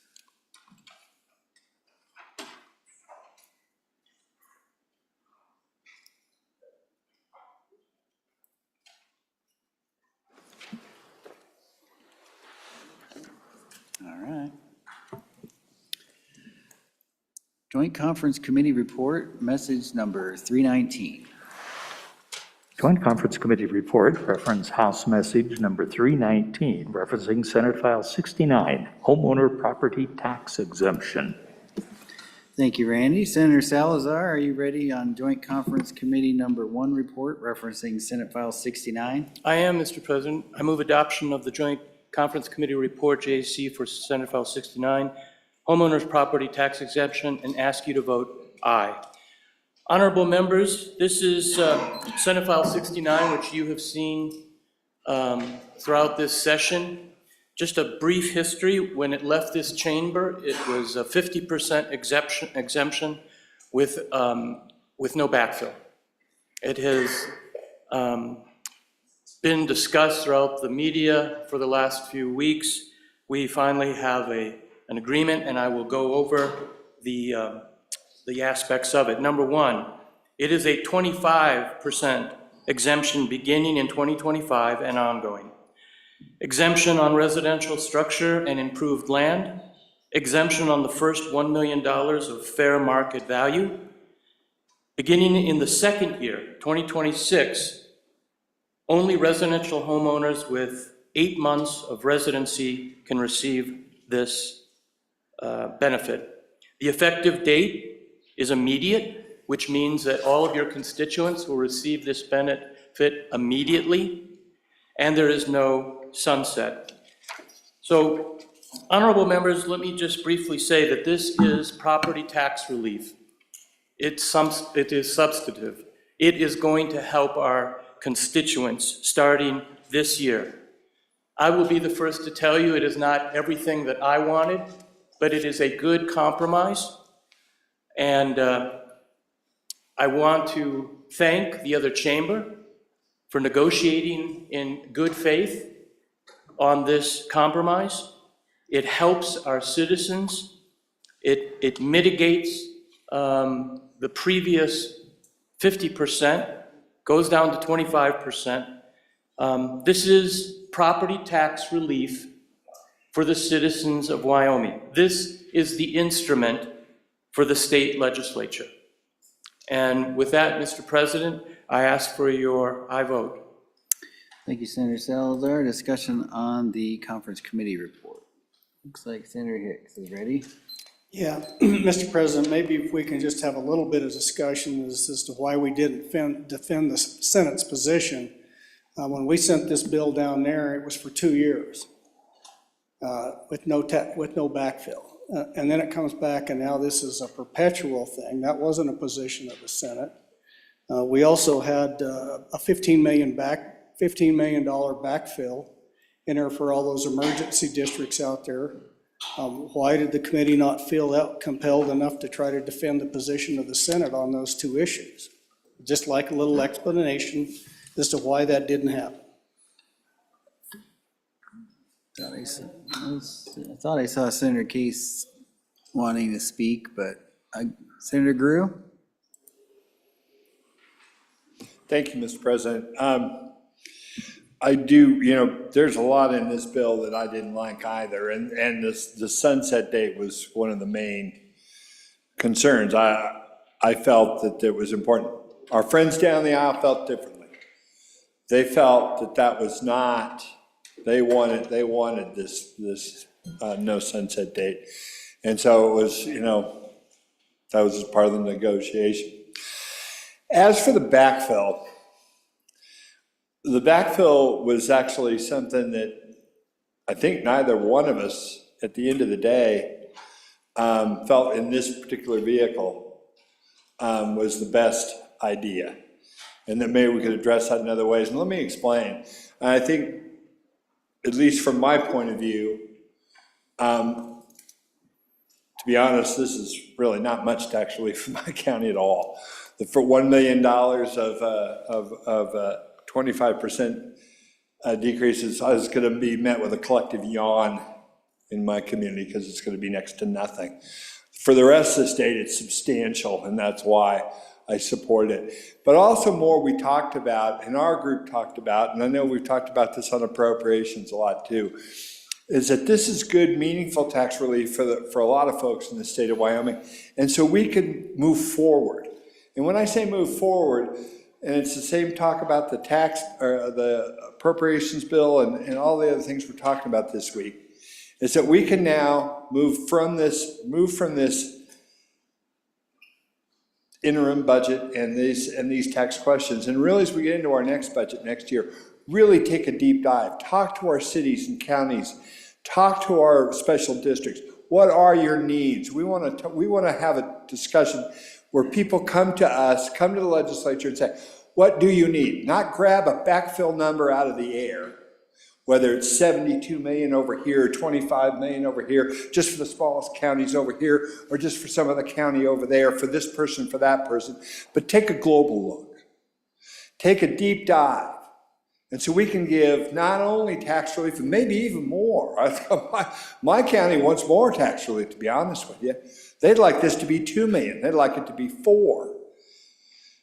But what we need to do is move forward judiciously, move forward and look at the whole board, look at the whole picture, look at the needs of our special districts, the needs of our hospitals, the needs of our cities and towns, and the needs of the state of Wyoming. That's what this agreement contemplates. And I urge your support. Thank you. Thank you. Senator Hicks for your second time. Yeah, Mr. Chairman, so, I think most of you know I've been in agriculture most of my life, and I do recognize fertilizer when I see it, and there was a lot of fertilizer that was just spread out there. So, on the issue of special districts, Madam Chairman, Mr. Chairman. Point of order. What's your point, Madam Majority Floor Leader? I don't think that honors the decorum of the Senate to refer to another senator's debate on a bill as manure or fertilizer. And I just want to say it's getting late. This is the end of the session. Things are getting hard. But I would appreciate Senate decorum, and I'd ask for that here. Thank you, Mr. President. Thank you, Madam Majority Floor Leader. Let's Let's So keep the regarding decorum. the response from, we can go back and have a conversation. So every one of those special districts go through a budget process, just like we do every year. See what their revenues are, they know what their expenses are, and they budget for them. So now what we've done is they're gonna have to go back and rebudget because we took money away from those people. So this doesn't help anybody out there. Because they've already budgeted, they know what they have to have, they gotta pay their personnel, they gotta buy new emergency ambulances, fire trucks, all that stuff. They got expenses for employees, so that's all budgeted in. So the idea that now we can go back and have an honest conversation, Mr. President, I don't think is an accurate statement of what this thing does. But let me get to the issue again. The question that I asked, because under our rules, and under the directions of Mason, when we go into a conference committee position, you negotiate between those two positions. It doesn't say you have to end up there, but you're supposed to negotiate between those two positions. And my question was, why did our committee not defend the position of the Senate? And what I heard was, well, the other side didn't like it. I didn't hear what we got in concessions from the other side working between the positions, Mr. President. I didn't hear that, and I'd still like an explanation as why did our committee not defend the position of the Senate? And if they can explain to me, because we got this in exchange for that, this is where we give 50%, this is where we got 50%, where did we end up? And what I heard is we just caved in and give in to the other side. That's what I thought I heard, Mr. President. Senator McEwen first, and I'll work this way across the room. I'll tell you what we got. We got no backfill. They wanted huge backfill. There were trades made. But we did defend the Senate position. But as you know, in a conference committee, things change. And we could spend months debating this bill. But at the end of the day, vote it up, vote it down. But I'm going to tell you, this is the horse we chose in numerous caucuses as a Senate. So I would urge you and I vote on this, and let's move out and get something done. Because it really comes down to the question of what's more important, government or our constituents. So as you vote for that, keep that in the back of your mind. What's your priority? Thank you, Mr. President. Let's go to Senator Driscoll. Mr. President, thank you. I wasn't going to rise to speak. I've sat and watched this, and folks, I'm encouraging I vote, and I'll tell you why. And it's, we do concurrences all day long, and the Senate recedes often in them. We say they had a better idea, worse idea, whatever. We fight for what we want. At the end of the day, we could easily come out of here. I trust the committee representatives and did it well. We easily could have walked out of here with nothing. That's what we came out of here with last year and the year before. There's actually something positive happened, and we're not going home with nothing. If you want to vote to kill this and go back home and tell your constituents, we brought you nothing again for the third time. Try it out, folks. See how it's going to fit. Because do I like the deal? Was it what I would have done? No. Bottom line is, there's 93 of us, and it's probably almost what nobody wanted, including the bill sponsors. It's, this is the unholy compromise we all make at the end of every time. And your choice is this. You can send it back and have a good chance of going home with nothing. Try that out at home. Like I said, hit the coffee shop, go hit church. Or you can take home something, and by the way, everybody has pain in this bill. Special districts, homeowners, they got 25%, not 50. All sides lost. And all sides gained. Some right in their pocketbook, some by not losing more. It's not a 50%. I think this is a reasonable compromise for the body, and I encourage you not to kill what's good because it's not exactly what you wanted. And once again, for me, admonition going forward, having been on a lot of conference committees, don't ever assume that somebody doesn't fight for us, because I've never seen Senate people that went to the other side and intentionally tanked a bill or gave up unless they thought it's what they had to do to make it work. And it does happen, folks. If the difference is between something or nothing, my advice on this case is to take something. Thank you. Thank you, Senator Driscoll. Let's go to Senator did you want to speak? And I'll work to the other side of the room. Yeah, thanks, Mr. President. I just want to honor for the concurrence. You know, we started last year, as I recall, Senate File 54, just to remind the body, and it was a 25% exemption, had a 2-year sunset, and a $2 million cap. So now we have a 25% exemption, same as last year, no sunset, and no backfill. Last year, I failed to mention that too. It did have backfill in it last year, and that's what the problem the governor had with the bill and why we lost it a year ago. So I encourage everybody to vote aye here. We're in a better spot, no sunset, than we were last year. Thank you, Mr. President. Thank you. Let's go over to Senator Anderson. Mr. President, honored for the concurrence, and I want to compliment the concurrence committee, our team of getting in there and getting something done and bringing it back that we can take it to our constituents and show them we did something. Thank you. Thank you. Senator Rothfuss. Thank you, Mr. President. I want to start off by saying that, and this is, for my first time, what the conference committee came back with, the compromise in my eyes is an appropriate and good compromise that is in the middle ground between the two positions of the chambers. So I think our team did an excellent job.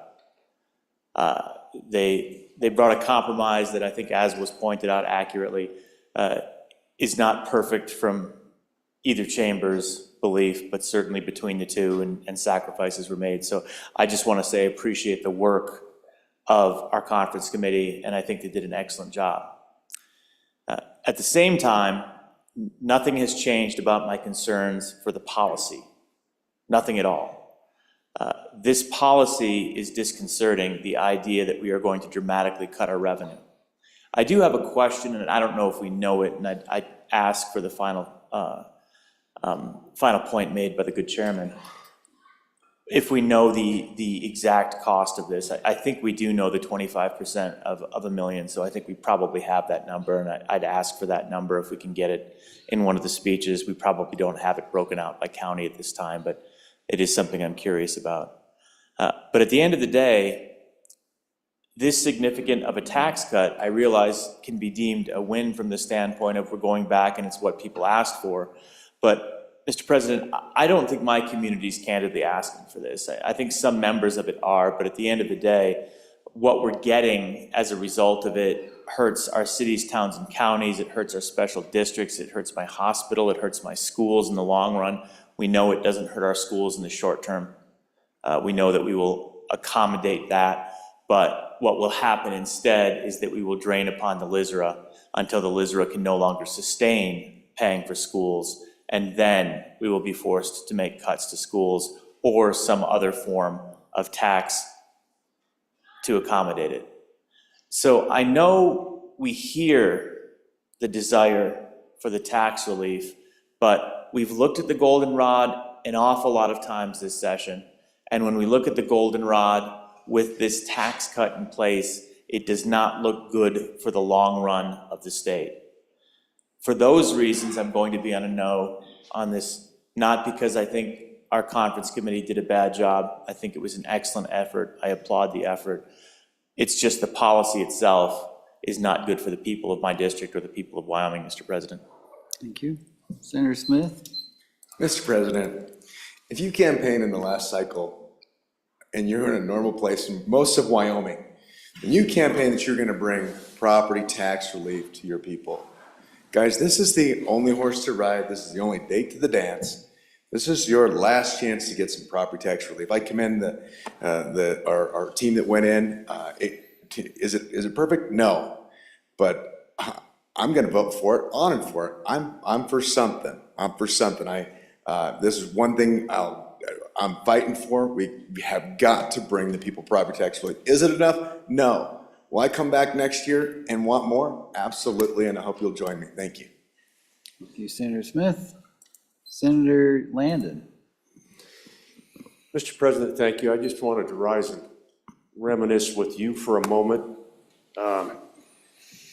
Back a few months ago, you and I worked very, very hard together to put together a little coalition, and we spent several nights on this very issue, trying to get to tonight.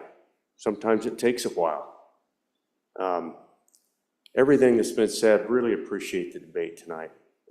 Thank you all for making such great points. I agree with so many things that have been said. But one thing I will say, I'm going to support this. We have worked a long time to get to this point. And my good friend from Casper pointed out, this is pretty close to where we ended up last year, Mr. President. And at any rate, nice work. We have come to tonight. I'm going to support this, and we're going to take a little bit of a tax break home to our people. Thank you, Mr. President. Thank you, Senator Landon. Senator Guru for your second time. Thank you, Mr. President. I too like to thank everyone for the debate. I think it's been spirited and good. I especially want to thank my friend from Bags. His spirited defense of the Senate position, his drive, his zeal to make sure that the sanctity of the Senate is confirmed just fills my heart with joy. We did the best that we could. We worked hard, and as the good speaker from Natrona County, my good friend, was just saying, it's something the president wanted. It was something we worked hard on, and we couldn't get it quite past the first floor, and I think we can this time, and we worked hard to do it. But I do know that we have, in the committee, when we went in to negotiate this, worked with one singular goal, to make sure that the Senate got something that it wanted desperately, and that we needed desperately. And that's why we voted for it. That's why I hope you will too. Thank you, Mr. President. Thank you, Senator Guru. Senator Salazar for your second time. Thank you, Mr. President. I can assure you that your Senate Conference Committee did everything in its power to get everything we could in this Senate bill. You know, I'll just say this. I love perfection. She's so attractive, so beautiful. She sings, but she kills the good. This is good. It's the best we could get. Senate File 69 is property tax reduction for our constituents. I ask for your yes vote. The motion is that the Senate do adopt a Joint Conference Committee number 1 report referencing Senate File 69 and vote aye. The Chief Clerk will call the roll. Joint Conference Committee Report Number 1, Senate File 69. Anderson? Aye. Barlow excused. Boner? Aye. Brennan? Aye. Case? No. Cooper? Aye. Crago? Aye. Crum? Aye. Dockstetter excused. Driscoll? Aye. French? Aye. Guru? Aye. Hicks? No. Hutchings? Aye. Aye. Aye. Jones? Aye. Cole? Aye. Landon? Aye. Larson? Aye. McEwen? Aye. Nethercott? Aye. Olson? Aye. Pappas? Aye. Pearson? Aye. Rothfuss? No. Salazar? Aye. Schuler? Aye. Scott? Aye. Smith? Aye. Steinmetz? Aye. President Beitman? Aye. Aye. Closing vote. Closing. Vote closed. Senate File 69, 26 aye, 3 no, 2 excused. By your vote, you have adopted the Joint Conference Committee Number 1 report referencing Senate File 69. Senator Cole. Yeah, just a point of order, I'd like to explain my vote Yes, sir. to the body. I will explain to the body that we don't have the same property tax situation as other places in the state. This will hurt. I understand it's a compromise. It's probably the best we could have done, I believe, to limit it to 25%, but we only experienced a 19% increase in Sweetwater. And it does hurt. Luckily, we're minerals-based and it blunts the blow, but it is not going to be good for our special districts. I do appreciate the work that was done. I will say it does have consequences for us. Thank you, Mr. President. Thank you, Senator Cole. Senator Pappas. I too would like to explain my vote. I was going to be a no on it. I think some of you all know that. In my district, and I know some of the other districts here in Laramie County, have not had that pressure. I have not had the folks in my district clamoring for tax relief because they understand that their services are going to be cut now. They do understand that. And I was particularly against this because we took out the sunset. That was my biggest concern on the whole thing, that sunset is gone. But after listening to the debate and the rest of you, I can see where it's going to help all of those folks in other places than my district. So I'll take the heat from some of my folks to help the rest of the state. So even though I had to do it with holding my nose, but anyhow. Thank you, Senator Pappas. Okay. Oh, Senator Vice President Salazar. Thank you, Mr. President. I'd just like to give a shout out to those folks who fought 2 years ago to bring this about, the chairman here. But I'd like to give a special shout out to the chairman of Revenue, Senator McEwen, who with those others worked so tirelessly, and this is the culmination of the work that so many of you did over the last 24 months. Thank you. Thank you. All right. Joint Conference Committee Number 1 report on House Bill 199. Will the reading clerk please read it in? Joint Conference Committee Report Number 1, referencing Senate Message 309, referencing House Bill 199, Wyoming Freedom Scholarship Act. Senator Olson. Thank you, Mr. Chairman. I move message number 309 to the Joint Conference Committee Number 1 report on House Bill 199 and do ask for your favorable consideration. Dear members, we went down and we met with our counterparts down the hall, and I am very proud of the committee that we sent down there because I'm proud to tell you that we really held strong on the Senate's position.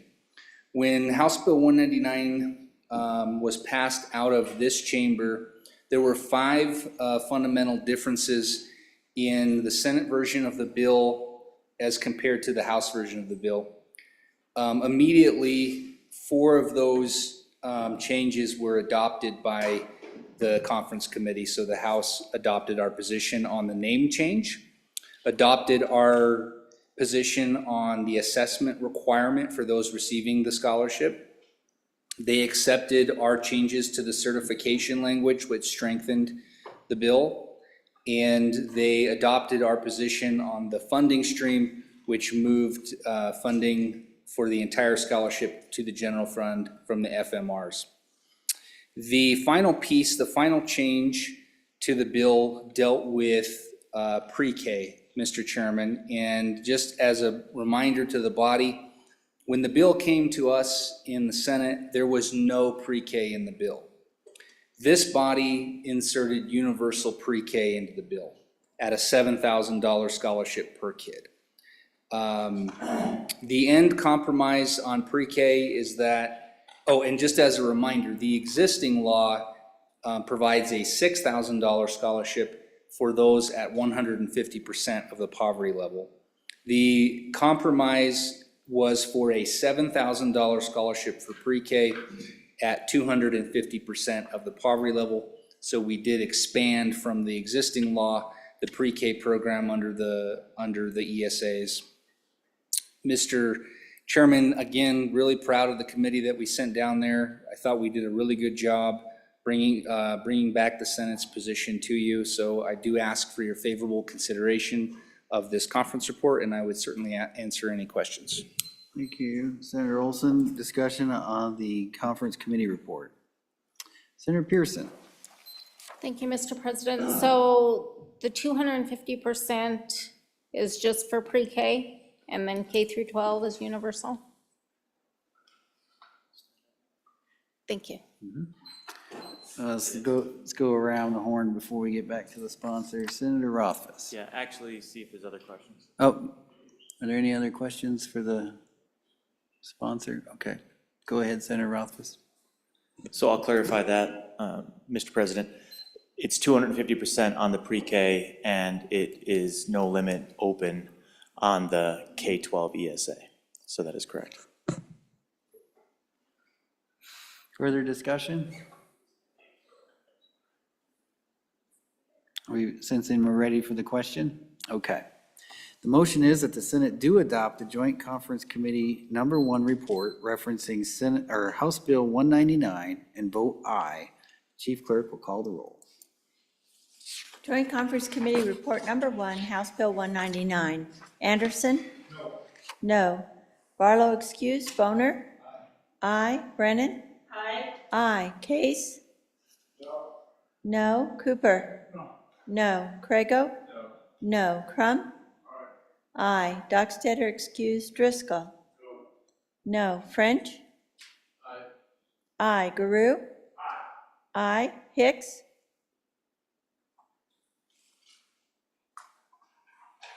Hutchings? Hicks, aye.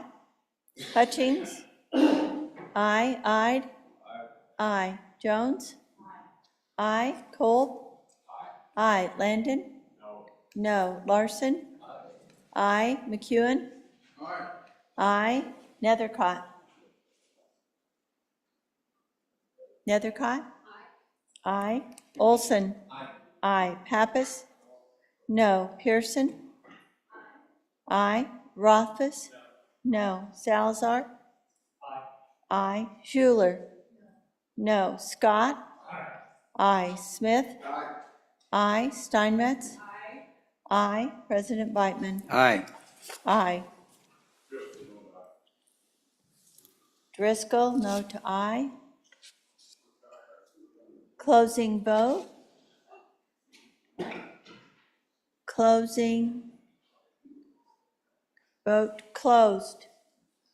House Bill 199 Joint Conference Committee 1, 21 aye, 8 no, 2 excused. By your vote, you have adopted the Joint Conference Committee number 1 report referencing House Bill 199.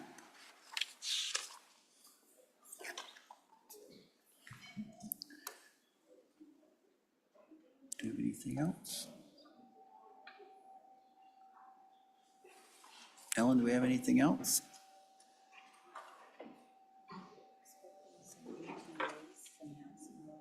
Okay. Go back in the cow then? Would you guys like a break real quick, staff? You got a break? Okay. Okay, Madam Majority Floor Leader, that clears the desk. Mr. President, I move that the Senate resolve itself into committee of the whole. You've heard the motion. All in favor say aye. Aye. All those opposed, no. Motion carries. Motion carries by a landslide. I Senator won on a Rothfuss. 1 to 16 vote. You have 16 votes in your pocket. Make the work.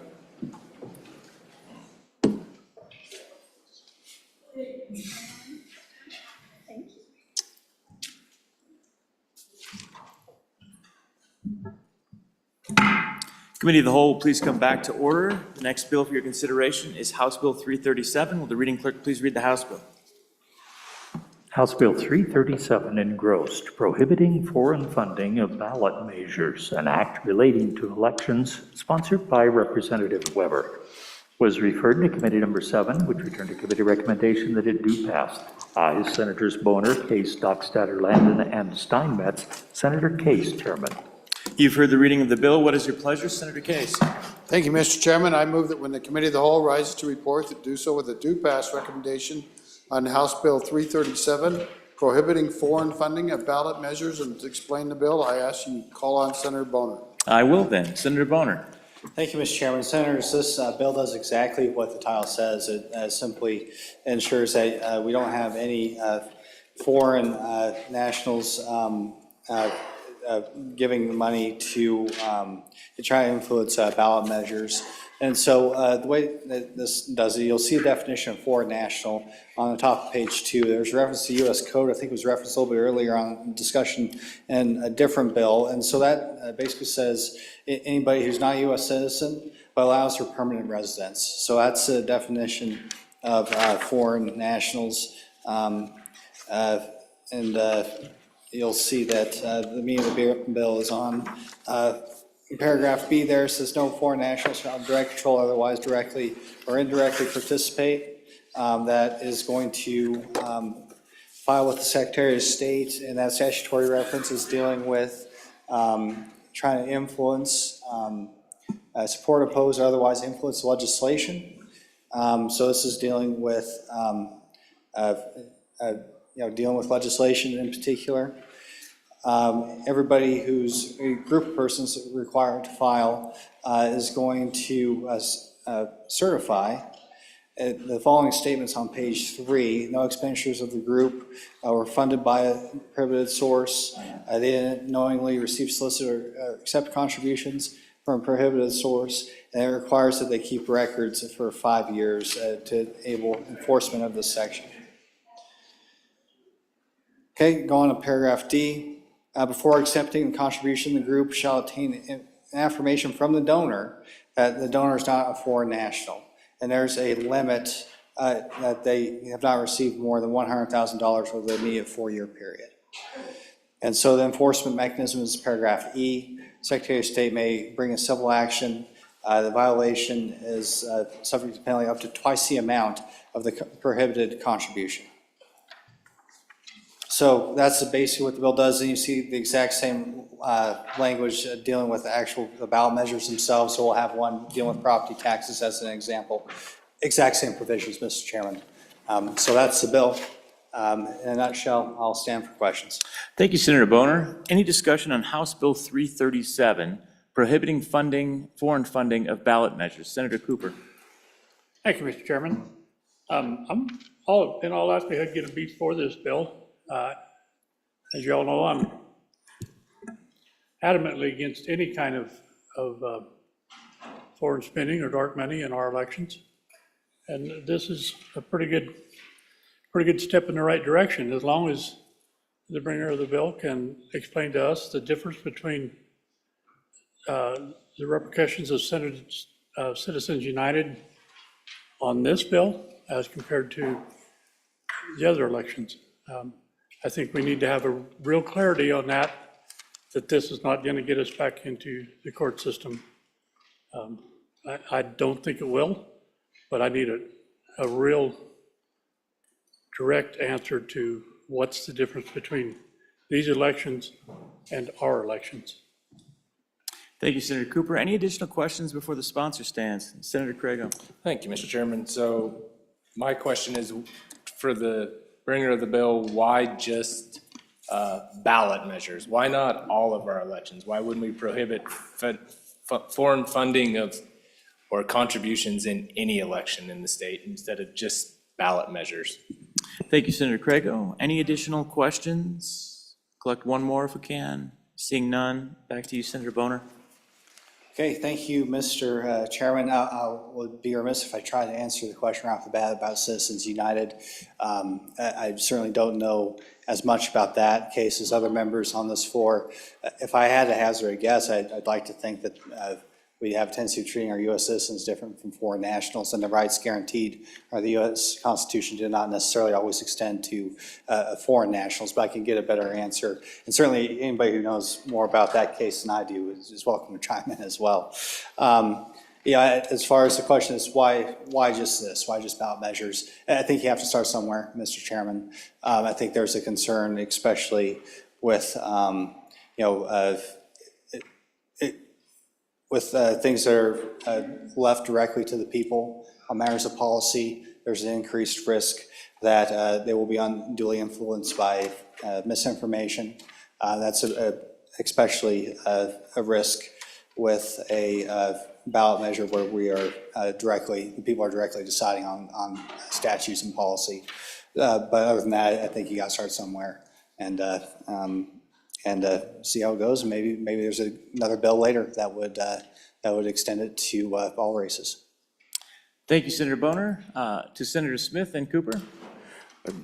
Mr. Chair, I know a thing or two about Citizens United, and Citizens United does not protect foreign adversaries from coming into our elections. In fact, Citizens United is really about protecting citizens and citizen-run organizations and churches and entities from government interference, from the government overregulating, from the government oppressing them. And so that's the reason for that. Good senator from Western Wyoming. In a nutshell, that's the difference. Thank you, Senator Smith. I sense a response coming from Senator Cooper. Thank you, Mr. Chairman. No, that's not what Citizens United does. Citizens United prohibits any foreign or dark money from being reported. The gentleman from Western Wyoming that's a foreign national is permitted to donate approximately $180 million into these dark money funds. He should be prevented from donating to this election, I agree. But that doesn't differentiate between our elections and the special ballots. That's, neither one of these explanations are correct. Thank you, Senator Cooper. Let's go back to Senator Case in the corner. Mr. Chairman, I think I want to clear one thing up. This bill fills a loophole that the federal law leaves open. If you look at the federal law, it's U.S. Code 30121, contributions and donations by foreign nationals, A, prohibition. It shall be unlawful for a foreign national, directly or indirectly, to make a contribution or donation of money or other thing of value, or to make an express or implied promise to make a contribution or donation in connection with a federal, state, or local election. That's the gist of what the federal law covers. It leaves out ballot measures. So this bill is narrowly targeted to fill in ballot measures and match up with the federal law. Thank you, Senator Case. Senator Landon, over to you. So, Mr. Chairman, that's the reason I was able to support the bill, to try to answer the good senator from the Bighorn Basin. No, I don't think, part of my pause that I have with the bill is I don't think we know who's contributing to what out across in our elections. I think we're in a dangerous spot. Many nonprofits that we've heard about, some that we haven't, some that don't indicate where they're from or who they are. We don't know who contributes to those nonprofits, for example. A lot of work to be done. This, I think, at least closes down ballot measures and fixes the hole that the senator from Fremont County just explained exists. So I think it is worthwhile from that standpoint. It certainly doesn't cure all the ills that we know are out there, Mr. Chairman. Thank you. Thank you, Senator Landon. Any additional discussion on House Bill 337? Senator Smith. Just I want to clarify, there's lots of conjecture that there's foreign adversaries that are influencing our elections, but there's no proof. That's just not, it's all hearsay. I just want to just get that out. I mean, bring the proof on that. That's just not true. All right, thank you, Senator Smith. Anyone have anything else on House Bill 337? House Bill 337, question's been called. All those in favor of Senator Case's motion that when the Committee of the Whole rises to report, it do so with a due pass recommendation on House Bill 337, please say aye. Those opposed, no. House Bill 337 has passed the Committee of the Whole. Next bill for your consideration is House Bill 318. Will the reading clerk please read the House bill? House Bill 318 engrossed, Maintenance of Voter Lists, an act relating to elections, sponsored by Representative Lucas, was referred to Committee Number 7, which returned a committee recommendation that it do pass. Ayes Senators Boner, Case, Dockstader, Landon, and Steinmetz. Senator Case, Chairman. You've heard the reading of the bill. What is your pleasure, Senator Case? Mr. Chairman, I move that when the Committee of the Whole rises to report, which I hope isn't too dang long from now, it does so with a due pass recommendation in House Bill 318, Maintenance of Voter Lists. And for an explanation of the bill, these House members sometimes forget to get a Senate sponsor, but we do have fine sponsors that come out of our committee, and Senator Steinmetz is that fine sponsor. Well, thank you, Senator Case. To the fine sponsor, Senator Steinmetz. Thank you, Mr. Chairman. Fellow senators, this is a bill that was brought to codify what is already taking place. To say that again, what's already taking place between the Secretary of State and the Director of the Department of Transportation. So you'll see in page 2, the existing language in Romanet I, that the Secretary of State and the Director of the Department of Transportation shall enter into an agreement to match voter registration data with information maintained by the department regarding driver's licenses in order to verify the information provided on applications for voter registration.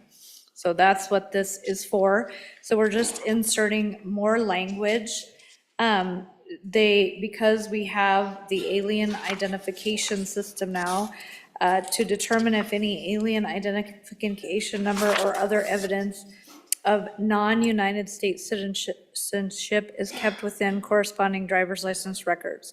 So they're just comparing the driver's license records to make sure that these are actual people who should be voting, since we're utilizing our the SAVE system now.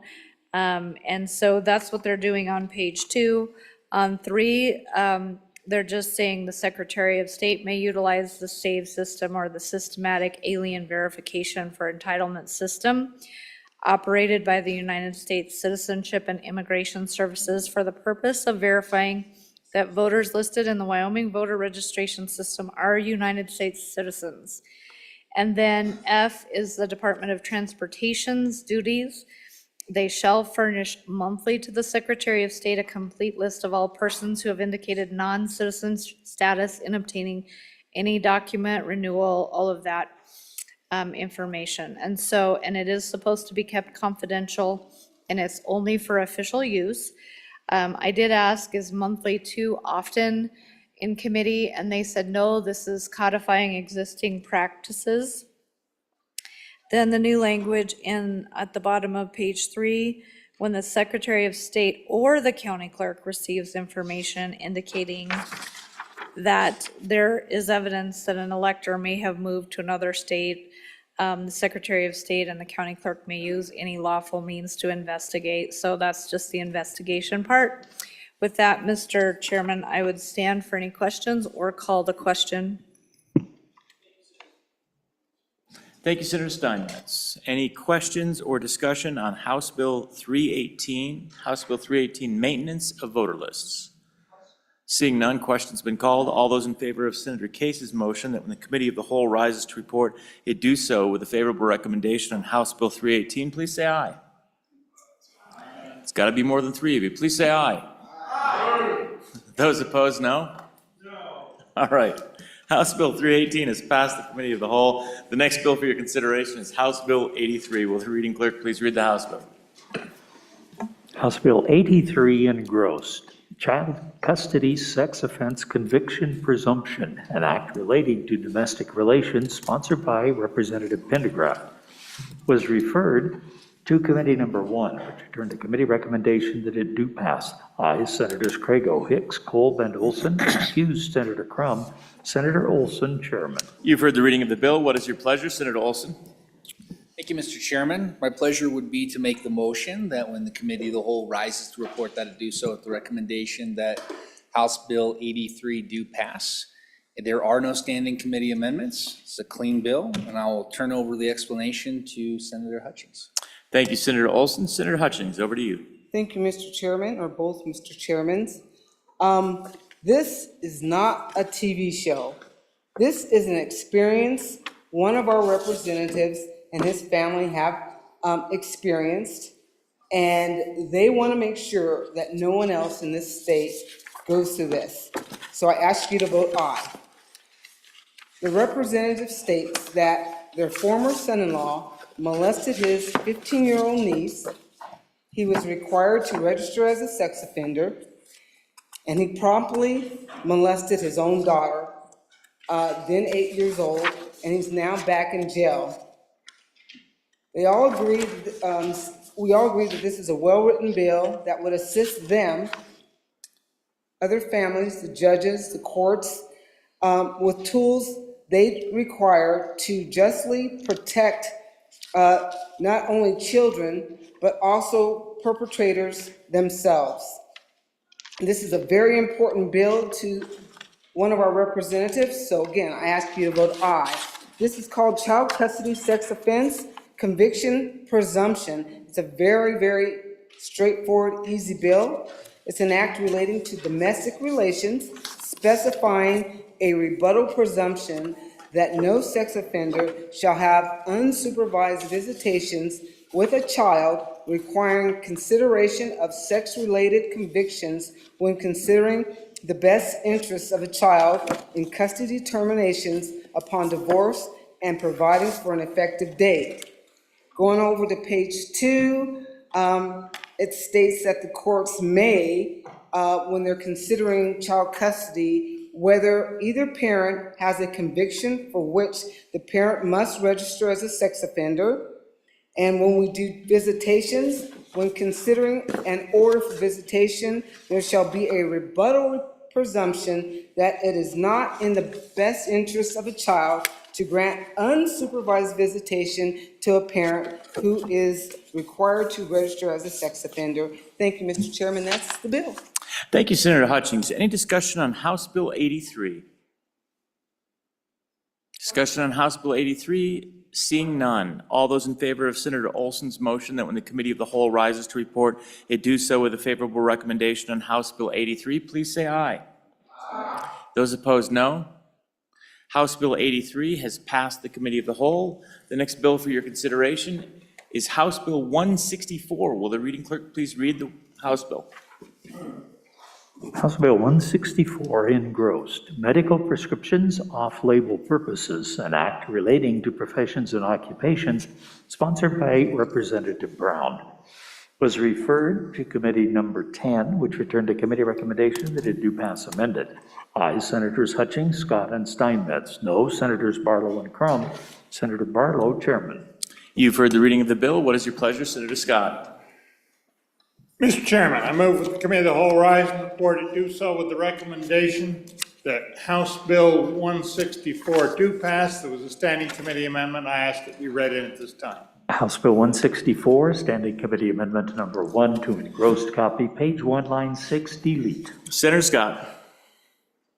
Mr. Chairman, I move adoption of the standing committee amendment, and to explain the bill and the standing committee amendment, I yield to Senator Steinmetz.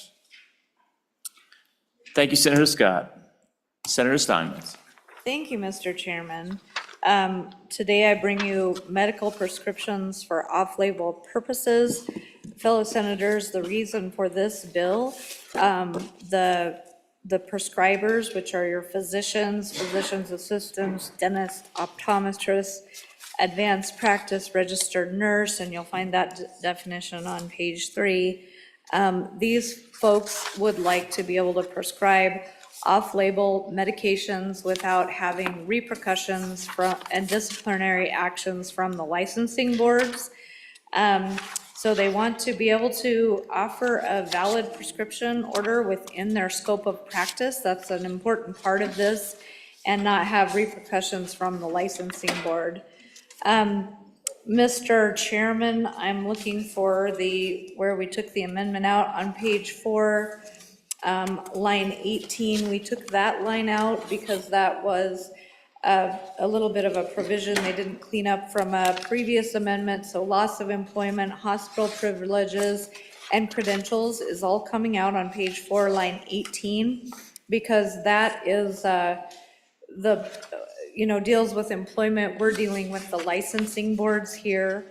And then the other part of the amendment takes out on page 5 the severability provisions, because that is covered in another section of statute. We have severability rules that are kind of a blanket rule. So, Mr. Chairman, if I could dispense with the amendment, then I'll get back to the rest of the bill. Thank you, Senator Steinmetz. We're on Standing Committee Amendment number 1 to House Bill 164. Is there any discussion, any questions on the Standing Committee Amendment? Seeing none, all those in favor of Senator Scott's motion to adopt Standing Committee Amendment number 1 to House Bill 164, please say aye. Those opposed, no. Standing Committee Amendment number 1 to House Bill 164 has been adopted. We're back on the bill. Senator Steinmetz, back to you. Thank you, Mr. Chairman. That's pretty much the bill, and I would stand for any questions if anyone has any. Thank you. Great. We're on House Bill 164. Any discussion? Senator Hutchings. Thank you, Mr. Chairman. We're kind of tag teaming on this because these bills came up really fast. I just wanted to let you know that this is indeed already happening in the hospitals, and the bringer of the bill just wants to codify this into law, and to let you know that physicians, when they do offer these off-label drugs, they give their patients full knowledge of what's going on, so they know everything about the drug and before they are prescribed to them. And I just wanted to remind the body that during COVID, our good president of the Senate was given off-label drugs, and he's here with us today because of it. Thank you, Mr. Chairman. Thank you, Senator Hutchings. Senator Scott, we've got a whole crew here. Senator Scott, we'll start with you. Mr. Chairman, the testimony in committee was, of course, the off-label prescribing has been going on as far as back as I can know. The testimony was that it was 20% or more of the total prescribing. So that's ratifying current practice. Where this is likely to change behavior is there has been some difficulty with particularly the pharmacists feeling that sometimes they were putting their license at risk to filling off-label prescriptions. That's not the case, and this particular act will make that very clear, Mr. Chairman, and that is an improvement that makes it well worth passing the bill, because that has been a practical problem from the testimony we heard, Mr. Chairman. Thank you, Senator Scott. We had some over on the left there. Senator Grew, then Pearson. Thank you, Mr. Chairman. Just a question, I just want to make sure I understand it. The difference, when I hear off-label, I assume generic, but I got a feeling it's something a little different than that. So somebody could just help me out with that. Difference between a prescription drug, off-label, or a, off-brand. So, let's see what they do. Thank you, Senator Pearson.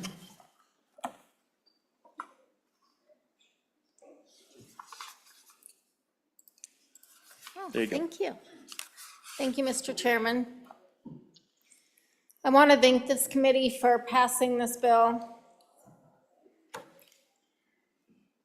During COVID, your citizens were asking for this, and I know they say that they've been prescribing off-label 4 years, but, and maybe they have. But there were certain drugs during COVID that doctors' employment was threatened. If they prescribed it, pharmacies would not fill it. I experienced it myself, so we can't say that it isn't happening. And I just want to thank this committee for passing this bill because the citizens have been asking for this. We need this. We need our citizens to have the freedom to request medications. And like it says in the bill, the doctors will tell them if they feel that there will be any adverse reactions to these drugs. But we need to protect our citizens because I have a feeling that at some point there's going to be another pandemic and they need to be protected. So thank you. Thank you, Senator. I'm going to go to Senator Scott and then Senator Nethercott. Mr. Chairman, to answer the questions as to what off-label means, which is a very reasonable question, the system is that the Food and Drug Administration, the United States government, will review new drugs, review the evidence for them, and do a series of tests. One of the first is to make sure that it's safe, or if it's risky, to quantify the risks so that the patient and the doctor have some understanding of the safety issues. And then they will do a very detailed review to see that there's a purpose for it, and that's often a primary purpose. Those are expensive reviews, and what happens, Mr. Chairman, is a drug gets out and is used, and people discover other uses for it. For example, Mr. Chairman, without using a proper name, I took a diabetes drug for quite a number of years that was quite useful, very commonly used. And because it was commonly used, doctors started noticing not only did it help with the diabetes, but it helped with some other purposes, I think, including dealing with some of the cancers. And so it was being prescribed for that purpose. They knew the safety, they knew the risks because of the Food and Drug Administration and the review done on that. But the Food and Drug Administration had not reviewed its use for the cancer purposes. So that was something that was learned as a practical matter, and doctors started using it. And you did have the advantage of knowing the risks of the drug, and then it gets another use. And that has been a very, very common practice. And often it doesn't pay to have the formal studies done that would get the Food and Drug to put that as an on-label use. It just gets commonly used, and the word gets spread through the medical profession and sometimes through the professional publications and that sort of thing. So that's what off-label is. And as I say, it's been very common over the years. The generic that was mentioned, that's very different. That's a drug that is in common usage, that the patents have expired, so there's cheaper versions available, and other people can produce it because the patents expired. That's an entirely different issue, Mr. Chairman. I hope that deals with that question. Thank you, Senator Scott. Senator Driscoll. Mr. Chairman, not to drag it out, but I want to just set the record straight. I wasn't going to say anything, but I never did get sick from COVID. I did take off level, but it wasn't anything to do with that. It's straight from the horse's mouth. I prescribed myself something that came out of a farm store for myself. Part of my family did become very sick. What they were prescribed was not off-label. We had a hard time finding a doctor that would prescribe that regimen. And we actually had to go doctor shopping, I'll be honest, to find someone that would prescribe it. But it was a drug that was commonly used for it. I support this bill, but I want the record to be really straight as far as myself, because it's gone around. I used Article 1, Section 38 of the Constitution. I used horse wormer to treat myself. I told people I did not tell them to do it, will not tell anybody to do it, but I'm a big believer in that part of our Constitution. If I want to take any kind of thing I can to cure anything. I think we all should be able to do that, but I'm not sure a doctor should be doing it for you always. Thank you. Thank you, Senator Driscoll. Senator Salazar. Thank you, Mr. Chairman. First of all, in favor of this bill, but I want to give a shout out to the originator of this bill. Lives in my neck of the woods. She's watching right now. It's a good bill, and it's worthy of our consideration and our favorable vote. So thank you. Appreciate it. Thank you, Senator Salazar. Senator Nethercott. Mr. Chairman, thank you. Just a question for the sponsor. I've never seen a severability provision in a statute before. Those are contract terms that we lawyers love to write in, but I've never seen one in a statute before. And so curious about why that's there, one. Two, professional conduct section, this goes into employment. And so this does restrict the ability of the employer to control its physicians, or yes, it does. It says, notwithstanding any other law, a prescriber or pharmacist shall not face any adverse action from a health-related licensing board, comma, including disciplinary action, comma, loss of employment, comma, hospital privileges or credentials, comma, solely on the basis that a prescriber prescribed a United States Food and Drug Administration approved by the drug. So I'm just curious, I'm aware that this bill actually doesn't come from 2020, but actually comes from a very recent situation here in the capital city regarding not ivermectin, but Ozempic-related compounding materials, which are obviously big, big money. And so just to kind of take it out of the 5 years ago realm to what's actually happening today, how this is being utilized today, how pharmacists want to make money off compounding today, off off-label uses associated with weight loss-related activities and drugs. But I'm just curious that an employer couldn't be able to the statute reads, is how I interpret the statute to read, that it cannot prohibit their employee from prescribing certain medications that they don't authorize and then can't take any employment-related actions. I understand the bill is related to the licensing boards for these professions, which I think is an interesting place to go, and one I just would urge caution on. I support this effort and I want to provide additional flexibility to these professionals, but I do urge caution when we are preventatively preventing those professional boards and employers from regulating the actions of those professionals. Thank you, Senator Nethercott. Senator Steinmetz. Thank you, Mr. Chairman. To the good majority floor leader, we had an amendment that dealt with the severability clause and with the employment. I think she may be on the non-engrossed version because the House took part of the employment portion out. We just deleted that in line 18, I think it was page 4. I gave my bill back to the sponsor. Page 4, line 18. Yep. Yeah, page 4, line 18, if I remember correctly. So that's all gone. The severability clause is gone because that's provided for elsewhere in statute. So that amendment that we did pass took care of all of that. Thank you, Senator Steinmetz. Senator Scott, was that what you were going for? Senator Scott. Yes, Mr. Chairman, and I would add to that, the severability is starting to show up in bills. It's in Title 8. It should be, we should rely on the Title 8, and we wanted to take that out as a discipline to the bill drafters. Don't put those in, they're not needed. And we want to put a stop to that practice before it gets widespread and impugns the validity of our Title 8. So we shouldn't see those in bills, Mr. Chairman. And the other one, the House took out the language that caused the trouble there, and they just missed a piece, and we took that out in standing committee amendment. That was all. Thank you, Senator Scott. Any additional discussion on House Bill 164?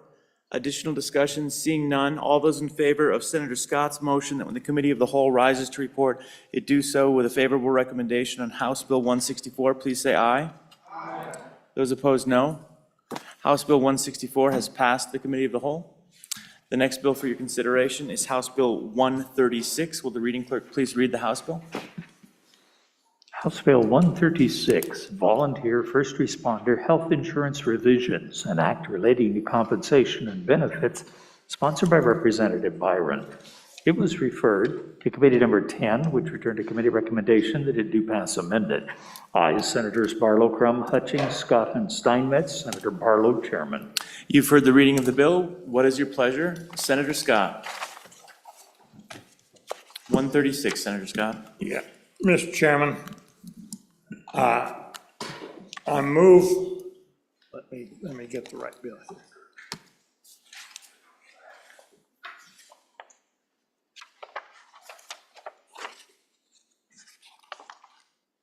Mr. Chairman, I move when the Committee of the Whole rise and report it, do so with the recommendation that House Bill 136 do pass.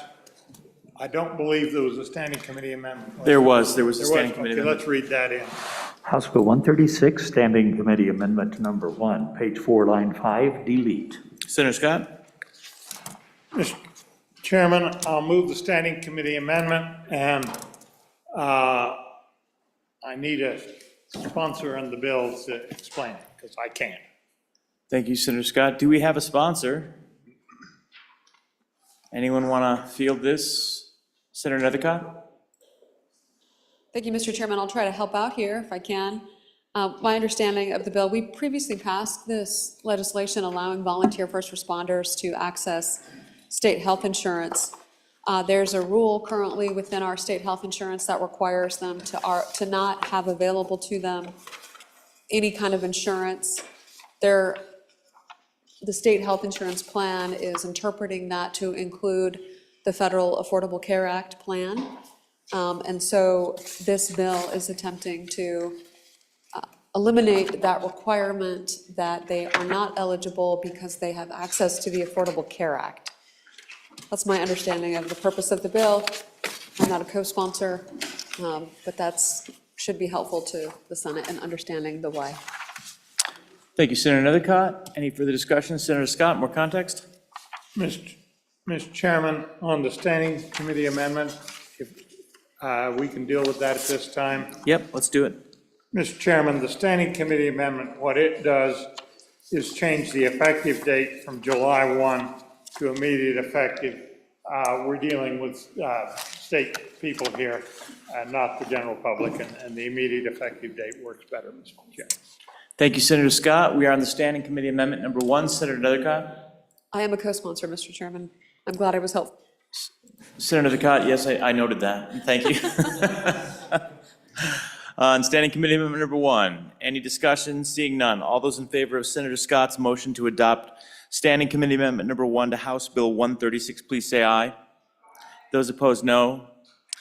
Standing committee amendment number 1 to House Bill 136 has been adopted. We're back on the bill. Is there discussion or questions on House Bill 136? Any discussion? Seeing none, questions been called. All those in favor of Senator Scott's motion that when the committee of the whole rises to report, it do so with a due pass recommendation on House Bill 136, please say aye.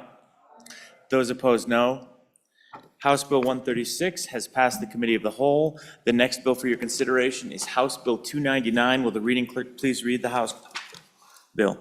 House Bill 299 engrossed online sports wagering amendments, an act relating to gaming, sponsored by Representative Posey, was referred to committee number 6, which returned a committee recommendation that it do pass amended.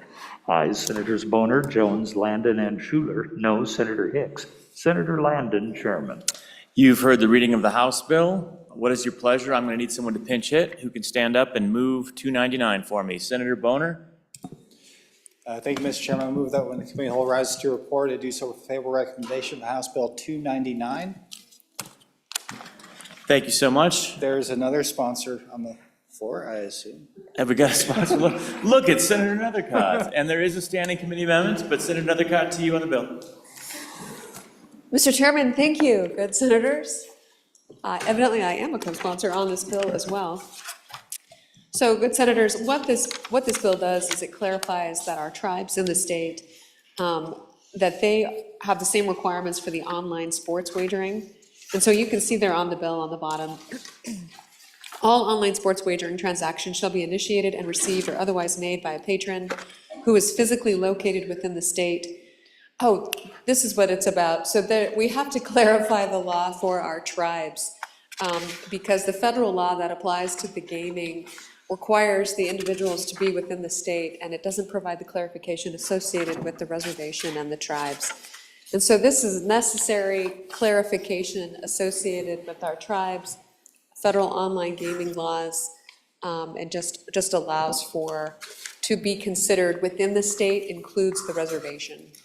So thank you, Mr. Chairman. Thank you, Senator. We're going to read in Standing Committee Amendment number 1 at this point. House Bill 299, Standing Committee Amendment number 1 to engross copy, page 1, line 2, delete. Thank you. Do we have anyone who can speak to the Standing Committee Amendment? Looks like it's going to be Senator Nethercott. Let's move that. Mr. Chairman, I move Standing Committee Amendment number 1 to House Bill 299 and ask for your favorable consideration.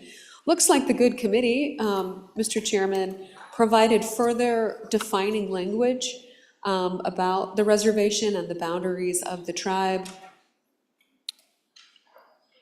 Looks like a very good technical amendment that the committee did, no doubt at the recommendation of the tribe, understanding the unique definitions associated with federal law and tribal entities.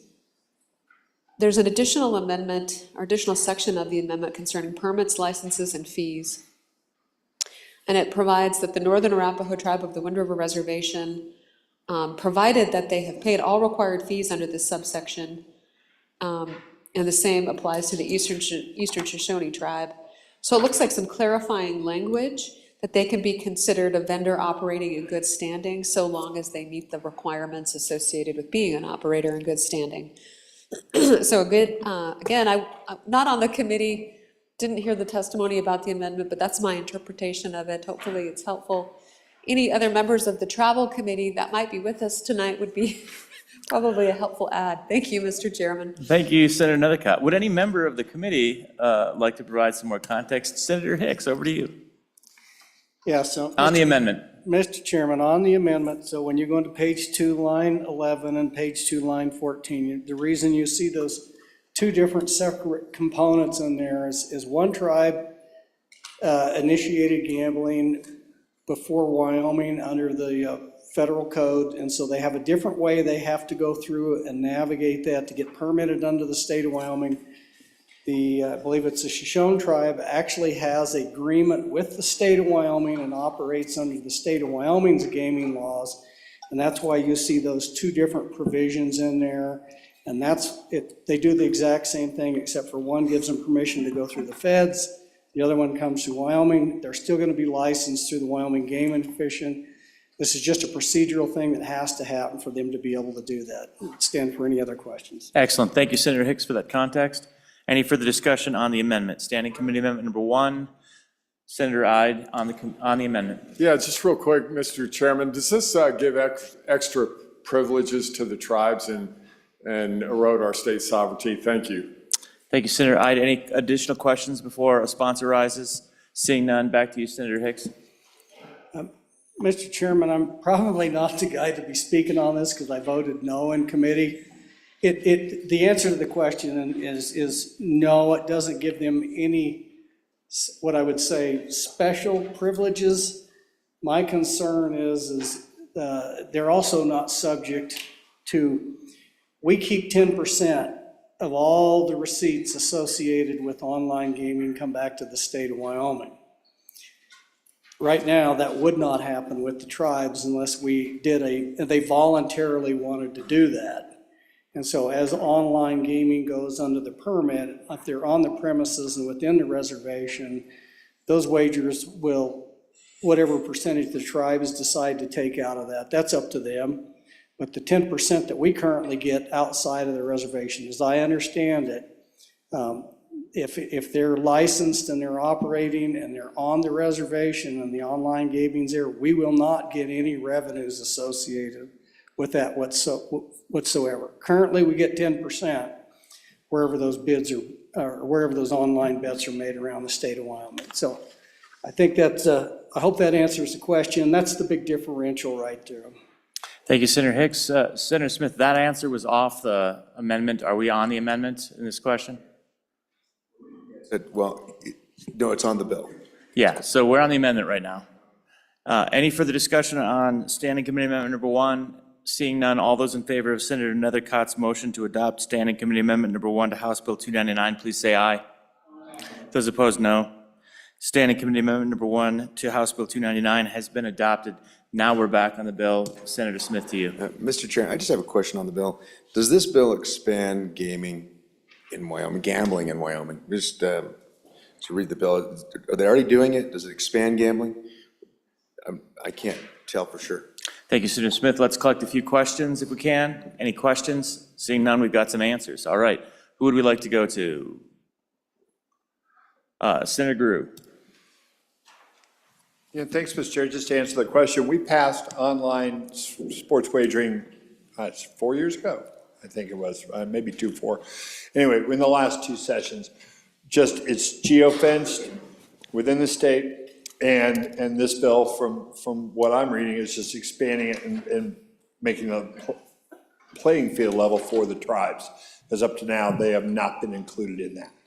But as long as they follow all the rules and regulations that the other gaming operations do, that they'll be able to do it. So yes, in direct answer to your question, it's an expansion, but a limited one just with our tribes. Thank you, Senator Grew. Any further discussion on that? Senator Hicks, over to you. So just, Mr. Chairman, just to take off that, what it really does is just expands another vendor. You can still do online sports within its geo-fence, but really it just creates another vendor, you know, like you think of all the online sports books that you see on TV that are run out of a place called Lost Wages. Anyway, it just creates a vendor that they can do their own online. And so that's what it does. I don't know that it's going to significantly increase. You're just going to choose somebody else's sports book that you want to do online. And so that's what it effectively does. Thank you, Senator Hicks. Any further questions or discussion on House Bill 299? Seeing none, questions been called. All those in favor of Senator Boner's motion that when the Committee of the Whole rises to report, it do so with a favorable recommendation on House Bill 299, please say aye. All those in favor, please say aye. Those opposed, no. All those in favor, please stand.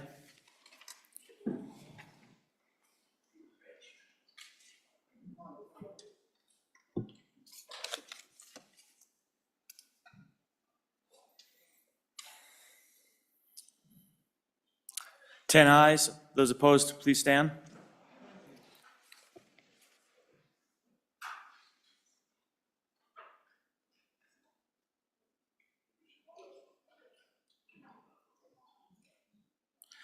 Thirteen noes pursuant to Senate Rule 6-5. Having failed a standing division, a roll call vote is required. Will the reading clerk please call the roll?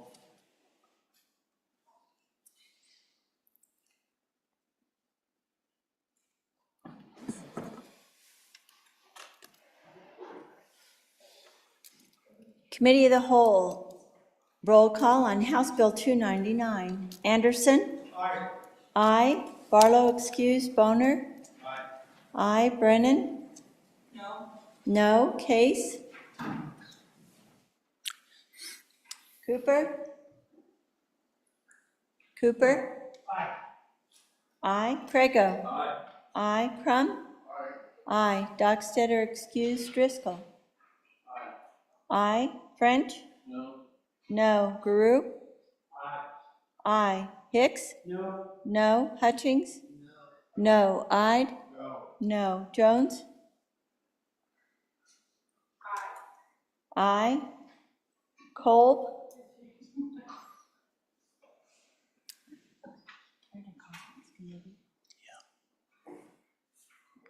Kolb excused. Landon?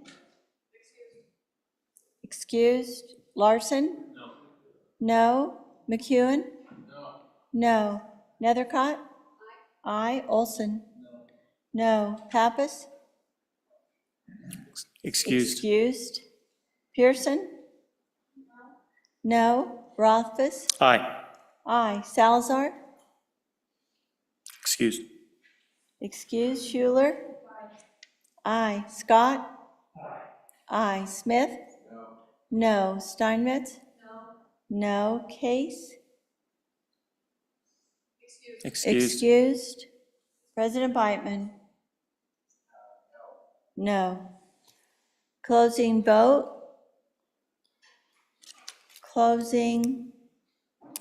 Vote closed. House Bill 299, 12 aye, 12 no, 7 excused. Pursuant to Senate Rule 6-5A, having failed a roll call vote, House Bill 299 is deemed indefinitely postponed. The next bill for your consideration is House Joint Resolution 3. Will the reading clerk please read the House Joint Resolution? House Joint Resolution 3, Support for Rural Schools, a joint resolution in support of rural schools in Wyoming, sponsored by Representative Sherwood, was referred to Committee Number 4, which returned to committee recommendation that it do pass amended. Ayes, Senators Brennan, Olson, Rothfuss, Schuler, and Scott. Senator Schuler, Chairman. You've heard the reading of the bill. What is your pleasure? Senator Schuler. Thank you, Mr. Chairman. I move that when the Committee of the Whole rises report, it do so with the recommendation that House Joint Resolution 003 do pass. And I don't remember who was going to bring the bill, so I will. It's a very simple resolution talking about our rural schools. Basically what it does, it talks about in Article 7, Section 1, that all Wyoming's kids in Wyoming have the right to a free public education. And really the meat of the bill is, it talks a little bit over on page 2 a little bit about, we have 15 schools with 3 rooms or less that educate about 102 students in grades K through 8 at 12 different school districts in Wyoming. And the bringer of the bill just talked about the Wyoming Supreme Court, the fact that they've continually upheld the constitutional mandate to finance a high quality and equitable education for every Wyoming student. So at the very bottom of page 2, you'll see that the members of the Wyoming legislature find that our Constitution requires equal access to education delivered from free elementary schools regardless of size and location. It's more of an equity issue than anything else this bill is.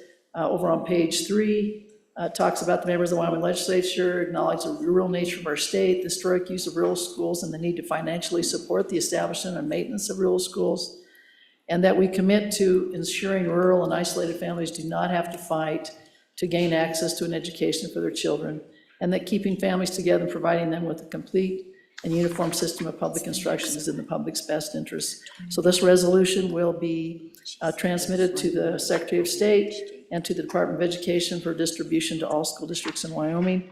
We did hear from one of the parents in one of these districts, small districts up in Garrett, and it's really important to them that they feel like that they have the same opportunities and equity that all the other schools do and all the other kids do. So with that, I'm happy to answer any questions. Thank you, Senator. Thank you, Senator. We have a standing committee amendment number 1. Would you work that? Let's read that in. House Joint Resolution 3, Standing Committee Amendment Number 1, page 1, line 5, delete. Okay. Thank you. Senator Schuler, back to you. Sorry about that. You can wing it. I would move Standing Committee Amendment number 1 to House Joint Resolution 3 and ask for your favorable consideration. We're just deleting a couple of words, ranch, on line 1. Yeah, and we did talk about that. We felt like, and I think the good senator from Casper talked about the fact that these are not all just ranch families. Some of them are involved in, maybe they live in Department of Transportation, YDOT housing, and other things like that.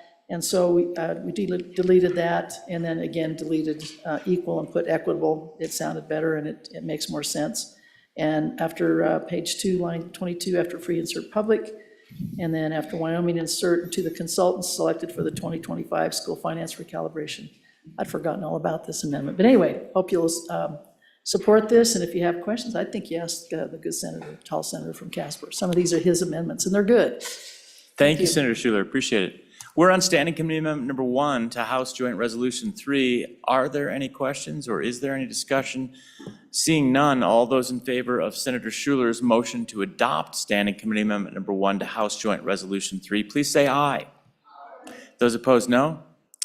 Standing committee amendment number 1 to House Joint Resolution 3 has been adopted. We're back on the House Joint Resolution. Is there any discussion? Over to you, Senator Pearson. Thank you, Mr. Chairman. I'm in support of this joint resolution. One of these schools saved my youngest son, his education. So, and probably the smallest schoolhouse in the state, with the smallest number of kids, but that teacher figured out what he needed to learn properly. Taught him cursive, helped with his communication skills and his reading skills and testing skills, all of that. It was more of a one-on-one education, and so I'm asking that you support this bill. Thank you. Thank you, Senator Pearson. Any further discussion on this joint resolution? Seeing none, all those in favor of Senator Schuler's motion that when the Committee of the Whole rises to report, it do so with a favorable recommendation on House Joint Resolution 3, please say aye. Those opposed, no. House Joint Resolution 3 has passed the Committee of the Whole. That fortunately clears the desk, and we're off to Senator Nethercott, Majority Floor Leader. Mr. Chairman, I move the Committee of the Whole rise and report. Yes. You have heard the motion. Joyfully say aye. Aye. Those opposed, no. That motion has carried, Mr. President.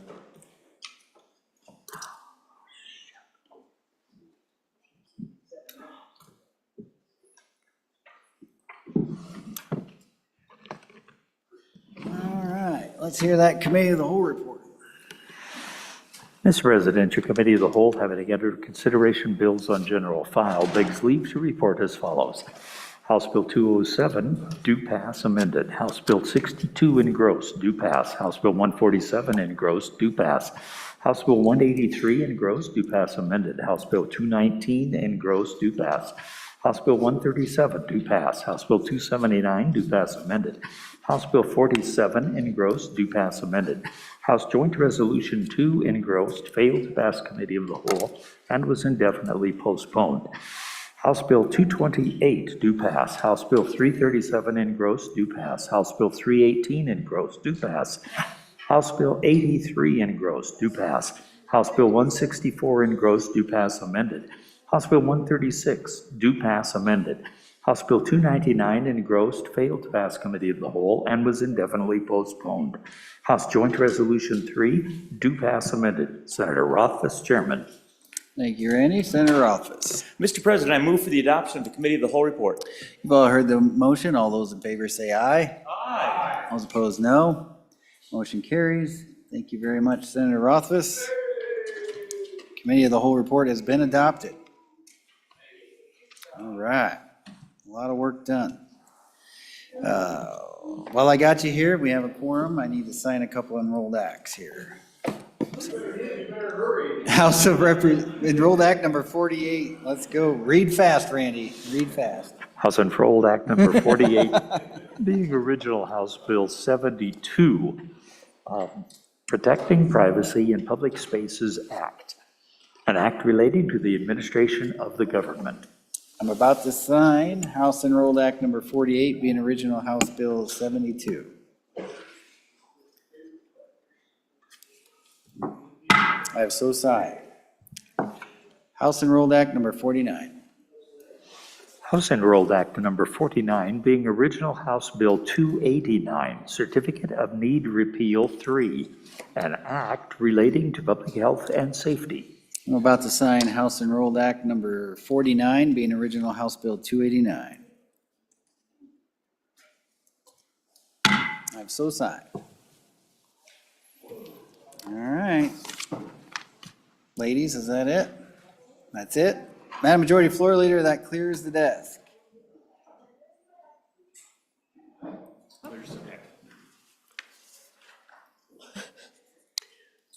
Nothing good happens after 5.